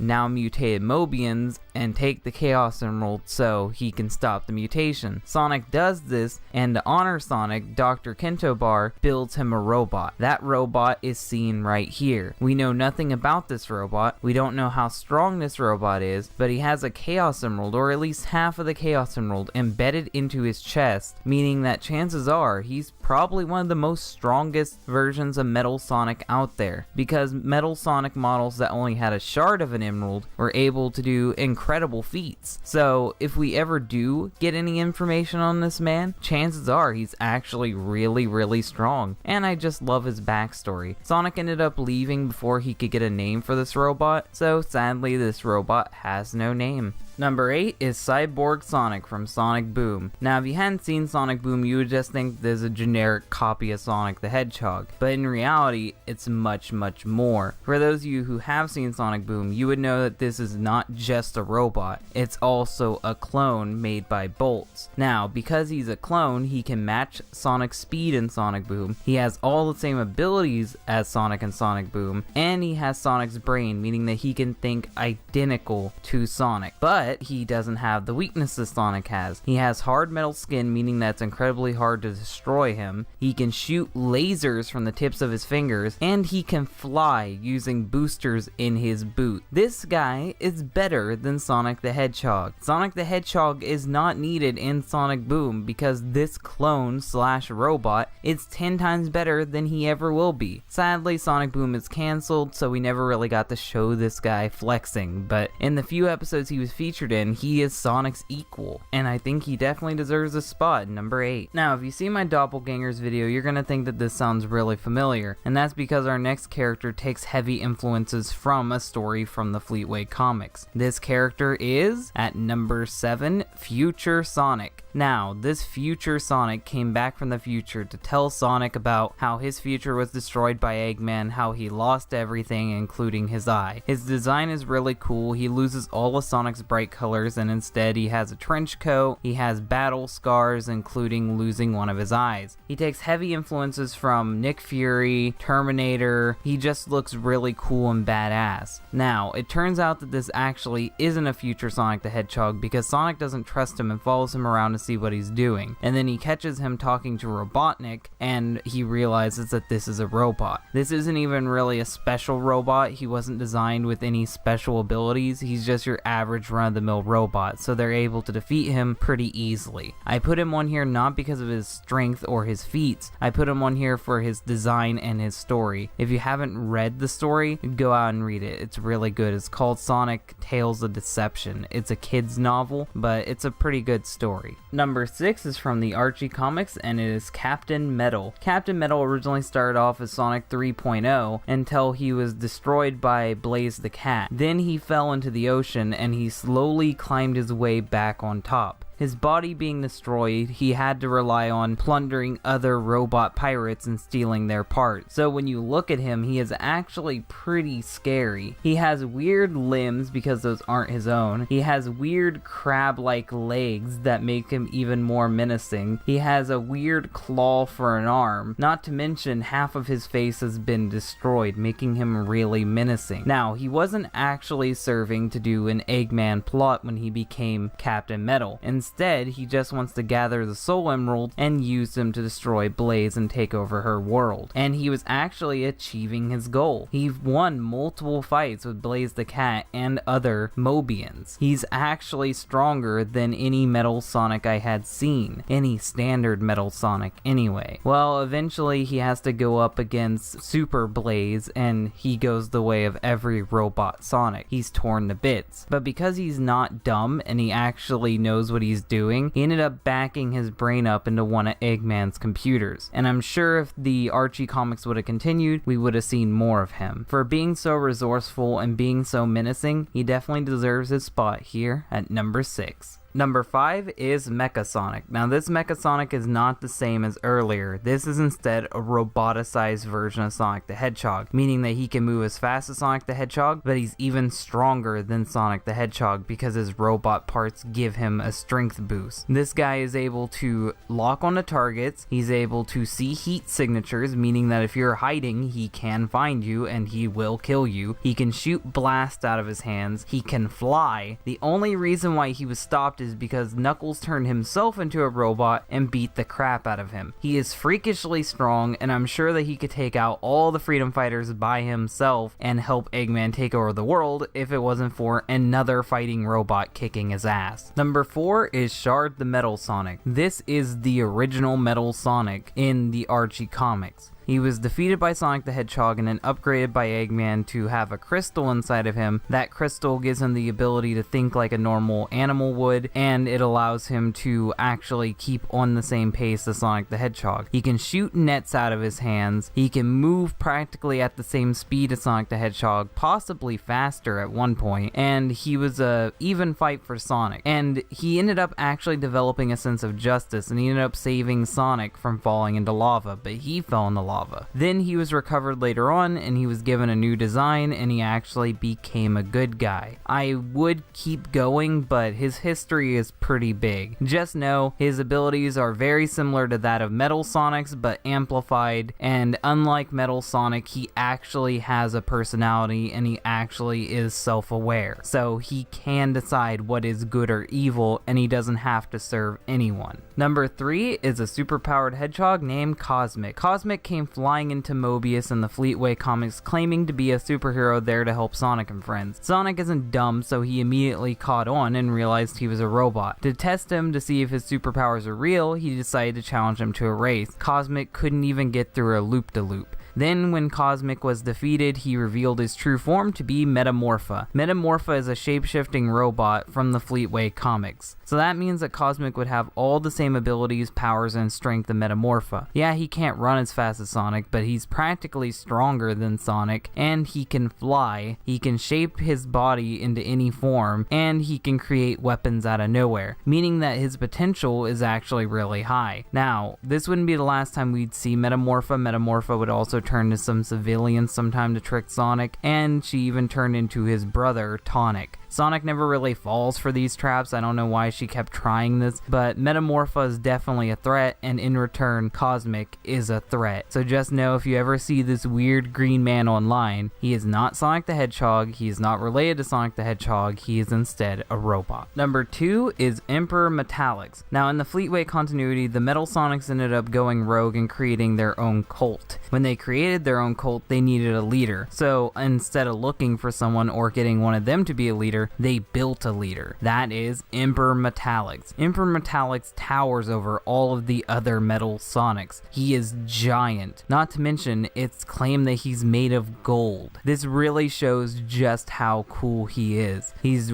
dark red color. You can see a weird shine to him. Not to mention, his chair that he sits on claims to have anti-gravity features. It can teleport. It can suspend people in midair. He has a lot of really cool features, and I think he was definitely built to be the leader of these robots. We never really got to see him do much, but I'm sure he would actually be stronger than all the other Metallics or Metal Sonics in that comic. It's really a shame that we never really got a conclusion to his arc, and we never really got a conclusion to his character. He's a really cool character with a really cool design, and it's interesting to see how many Metal Sonics go rogue despite the continuities being so different. He definitely earned his spot at number 2 though. Number 1 is Sonic Man. Not the Sonic Man from Sonic 06, but instead the Sonic Man from the Sonic Mega Man crossover in the Archie comics. This Sonic was roboticized, but not just roboticized. He was roboticized with Wily's technology and Eggman's technology, meaning that he is as strong as the Mecha Sonic from earlier, but even more so. He also has Mega Man's copy ability. He can create force fields, he can gather ring energy to amplify his power, and he can use chaos abilities because he is a roboticized Mobian, meaning that the potential of how strong he is fucking insane. Not to mention he also has Mega Man's Mega Blaster, which can be supercharged up, meaning that if he were to go rogue or no one was able to stop him or revert him back to Sonic, he could actually destroy everyone and everything, because with Mega Man's copy ability, he can kill a bunch of other robot masters, steal their abilities, and continue to upgrade himself and become an unstoppable killing machine. His potential is too high, and he is definitely greater than any Sonic robot that's ever existed. Hello everybody, Dylan here. Now today we're going to be doing a top 10. Today's top 10 is going to be top 10 Sonic the Hedgehog badniks. Now we're not going to be doing a Sonic the Hedgehog badniks 1 from Sonic 1 and a Sonic the Hedgehog badniks part 2 from Sonic 2. I'm just going to be covering every badnik from any game. So let's get into is today on DHT. Number 10 is the Egg Robo. Now I put the Egg Robo here because he is a very iconic villain and has played a lead role multiple times. The first time being in Sonic 3 and Knuckles. When you're playing as Knuckles, the Egg Robo is the main villain, and Sonic Mania, where the Egg Robos get turned into the hard-boiled heavies. Now the Egg Robos themselves are the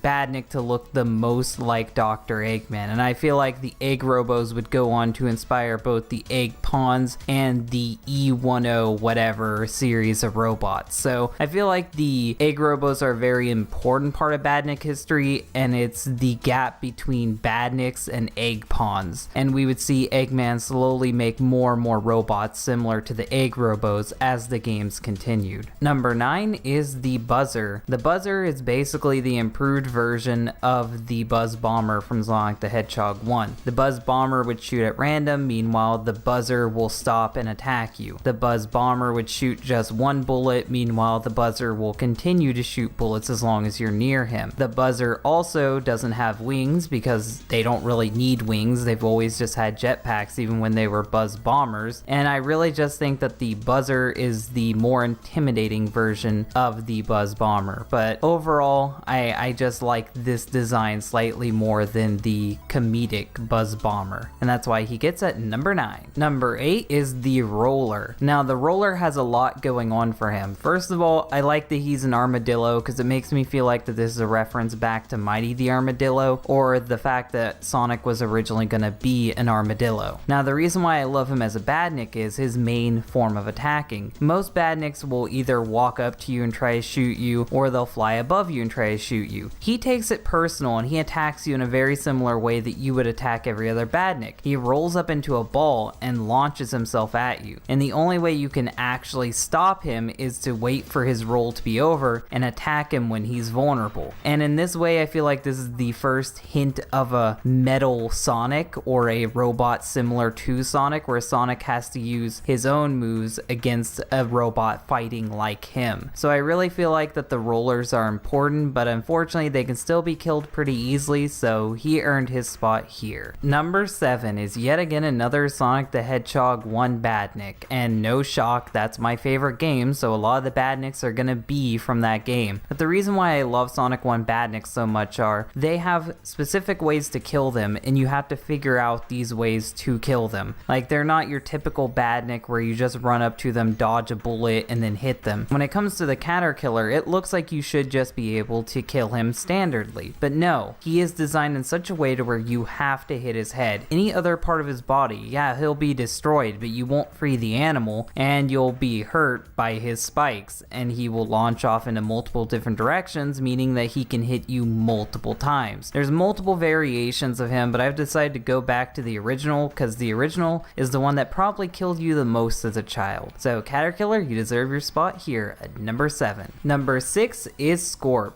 Now the reason why I like Scorp so much is Scorp was put into a desert level, which really fits his animal theming, and his attack pattern. His attack pattern is he has a little stinger, and on that stinger he has a spiked ball. So if you try to just lunge right at him, chances are you're going to get hit by the spiked ball. And in some situations you won't even have much time to react before he launches the spiked ball at you, and he can retract it and continue to launch. The only way you can really get him is to either sometimes roll into him or to hop onto him when he launches his attack, meaning that this is a very skilled type enemy, but his difficulty isn't that hard, so he gets his spot here at number 6. Number 5 is yet again another Sonic 3 and Knuckles badnik, and it is the last Sonic 3 and Knuckles badnik to make it on this list. That badnik is Dragonfly. Now I really hate Dragonfly, and the reason why he's here at number 5 and not up higher is I really feel like he's an unfair badnik, and I really feel like that his learning curve was a bit too strong to be a level 1 type badnik. Yeah, if you're playing Sonic 3 and Knuckles, it's cool to see that this badnik is later on, like this is the second half of the game, you've already had to learn the badnik patterns. But if you're just playing Sonic and Knuckles and you realize that this guy can only be hit on his head, and if you try to hit him from any other position you're gonna get hit by his tail, that's very nerve-wracking, and it's very off-putting that he would be in the first level. Now I get it that Sonic 3 and Knuckles is a a full game and you should play it like that, but some of us had the misfortune of playing Sonic and Knuckles first, and this guy really caught us off guard. And seeing how there really isn't any more badniks similar to him in Sonic 3 and Knuckles, or Sonic and Knuckles, just the Sonic and Knuckles half of the game, it's kind of off-putting that such a difficult badnik would be in what is seen to me as a level 1. Number 4 is the Shell Cracker. Now, if you played Sonic the Hedgehog 2, which I guarantee most of you, if not all of you have, and you've actually beaten the game, Shell Cracker is your mortal enemy. When you get to Metropolis Zone, Shell Cracker is always placed in the worst spot he could be placed in, just outside of your reach, and more than likely he is going to punch you before you have any chance to actually defeat him. So the best way to defeat him, from what I've seen in most of his positioning, is to take the hit, use your invincibility frame, then kill him. He is needlessly hard, and he is definitely earning his spot here at number 4, because as far as I'm aware, in most spots they place him in that game, you have to get hit to beat him. Now, I'm sure there's some elite person out there that can beat him without getting hit, but I'm definitely not that person, and I've seen so many people die by this badnik. Now, number 3 is very similar to number 4. Number 3 is a badnik from Sonic 2, it's a badnik from Metropolis Zone, and it's very difficult because of how it launches its attack. But unlike our previous badnik, this one can actually be overcome pretty easily. Number 3 is Slicer. Now, Slicer is a praying mantis type badnik that will launch his arms at you, and once he launches his arms at you, he'll be completely defenseless, unless you go off screen at just the right time to where his arms regenerate. So as long as you let him launch his arms off and you see them fall off, he won't get them back, and then he's open for attack. Now, all of his Slicer attacks have a pattern, so if you can learn his pattern, you can actually avoid the attack completely, which is why I put him above the Shell Cracker, because unlike the Shell Cracker, you can actually learn from this badnik and learn to avoid it, so the better you get at the game, the less likely you are to get hit by him. Number 2 is the last badnik from Sonic the Hedgehog 2. This badnik is Coconuts. I put him so high on the list because 1, I like monkeys, and 2, he is the first badnik you encounter in Sonic the Hedgehog 2. And being the first badnik you encounter, he actually teaches you how the badniks will work in this game. When you're running along, you'll see Coconuts. If you try to jump at him at the wrong time, you'll get hit with a coconut. If you try to ignore him and just goof around, you'll get hit with a coconut. He teaches you that the badniks in this game have patterns to their attacks, and you have to attack them when they are vulnerable. So in a lot of ways, Coconuts is one of the badniks that teaches you how to play Sonic the Hedgehog, and he's many people's first badnik, so he definitely earned his spot at number 2. Number 1 is the Motobug. Now, the Motobug isn't number 1 because of its difficulty. Motobugs are really simple to kill. The reason why he's number 1 is the Motobugs are practically the Goomba of the Sonic the Hedgehog franchise. They constantly come back, they're the first enemy you ever encounter, and they are very simple to teach you how to play the game. In Sonic the Hedgehog 1, when you're running through Green Hill Zone, you see the Motobug. You can either hop on top of it, you can either push down to roll into it, or you can get hit by it. This badnik teaches you everything you need to know in Sonic the Hedgehog 1 before you even leave Green Hill Zone, before you even go into Green Hill Zone. This enemy is placed right at the beginning of the map, and this enemy is still very relevant all the way up until today. They get featured in practically every single game, and even though they're so easy, people really do love this badnik.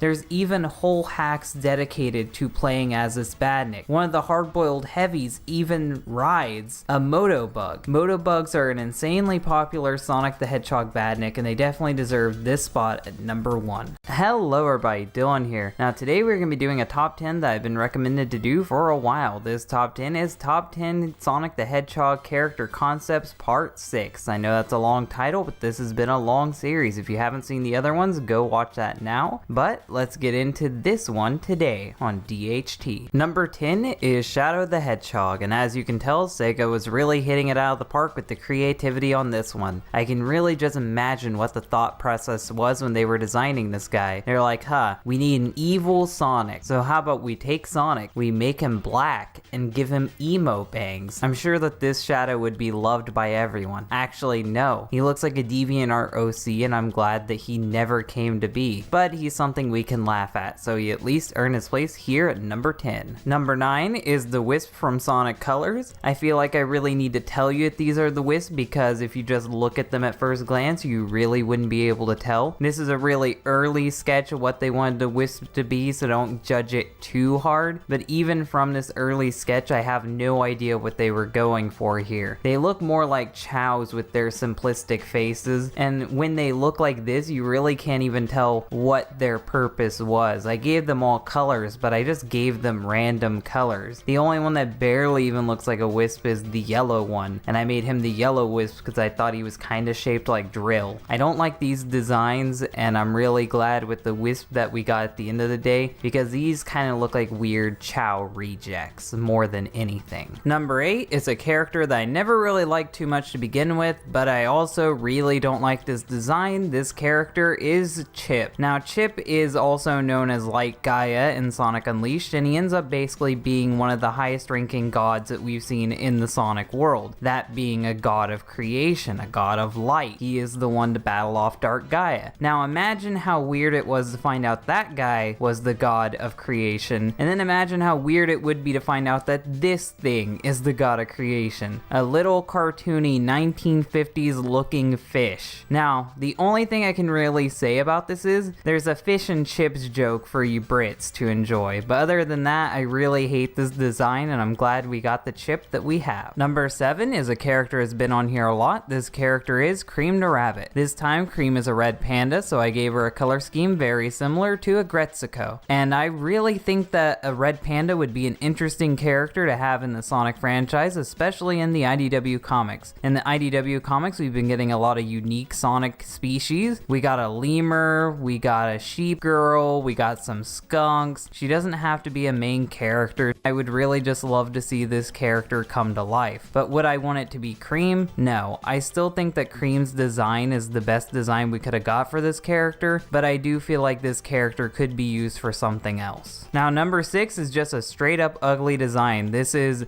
Bunny Rabot's design from the Sonic Sat AM cartoon. Now, I think they kind of missed the mark on this design, seeing how she is supposed to be named Bunny Rabot, and that's supposed to be a pun on how she's half rabbit, half robot. She's a rabot. Instead, she's not even half rabbit. She's more like 2/3 robot, so the naming pun doesn't work. I don't like how her ears are wrapped up to imitate a ponytail. It looks ugly, and she looks more like a rabbit grabbed Tony Stark's first suit and then just decided to be a ghetto superhero. I don't like this design. I think it's terrible, and I'm really glad we never got to see it in the comics or the cartoon. We go from a really terrible concept to yet again a really good concept. This is Infinite the Buffalo. Now, do I want Infinite to be a buffalo? No. I really like that Infinite is a jackal. I like jackal symbolism throughout all of history. I like the jackal symbolism throughout Egyptology. So no, I wouldn't want him to be an American buffalo. But I do think that this could have worked as like an assistant to Infinite. You know how Infinite originally had the Jekyll Squad before he transformed? What if instead he had more animals that were embedded with fake phantom rubies? I think that would be a really interesting concept, and I love this guy's color scheme. He has purple gloves to imitate the purple of the phantom ruby, and you can see a slight glow behind his mask instead of the glow that takes over Infinite's entire eye. I really like this design, I really like this concept, and I would really love if this buffalo made it into a what if or somebody's fan fiction. So yeah, I like the character, but I wouldn't want it to be Infinite. For number 4, we go back to the canceled Sonic Extreme game to see one of the bosses that was going to be in the game. This boss has no name, it is just a robot sitting in a chair. When you first encounter him, he is a complete robot, but as you fight him, he ends up tearing his body in half, and when he tears his body in half, he can actually use his middle half to fly around and shoot laser beams at Sonic. I think that's a really cool concept for a boss, and I really like that this isn't just your standard run-of-the-mill robot. But unfortunately, because Sonic Extreme was cancelled, we have no idea what else this guy could do, what purpose he served to the plot, and sadly, he's just gonna be forgotten about. So Unnamed Robot, you earned your spot here at number 4. Now, number 3 is a design that Naoto Oshima really liked and he kept pushing into everything. Originally, he was entered to be Sega's mascot and that didn't work. Then his design got worked into Sharp's Chicken, one of Sonic's bandmates, and that didn't work. Then finally, Max the Parrot was invented. And Max the Parrot is just a really cool looking parrot. He has sunglasses on, he wears a Letterman jacket, he has shoes very similar to Sonic, and he was invented around the same time that Sega Sonic was, so he was pushing for him to be friends with Sonic along with Ray and Mighty. And we all know what happened to Ray and Mighty. They disappeared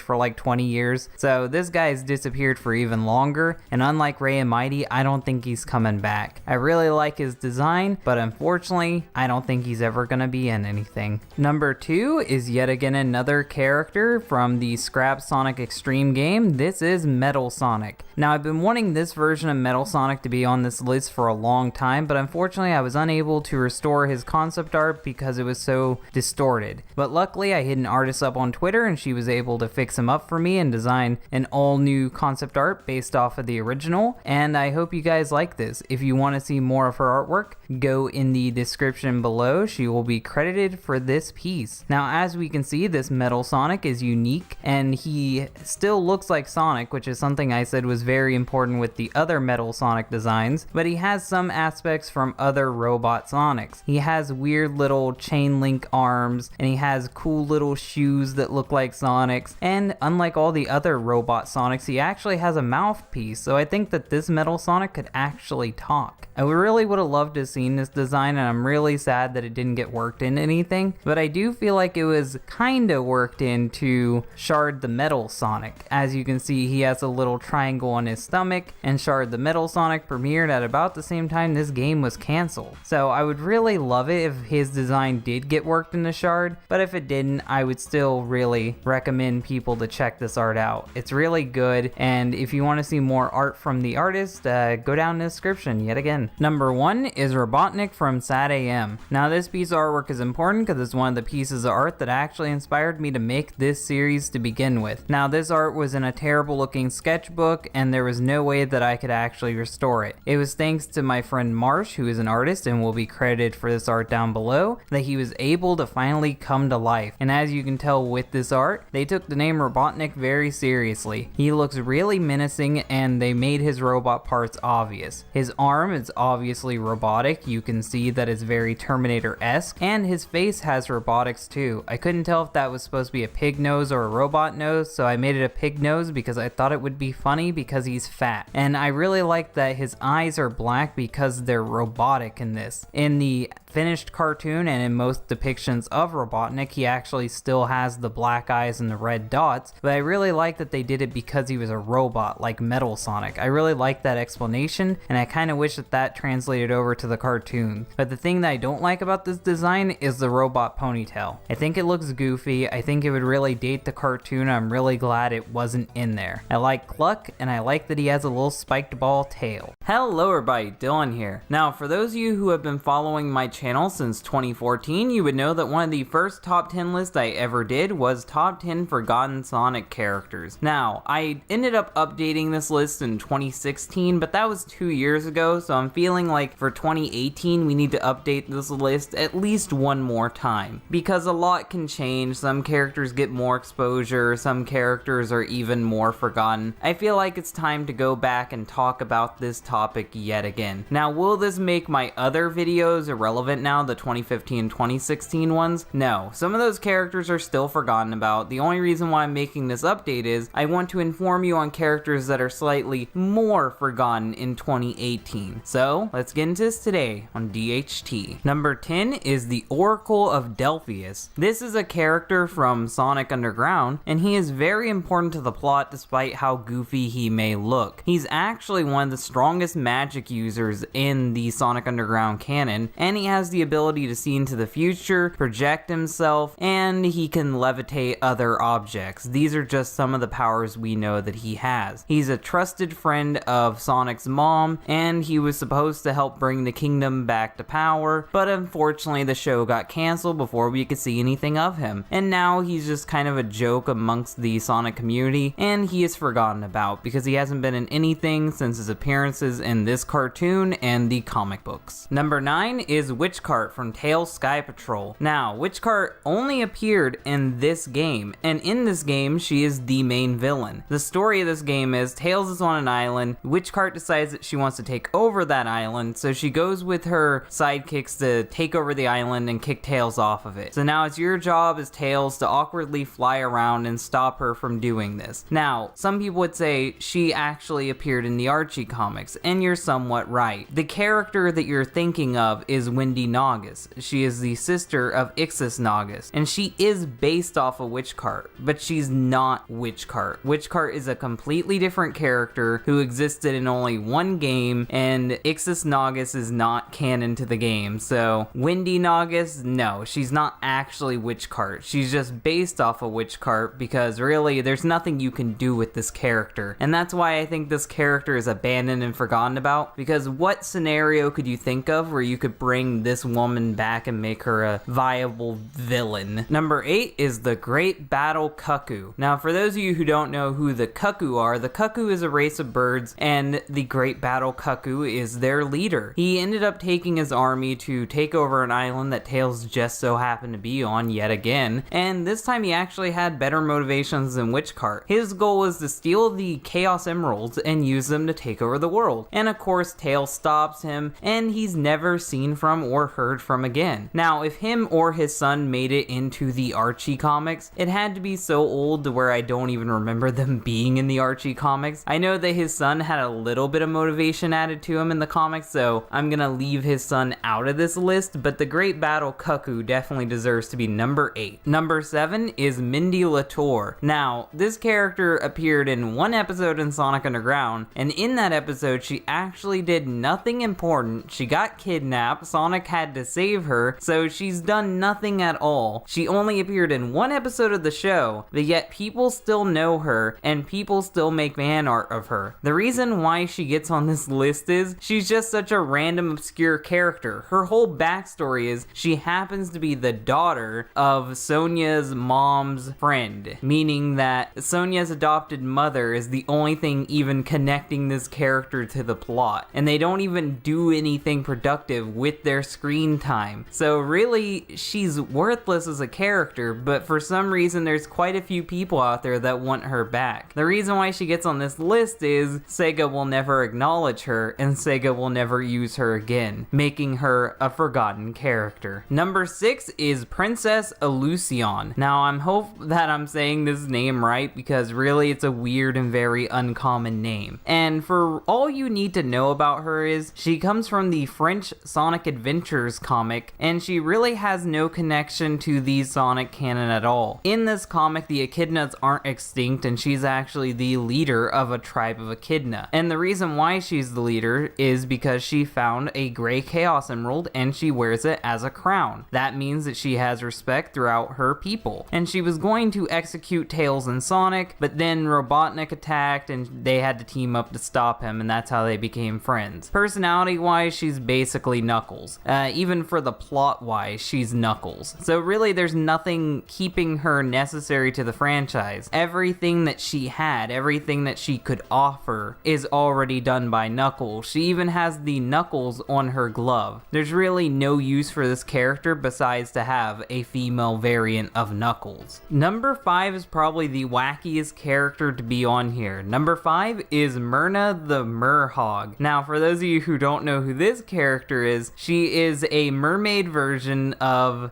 a hedgehog. She is a mermaid hedgehog. And in the episode of The Adventures of Sonic the Hedgehog where she premieres, and the only episode she was in, Sonic has to go to her underwater city to save her from this random Captain Crunch looking guy who wants to destroy her city to make condos and mini malls underwater. And then Robotnik comes in a submarine shaped like his own own face and stops the main bad guy because he wants to take over the underwater city full of mermaid hedgehogs. And then Sonic ends up stopping Robotnik. So Sonic only kinda helps her, but it's actually Robotnik that ends up saving her city from being turned into a mini mall. This is a very weird episode, but then again, The Adventures of Sonic the Hedgehog is a very weird show, and I really doubt that Sega will ever acknowledge the existence of merhogs ever again. Number 4 is from the Sonic the Hedgehog manga, and he is Nicky. Now, Nicky is technically Sonic the Hedgehog. Let me explain this. Sonic the Hedgehog in this world is actually the superhero ultra ego for Nicky the Hedgehog. Nicky the Hedgehog transforms into Sonic the Hedgehog and saves the day. But when he's Nicky, he's just a normal hedgehog. He's kind of nerdy, shy, and he's dating Amy Rose in this continuity. So for those of you who want that, that is a thing. Now, unfortunately, he's a character in the Sonic manga, which is no longer being made as far as I know, meaning that this character is forgotten, and I feel like Sega will never go back to using this character because of how far Sonic has come since then and how much he has changed now. Number 3 is yet again another character from the Sonic the Hedgehog manga, and if you're gonna be doing any story that's put in a school setting, you're gonna need the school bully, and Anton Veruca is definitely that character. If you've seen characters like Flash Thompson or basically any school show ever, you know exactly what type of character he is. He picks on Nicky, but there's actually a little bit of a difference with him. He actually messes with the hero too. Anton's family ends up teaming up with Dr. Robotnik, so he's not only picking on Nicky, he's also trying to fight Sonic the Hedgehog. He is seen carrying a large bat sometimes, but he's also a brawler and has some brute strength behind him. But he's never any match for Sonic the Hedgehog. And because this is a gag manga, we'll probably never know how strong this character actually is. But just like with Nicky, we know that he's gone for good. Number 2 is Roxy Raccoon. Now, Roxy Raccoon is a normal waitress who Sonic ends up meeting at a diner. When he meets her, she is actually being held up by 2 robot gangsters that work for Dr. Robotnik. Sonic ends up destroying these robots, and because of this, Robotnik ends up dressing up Scratch and Grounder like gangsters, like mafia gangsters, and sends them to attack Sonic. And Sonic ends up saving her yet again and freeing the diner from Dr. Robotnik's strong arming. Now, to thank Sonic, she actually ends up kissing him, meaning that she is one of the few characters that has kissed Sonic the Hedgehog in any canon. So, for those of you who are wondering why she's on here because she is one of the few characters to actually kiss Sonic the Hedgehog. Now, do I think Sega will do anything with this character? No. She only appeared in one episode of a very wacky show, and I think that's how it should stay. But the fan base hasn't forgotten her, and people would wish that she isn't forgotten anymore. And finally, we have our number 1. Number 1 is Penelope the Hedgehog. Now, she probably just looks like a normal pink hedgehog to you, but she's actually really important to the Adventures of Sonic the Hedgehog lore. She is Sonic's ancient ancestor. It turns out that Sonic actually descends from royalty, and she ends up marrying Sonic, who is Sonic's ancestor, and they end up having Sonic's family line, meaning that Sonic descends from the ancient Egyptian royalty. It makes no fucking sense, and I don't even want to begin to explain what happens in the episode that she premieres in, but I'll give you a short summary of what happened. Dr. Robotnik builds a time machine because he can just do that, and he ends up deciding to go back to the past to get Chaos Emeralds, which is actually a good idea. That doesn't work out too well for him, so then he decides to use his time machine to go back and stop Sonic's ancestors from meeting, so then Sonic would never exist. Yet again, another really good idea. Weirdly enough, even though this cartoon is so weird, Dr. Robotnik is actually coming up with ideas that make sense for once. But in the end, Sonic ends up saving his ancestors, and they end up meeting. Most importantly though, his ancestor Penelope, she worked at a chili dog stand, meaning that in ancient times, ancient Egyptian times, they had chili dogs, and they had chili dog stands in the Adventures of Sonic the Hedgehog canon. I don't even want to begin to talk about how weird this show is, but one thing that I've learned from having to watch these episodes to prepare for this video, the show isn't that bad. bad. It's funny, but it's only funny because of how weird it is, and that's why this character deserves to be at number 1. She is related to Sonic the Hedgehog, and she actually plays a big role in the Sonic the Hedgehog world. So yeah, that's all I have to say about her. Hey guys, Dylan here. Now today we're going to be doing a brand new series. That series being Top 10 Sonic Character Fusions. Now before we start this, I want to lay down some rules just so you know what will be accepted here. Rule 1, the 2 characters that fuse must be official Sonic characters, meaning there will be no crossovers, there won't be Mega Man fusions, there won't be Steven Universe character fusions. It's just Sonic characters. The characters cannot fuse using non-Sonic items, meaning you can't have like Steven Universe gems and you can't use the Potara earrings from Dragon Ball Z. No more than 2 characters can be fused, meaning no triple fusions or 4 people fusions. No children of 2 characters, meaning no Sonic and Amy child shit. That's not fusing, that's conception. And number 5, cosplay does not count as a fusion. If it's just a character wearing a different character's clothes, I'm not counting that. I want to see actual fusions, meaning that I want to see the characters take on each other's attributes and actually become something new. So now since you know the rules, let's get into this today on DHT. Number 10, we have an Amy and Cosmo fusion, and I really like this fusion. She looks really cute. I like that she took on the plant attributes from Cosmo. She has similar hair to Amy, and she has a rose motif, which also is taken from a fusion of Amy and Cosmo. I think that if Amy and Cosmo did fuse, they would heavily focus on roses because her name is Amy Rose. The color scheme is also really nice. It's like a light green instead of a darker green like Cosmo, and the flesh of the character almost looks cream colored like Amy's. So now let's move on to number 9. Number 9 is another Amy fusion, but this time it's Amy and Rouge, and I really like this. It looks like a really young, happy Rouge. We can see it, she got Amy's headband, she's got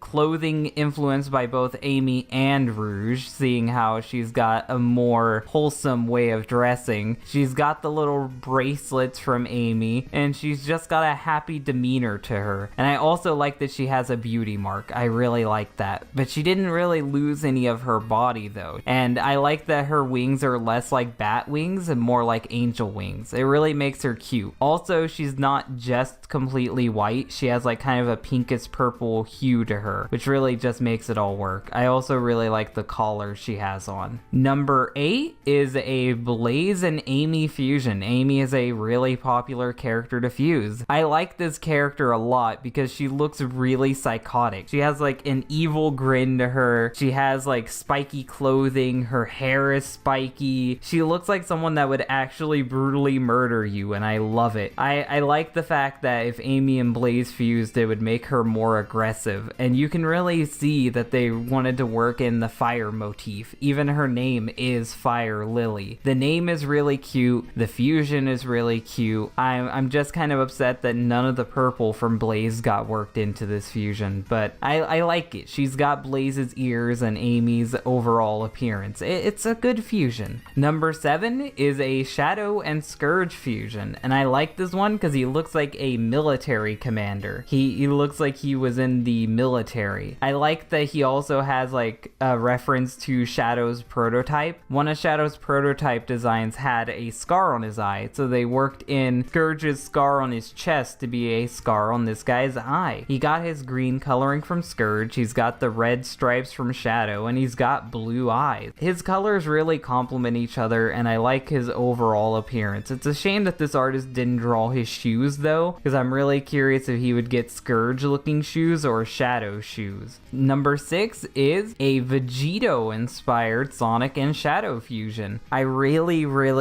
like this. I like that the red and blue mixed together to be purple. It kind of looks like Dark Sonic too, which is very fitting because Shadow is a very dark and brooding character, and this person knew that the shoes are important, so they actually included the shoes and they look really cool. It works in the red, white, and blue of Sonic's design, but also adds in like the jet boots of Shadow. And I really, really like this overall. He's got the inhibitor rings, which means that he has the power and strength of Shadow, but he's also got similar quill designs to Sonic. He looks like he'd be really fast and really powerful. And I like that his chest tuft is a cream color like Sonic's, but it's spiky like Shadow's. It's a perfect combination of the two. I like that you can just feel his attitude radiating off of this character. Number 5 is a Sonic and Silver fusion, and I really like this design. It took a lot of the blue from Sonic, but mixed it in with the silver color from Silver, making it a very light blue. I like that he's got like a scarf of chest tuft like Silver, but then he's also got like a cream belly like Sonic. The only thing I really don't like about this design is the fact that half of his arms are like flesh color and then the other half is fur. That doesn't look good, and I don't like how it looks on this character at all. I like that they mixed the shoes though. That shows that they're paying attention. It's kind of like it's got the striped design of Sonic's shoes, but it's got the overall color scheme of Silver. I really like this fusion, and I like that he's hovering around rings. It's really cool. Number 4 is a Shadow and Sonic fusion yet again, and I really like this one too. They decided to go for something different than the other one. This one's got a happy, optimistic look, which shows that he took his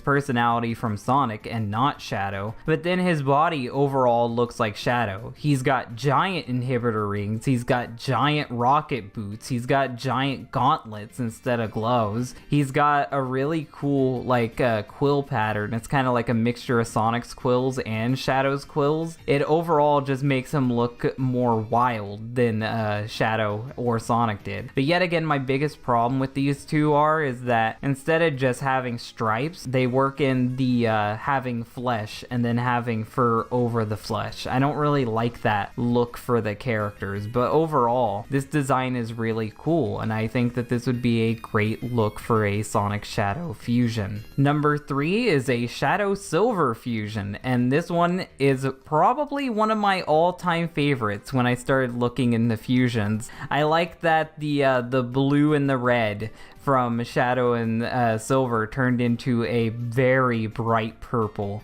I like that the crooked design of Silver's gloves have worked into Shadow's, and you can even see that the lines are affecting his inhibitor rings. I like that he took the overall like stripe design of Shadow, but it has the quills of Silver. It has the spiked up marijuana leaf hair. I think that looks really cool. And the best part of this character overall is the fact that it took Silver's like weird scarf looking chest tuft and then mixed it with Shadow's to make him a really bushy character. He almost looks like a lion. I feel like he'd be a master of psychokinesis, and I think that that would be really, really cool. You can see the purple energy just radiating off of him. I like that he's got orange eyes. He looks like a Halloween themed character. Number 2 is an Amy and Silver fusion. Silver and Amy are two characters that are very popular in the fusion scene, and this one is really cute. I like that it took the bangs of Amy and the bangs of Silver and mixed them together. It almost makes her look like a bunny. She's got the long hair of Silver, she's got the chest tuft of Silver, and she's got the dress of Amy, but it's got blue and dark blue mixed into it. I really, really think that works for her. She's got Amy's little rings, but they're inspired with Silver's stripes going through them. It's got Silver's circles on the gloves, and it's got a remixed Silver Amy hammer, and I really, really like the look of this character. Yet again, it's not completely silver. It's actually kind of like a light pink, and I think that works really well, and you can kind of see the little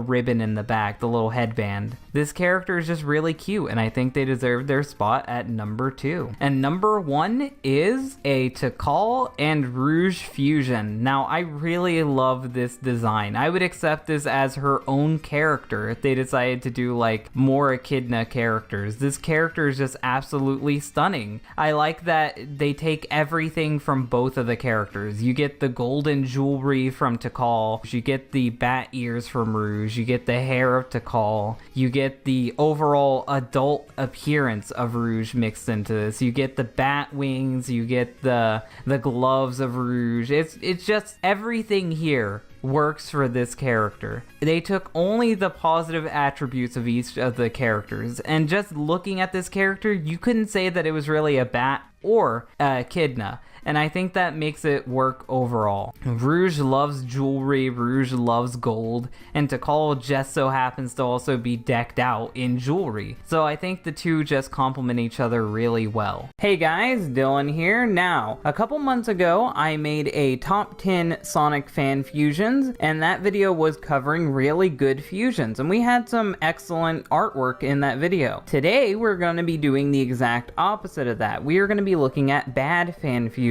Now, I want to say this ahead of time because I know I'm going to get some slack for this video regardless, but I'm not trying to hate on the artist as a person. I just don't like the art they did, and I'm going to be criticizing it and making fun of it throughout this video. So for any of the artists whose art is featured in this video, if you want me to remove the link, you can comment down below and I'll remove the link. I just so happen to not like this artwork. So the first one we've got is a Cream the Rabbit and a Rouge fusion, and I don't like this because it makes it look like Cream the Rabbit, which is an underage character, is dressing slutty. Like, they didn't really give her anything extra. She has really small tits, she has no curves, she doesn't look like an adult, she looks like she's only a little bit taller or just wearing boots that make her look taller. Really, it's just very off-putting, and I don't want to meet the Sonic fans that would find this attractive. I don't like this fusion, and I feel like there's not enough Rouge attributes for it to be a proper fusion. It looks more like Cream the Rabbit is dressing up like Rouge the Bat instead of the two characters fused. But this being number 10, the artwork still looks decent. It's not terribly drawn. So let's move on to number 9. Number 9 is a Sonic and Shadow fusion. Now, this design isn't entirely bad. It kind of reminds me of Shattuck in some ways, but I think where it gets bad is the fact that they didn't try to fuse the shoes together. They just gave him Sonic shoes, and the fact that they took and gave him red lines on his legs. As far as I'm aware of, Shadow doesn't have red lines on his legs, and this ends up making it look more like an Attack on Titan Sonic than a Sonic Shadow fusion. I feel like there's just too much Sonic here, and the few bits of Shadow really doesn't help it at all. It just looks very off-putting. It looks like someone stripped him of his flesh, and that's his exposed, like, flesh underneath the skin. It's very off-putting, and I don't like this art at all. But overall, it's not the worst I've seen. And now for number 8, we have a Knuckles Rouge fusion. Now, I know this is a trend, but people like to fuse stuff with Rouge, and it doesn't always come out the best. Now, this has so many things wrong with it. I'm gonna try to be nice and not go too in-depth on why I don't like this artwork at all. 1, it looks like he's staring off into the void. 2, the ears aren't angled in the right way that Knuckles is, or Knuck Rouge is, so the ears look like they were just plastered on there, or they're fake. And I don't like that the shield, which I think it's a shield because he has a sword, so I'm pretty sure it's supposed to be a shield. The shield doesn't look like it's being held by this Knuckle Rouge fusion. Instead, looks like it's plastered onto their fist. I don't know why they incorporated a sword anyway, because neither of them have anything to do with swords. They're both very, like, hand-to-hand fighters. You'd think they would have focused more on that instead, but yeah, the only real Rouge attributes here are they made his legs really long and they gave him wings. Other than that, this is just Knuckles in drag, and the artwork is creepy to stare at because he's not really looking at anyone, and you can't really tell what emotion he's expressing, if he even can feel. Number 7 is a Sonic and Amy fusion, and I just don't like the proportions of this one. I don't think the idea of a Sonic Amy fusion is terrible, and if they worked the streaks in a different way, like more of shadow streaks, then this could have worked. But instead, they only have the pink highlights on the bangs and the little pieces of quill going down the face. If they would have worked in the pink more naturally, it would have really helped with this fusion. The hammer also looks too similar to Amy's hammer. I feel like you could have worked more Sonic colors into that. Like maybe make the hammer like multicolored. I don't know. I just don't like the look of the hammer. I don't like how short the hammer is. I don't like how stiff this character is. I like that they mixed Sonic and Amy's boots together. That's pretty clever. I don't like that they gave this character both the Sonic cufflinks and the Amy cufflinks. I think just the Amy ones would have worked. And I guess my biggest problem with this artwork is the fact that it looks like movie Sonic. The proportions make me think of movie Sonic, and if you just separated the eyes, you'd see exactly what I meant by it. So let's move on to number 6. Number 6 is one I actually really like, but I can't admit that it's good. That is a Tails and Knuckles fusion. Now, this fusion is very weird. It is obviously drawn by what I think is a child. The colors don't even really go all over the character, like near the chest they just forgot to draw or color that in at all. But overall, I like the idea of a Knuckles Tails. Like, I like that he's tall, I like that he's buff, I like that he tried working in some Knuckles attributes like the long quills in the back and the knuckles on his gloves. But overall, this looks more like a bear than it does a fox or an echidna. It's very weird, and if it wasn't for how childish the art was, it could actually be decent. I'm curious why his arms are so short though. If someone wants to redo this artwork, I would really love to see this because it's an interesting design. It's just not the best drawn. So let's move on to number 5. Number 5 is just terrible. I can't say anything else about it. It is a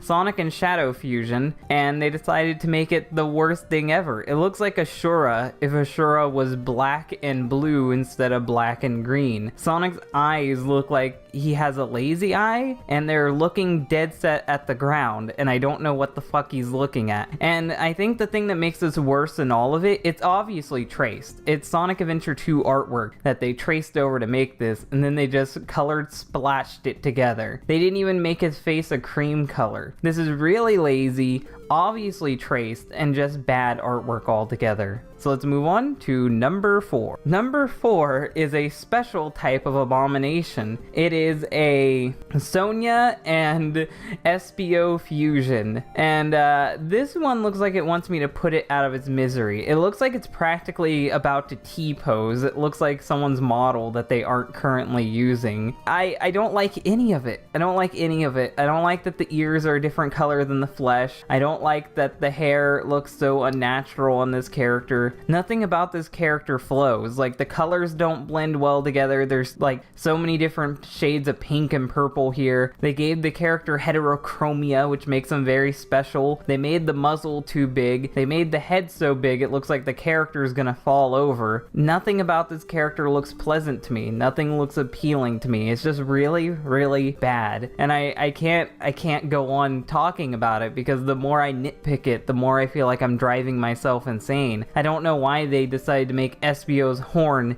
this thing's nose, but it's just all unpleasant to look at. So let's move on to number 3. Number 3 is yet again another Sonic Amy fusion, and this one is bad in its own unique ways. Let's start with the head spikes. They tried to mix Sonic's quills with Amy's quills, but instead of it looking natural, it just looks like he's a shark. They should have made the quills flow down like long hair, like Amy's quills, or maybe just shaped differently because it doesn't look like a hedgehog. It looks like a shark character. And secondly, I can't tell if this character has abs or if it has very square looking tits. I guess the shape of the hand is weird and off-putting. I don't like it. The body has no like the leg. Look at the leg. The leg is perfectly square. It's not noodly like Sonic's legs are. The character looks like they're really stout, and I can't tell if it's supposed to be a male or a female, and it's really bothering me. Yet again, this character has too big of a head. Its eyes are too big. Its eyes are too separated. It looks like the result of inbreeding. I don't like this artwork. The only compliment I can give it is the fact that they decided to make it purple because pink and blue make purple now. So I guess I like it for that and that alone. And now, number 2, Son Ickles. I really like Son Ickles, and I don't care if that's how you say it. I'm saying Son Ickles. This is a Sonic and Knuckles fusion. They decided to make him orange and have stripes going down down him like Shadow the Hedgehog, which I do like, because I think that a fusion would incorporate the characters' likenesses together. I don't know why they gave him green shoes. That's very weird, but he has the Lego pieces from Knuckles. They just completely fucked up on the hands. Both of the hands are just completely fucked. They messed up on the arm, so they erased it, but they didn't erase it good enough to where I can't still see it. I like the shape of the quills, and yet again, this is a decent idea for a fusion, but because it was drawn by someone who doesn't know how to draw, it's poor looking. The muzzle's too long, the head is misshapen, the torso goes too far down, the legs are too short and stubby, the feet, I don't even know how they're connecting together, but they are. It's just a bad design because of who was drawing it, and I think if someone did a redesign of this, it could actually turn out decent. But yeah, now since you've seen all of them, let's go to the grand finale, number 1. Number 1 is the worst thing I've ever seen ever involving Sonic fusions. Let's start with the fingers. Why are his fingers two perfect squares? Why does this look like it's traced from multiple Sonic fucking character